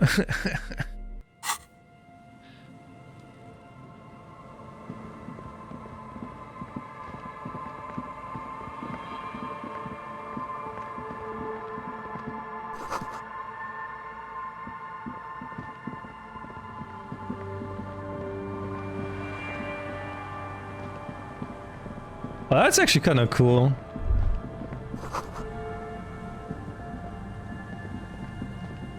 But it's not as cool as being a hobo. Whoa, what the fuck happened with the camera? That patch of reeds over there, it's a great place to hide something. Kind of out of the way, being so close to the water. Wait, I can't see anything interesting. You don't have a reason to. Yet. What is this about? Nothing. Just a hunch. The hunch passes, leaving you there, by the old boy bobbing in the water. Time to go. Oh. Okay.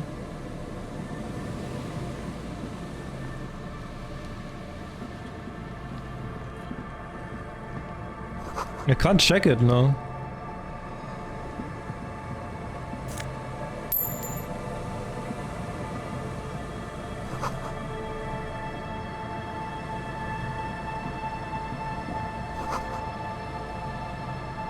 Are those like those crypto? Here we go. Yep. Nice and easy. No way out, little guys. Not out of this gem. There's a cylinder on the ground in which the man is arranging some netting. It looks like some kind of trap. He notices you. Who's there? Oh, the police. Hello, officers. Is that the police? Why are the police here? Don't worry, Gary. I'll handle it. It must be Morel, the cryptozoologist. To what do I owe the pleasure? Man to man, you shouldn't leave your woman unattended in the cafeteria surrounded by communists. The lieutenant sighs at your flagrant misogyny. The cryptozoologist's companion says nothing, but nods approvingly in your direction. Bro. So that's what this is. Lena sent you. Can't say I blame her. We've been here for days. Jesus, that man. darn water lock is broken. We can't go under the 881. Yeah, that was me. I broke the water lock with my motor carriage, but it's fixed now. You can go back. You broke the water lock with a motor carriage? There was a billboard in the canal. Not a vehicle. It said Samaran Butter. No, it was on me. I caused you a delay. I'm sorry, but you can return now. Oh no, oh, you're right. I was really... That was mine. Did he say we can go back now? Yes, Gary. We can go soon. If you see Lena, tell her I won't be long. This is a man possessed, always on the brink of some breakthrough. He won't leave if there's a sliver of hope. The great find might happen today. Sir, your wife is waiting for you. I just have to do one more round. See if the phasmid has taken the bait. Then we go in. Time to return to your woman. Tell me about this phasmid. Well, first of all, it's damn difficult to find, which is why we've been knee-deep in the reeds laying traps for it. So difficult. Good question. Being a phasmid of the order Phantasmodea, a ghost insect, it disguises itself as plant matter. In this case, the reeds. Awful lot of reeds around, aren't there?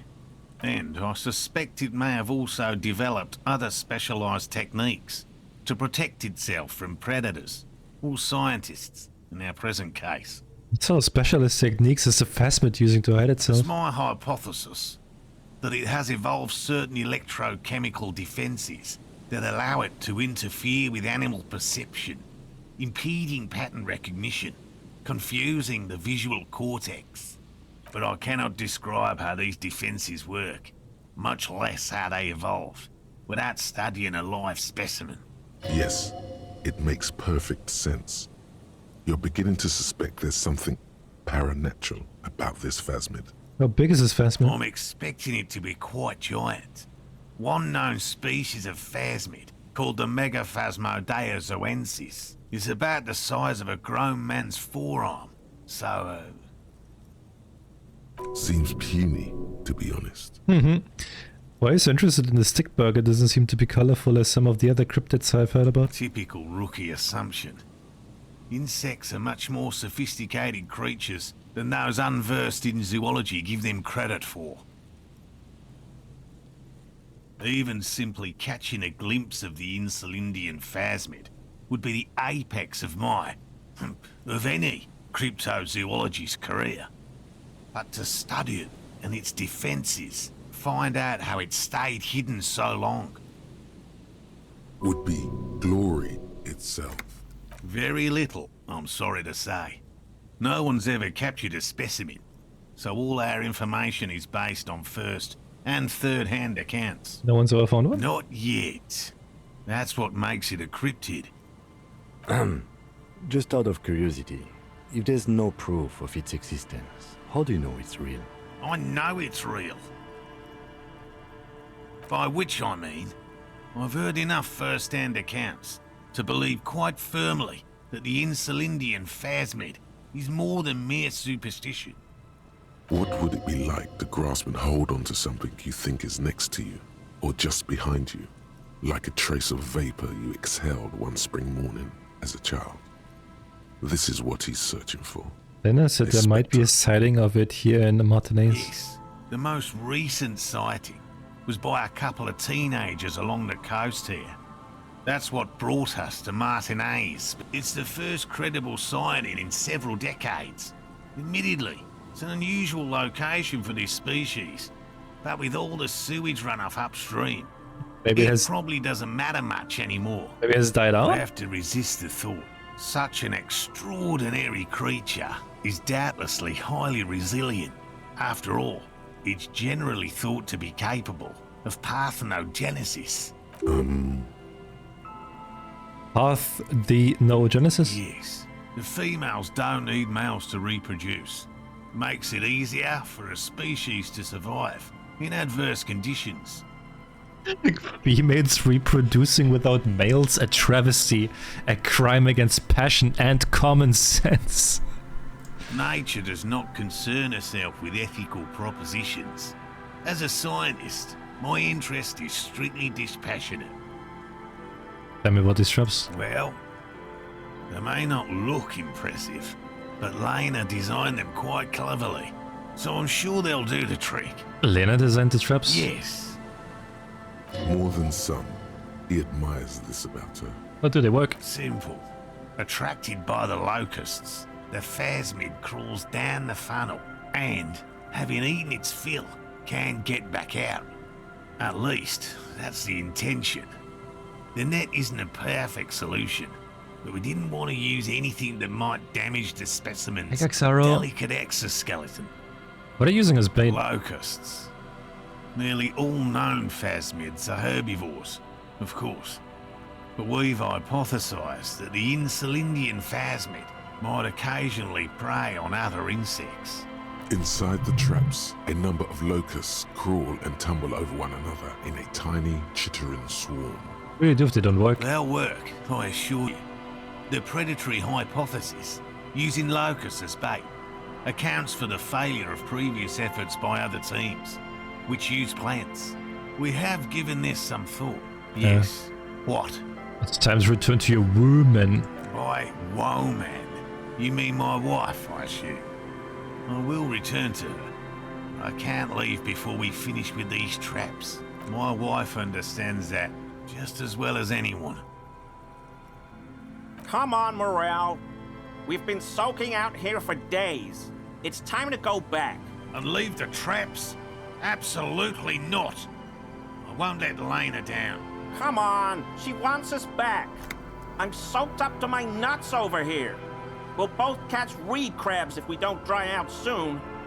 I didn't know the password was so important to Lena. Of course it's important to her.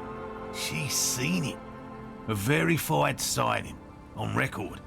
One of only 4 this century, and it's hers. She saw it? Yes. That's how we first came to know one another, in fact. But that's her story to tell, not mine. Needless to say, you must ask her about the mysterious phasmid. Suffice to say, it's long been our dream to find proof of the Insulindian phasmid together. I can't abandon course now. You should just get to the wearing the warm-up. Oh, no. The traps need to be monitored on a regular schedule. What would we do if the phasmid were to starve while we were sipping tea at the hostel? He's dead set on this. What if we checked the trap for you? I didn't expect you to take such an interest in our work here, officer. I'm all in with this cryptid shit. I'm hooked. Caught the bug, I see. It's easier to get caught up in the search than you'd imagine. What if I do if there's a phasmid in one of those traps? Bring it to me at once. Just make sure the trap is closed tight. Why the traps? There are 4 in total. One is to the south, on this little peninsula, by the boathouses there. It's very near. Another we set in Land's End, to the northeast. It's behind a small sand dune there, on your way to the old radio tower, after the church. The third is set near the canal, where you crossed, by a concrete slab. A big thicket of reeds going up the slope, and among them, You should check at least one of those before returning to this one, since I just said it.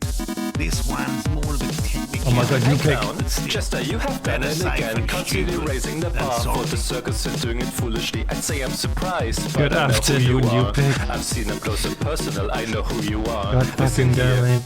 I don't like you. Yeah, we're about to leave. Going to bark at you. Woof woof bark bark. Woof woof woof bark bark. God damn it. Woof woof woof bark bark bark.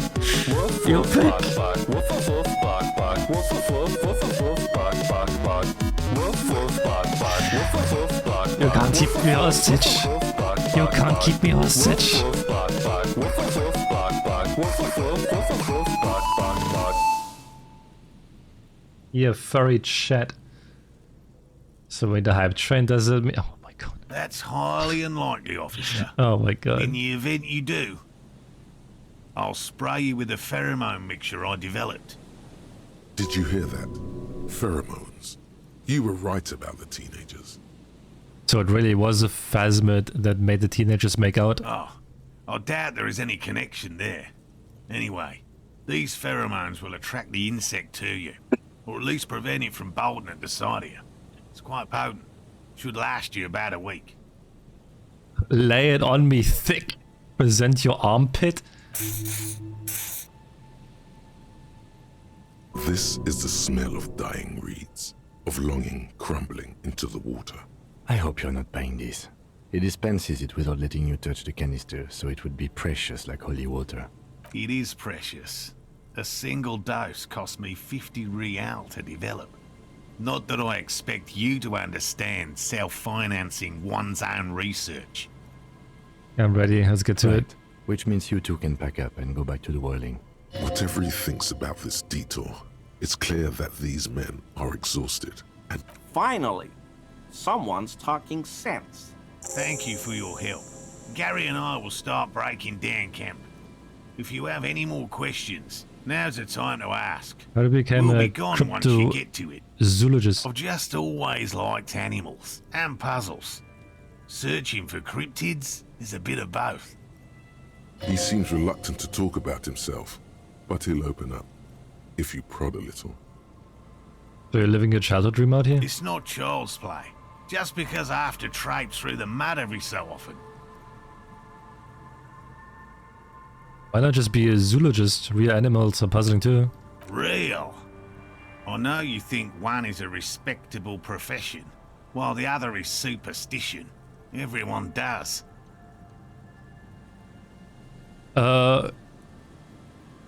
Honestly, being a cryptozoologist trumps most of the garbage I've seen people do. My methods do not differ from other scientists. I simply draw upon a wider variety of evidence. I don't know you, and I have more hope that something truly surprising might happen. I don't know you, Pig. Your nerve endings tell you there is no such thing as a positive surprise. I have surprises, mostly miserable. Agreed. Yet there is always a chance, albeit a small one, of a truly good surprise. One simply needs to look at the history of science. Serendipities abound. And has anything truly surprising ever happened to you? No, as I said, I have yet to catch a cryptid, although I have come close. Close enough to keep trying.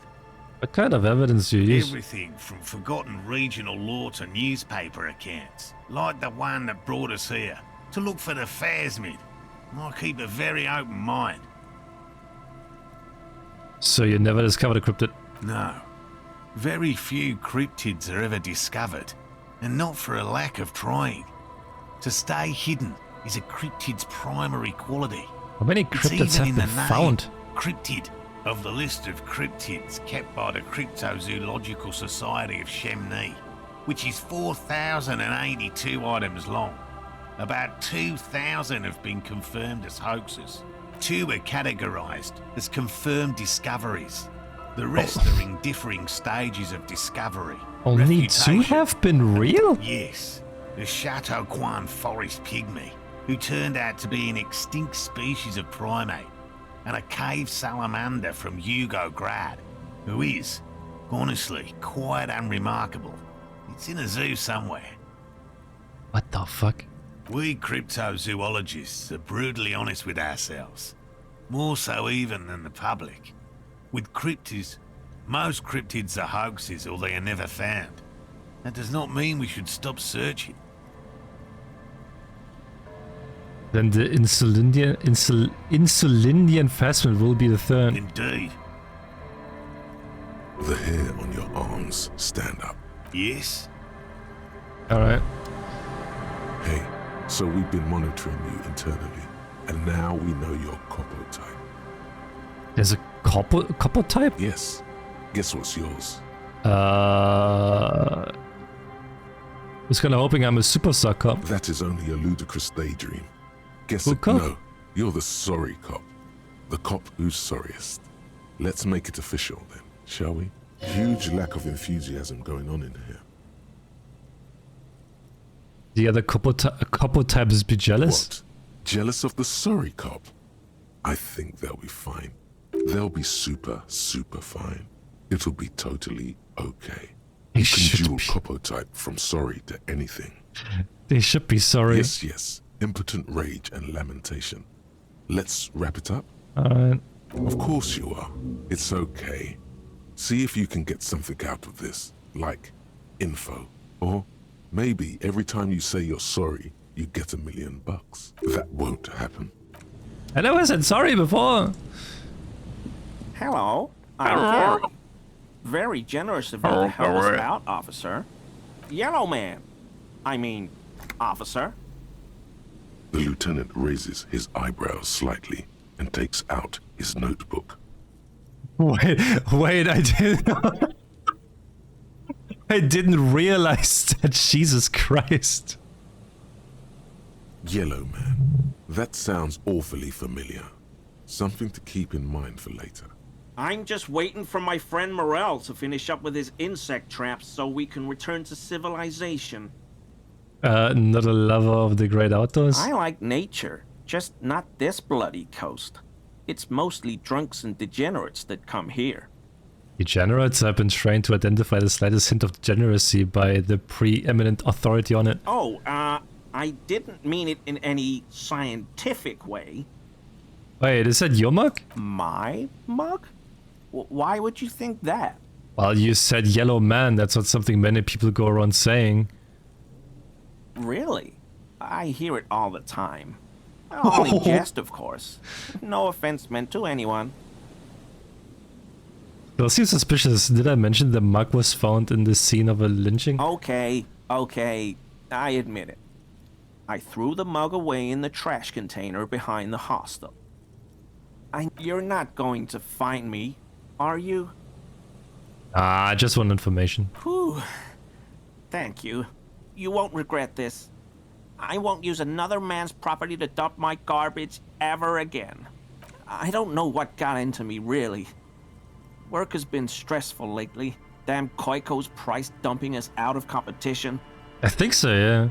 What did you do, Gary? Nothing. Gary? Nothing. Just answering some questions. Helping out the law. Here we go. Start pumping that sweet info. Gary, did you put clothes of a murder victim, the man who was hanged behind the whirling and rags, into the trash container? Officer, please. Let me explain. It's not like that. Dude. I was only cleaning up. I live right across the yard from where he was hanged, and I saw him stripped naked. All the clothes lying around in the yard, smelling. People are animals, you know? Yes, what happened? Then I came out to clean up the rags because no one else would.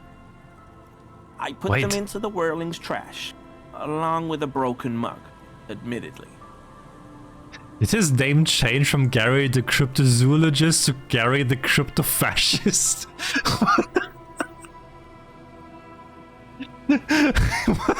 Okay. I was coming to throw the mug away, and, well, I threw the mug there and the clothes too. Bad time for you. Have a good sleep, Tavi. Right. It was just civic duty. Exactly. That's exactly what it was. How did Civic duty. How did you get into the trash container? I know a guy who works with the trash collection services, CS Municipal. He gave me a master key for the trash containers of Martinez. Why would you need to get into everyone's trash? So I can use the Whirling's trash compactor to store my own stuff. Garbage disposal is expensive as hell. The damn Bohemians run it like a mob. I'm sorry, okay? I thought I could cut costs. I shouldn't have. I shouldn't have disgraced myself. Disgraced? No need for the histrionic, sir. It was, after all, just a trash container. He studies his reaction. Gary doesn't answer. You wouldn't know anything about the victim's missing armor, would you? Armor? No. I mean, yes. Of course. I know he was wearing armor, but I don't know anything about it. I hope I can help your investigation. Don't be so relieved yet, Gary. This bad cop may have been in your apartment, admiring your mug collection.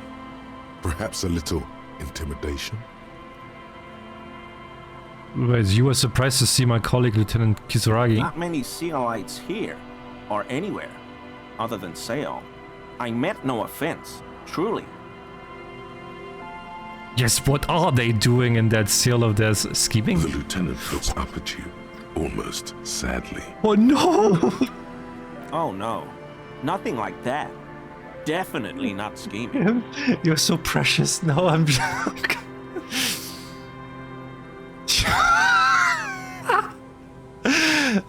do you know anything about the hangman? Are you a cryptozoologist? No. I help Morel with research sometimes, and I've learned some things along the way. But I don't usually go in for picnics like this on my own. So Gary lived nearby in an apartment in Martinez? Sure do. His eyes narrow slightly. He's wondering where this is going.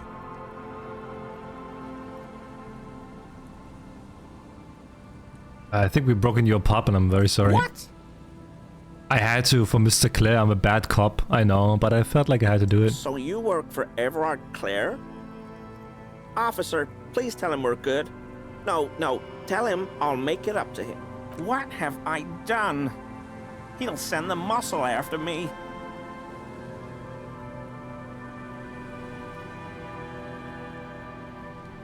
Try not to shit yourself, Gary. It's just an open door. What could it be about? I probably talked too loud. In the whirling. About some theories I had. Whatever it is, I'm done with it. I won't do it again. If there's anything I can do to assist you, or the Union, just ask, okay? I'll try to help if I can. This scared him proper. He's positively melting from fear. Has to prop himself up with a lot of anger to keep it together. The weather vane has turned. He cannot be unturned. He clearly liked his squirming. He may even have changed his mind about the whole door-opening operation. Is he?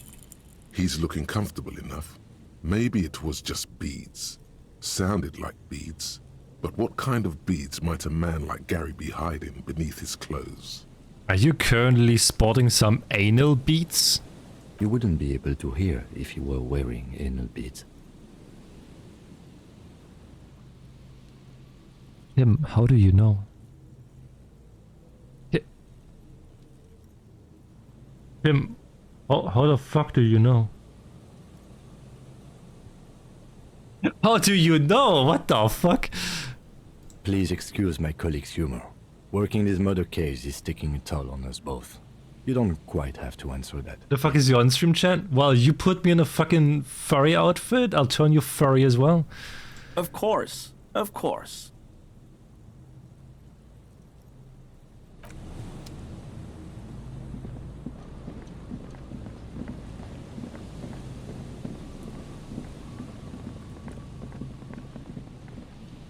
There's a trap in the reeds at your feet. Looks like the same one you saw Morel set before. Same mesh, same wiring. Behind you, a ruined residential building looms over the reeds, Syntax. shielding them from the wind. They rustle confidentially. in tune with the pitter-patter of the rain. When this district was booming, the reeds were kept at bay. Nothing obscured the freshly painted facades. Nowhere for drunks and adventurous teenagers to hide. Now only the wind blows. Locusts are crawling around in the trap, confused but uneaten. You see no carnivorous reed phasmid gorging on them. Big surprise. Anyway, 1 down, 3 to go. It will be a next one, surely. Anyway, the air is nice and fresh here. Surely.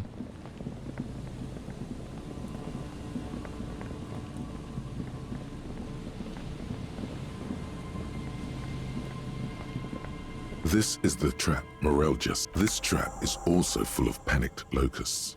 No sign of any cryptozoological beast inside. Another empty trap. The next one is a lucky one. Yep. The next one has a crab trapped in it.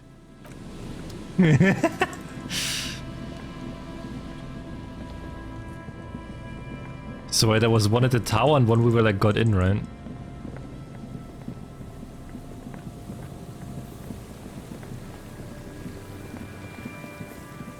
Holy shit, like we're playing so long this game that the whole day is almost over in this game.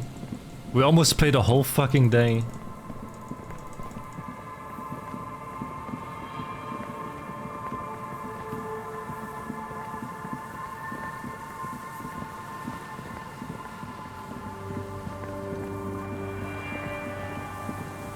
Are you ending? I think I'm just gonna get the traps and then I'm done. Just so I don't forget where they are. This trap's not too hard to spot. Nothing but locusts in this trap as well. Definitely no cryptozoological monstrosity. Empty as all of them. One more of these and we are done. Ahmad wasn't here. I'm just glad we haven't found some poor cat trapped in one of these.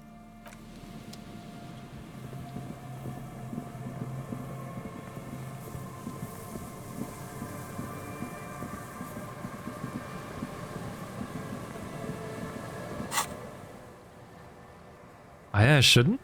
Dude, I'm kind of thinking if I should get like the Wompty Dumpty Dum.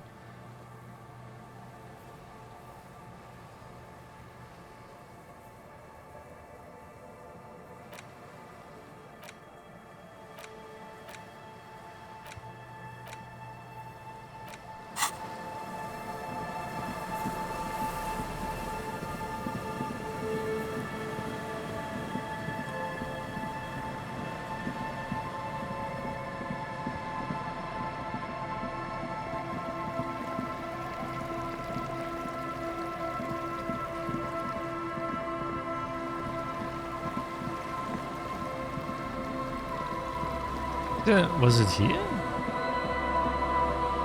I remember they said something about the church.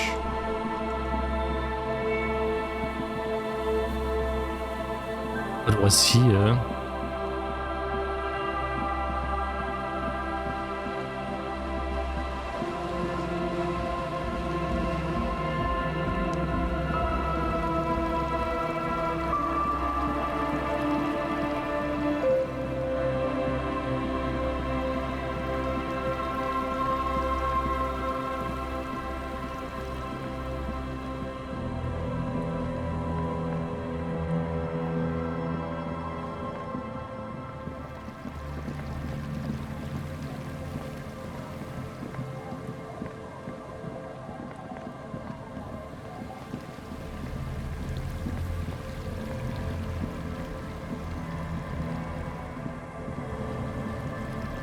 No, wait.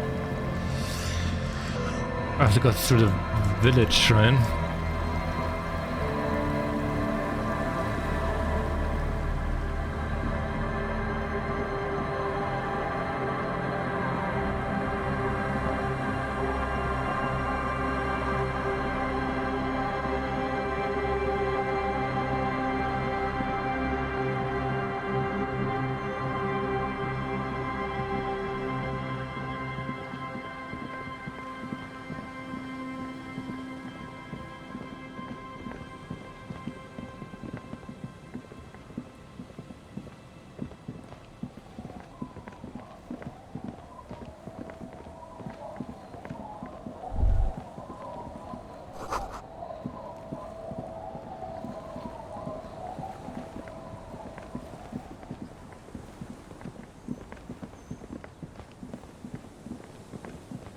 Ah, here.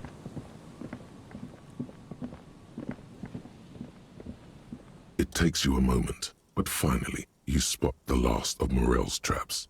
The trap feels light and silent as you pick it up. Something is different here. No locust. No phasmid either. But still. It's empty! Your voice echoes on the coast, carried by a gust of cold wind. Look closer still. Well, the bait worked on something. This doesn't mean it was a reed monster, though. Unless you see one in there. I just see an empty trap. The netting is a little untidy, messier than the others. Like someone or something picked up the trap and shook it before dropping it back down on the ground. But what if it was the phasmid? What if it ate it and then got out? Right. Anyway, that's for the cryptozoologists to figure out now.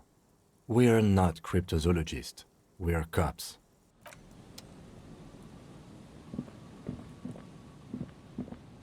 You've checked all the traps now. There's nothing else to do with them.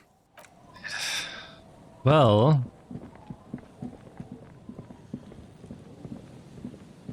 Well, we actually explored a whole new area today.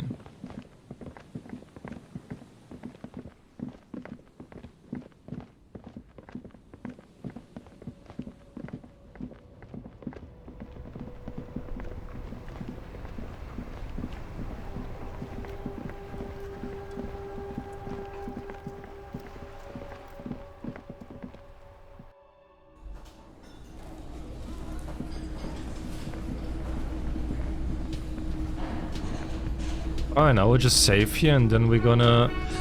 We got a lot to do. We have to talk to the zoologist. We have to talk to her. We have to talk to him, give him the bird. We have to sing. We have to send Kim to bed so we can talk to the smoker. We have to go to the other smoker that comes out at 9 p.m. Then we have to go back to the fishing village and we have to rizz up the... With Kim, I think we're gonna do this tomorrow. Like, I don't have the time anymore because it's already almost 9.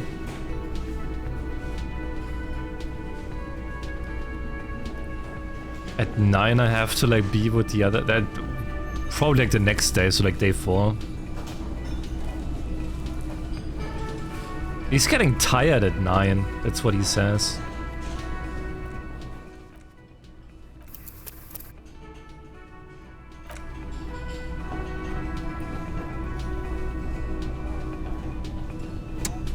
Wait, I've encountered an error?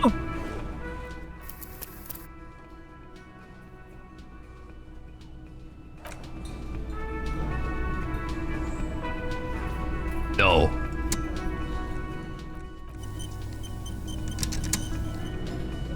No.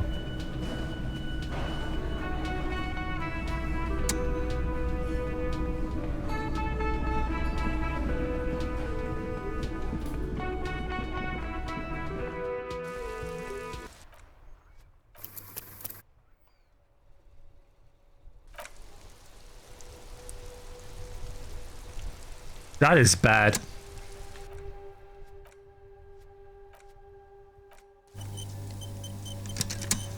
That is really bad.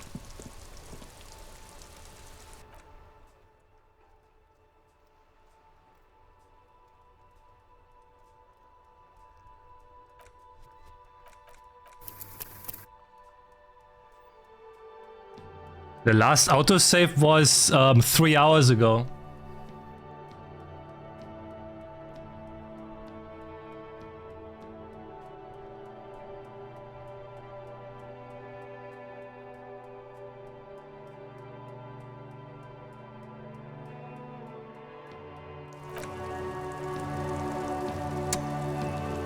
Quick save doesn't work either.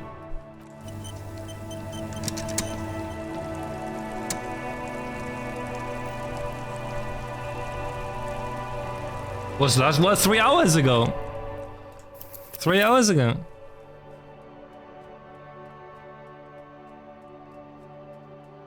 No, because it auto saves.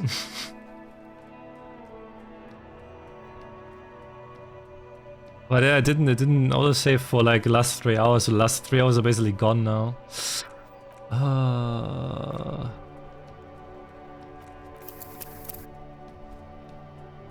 What if I... Wait, can I just like override? Oh wait, I shouldn't do it. Wait, let me override this one here.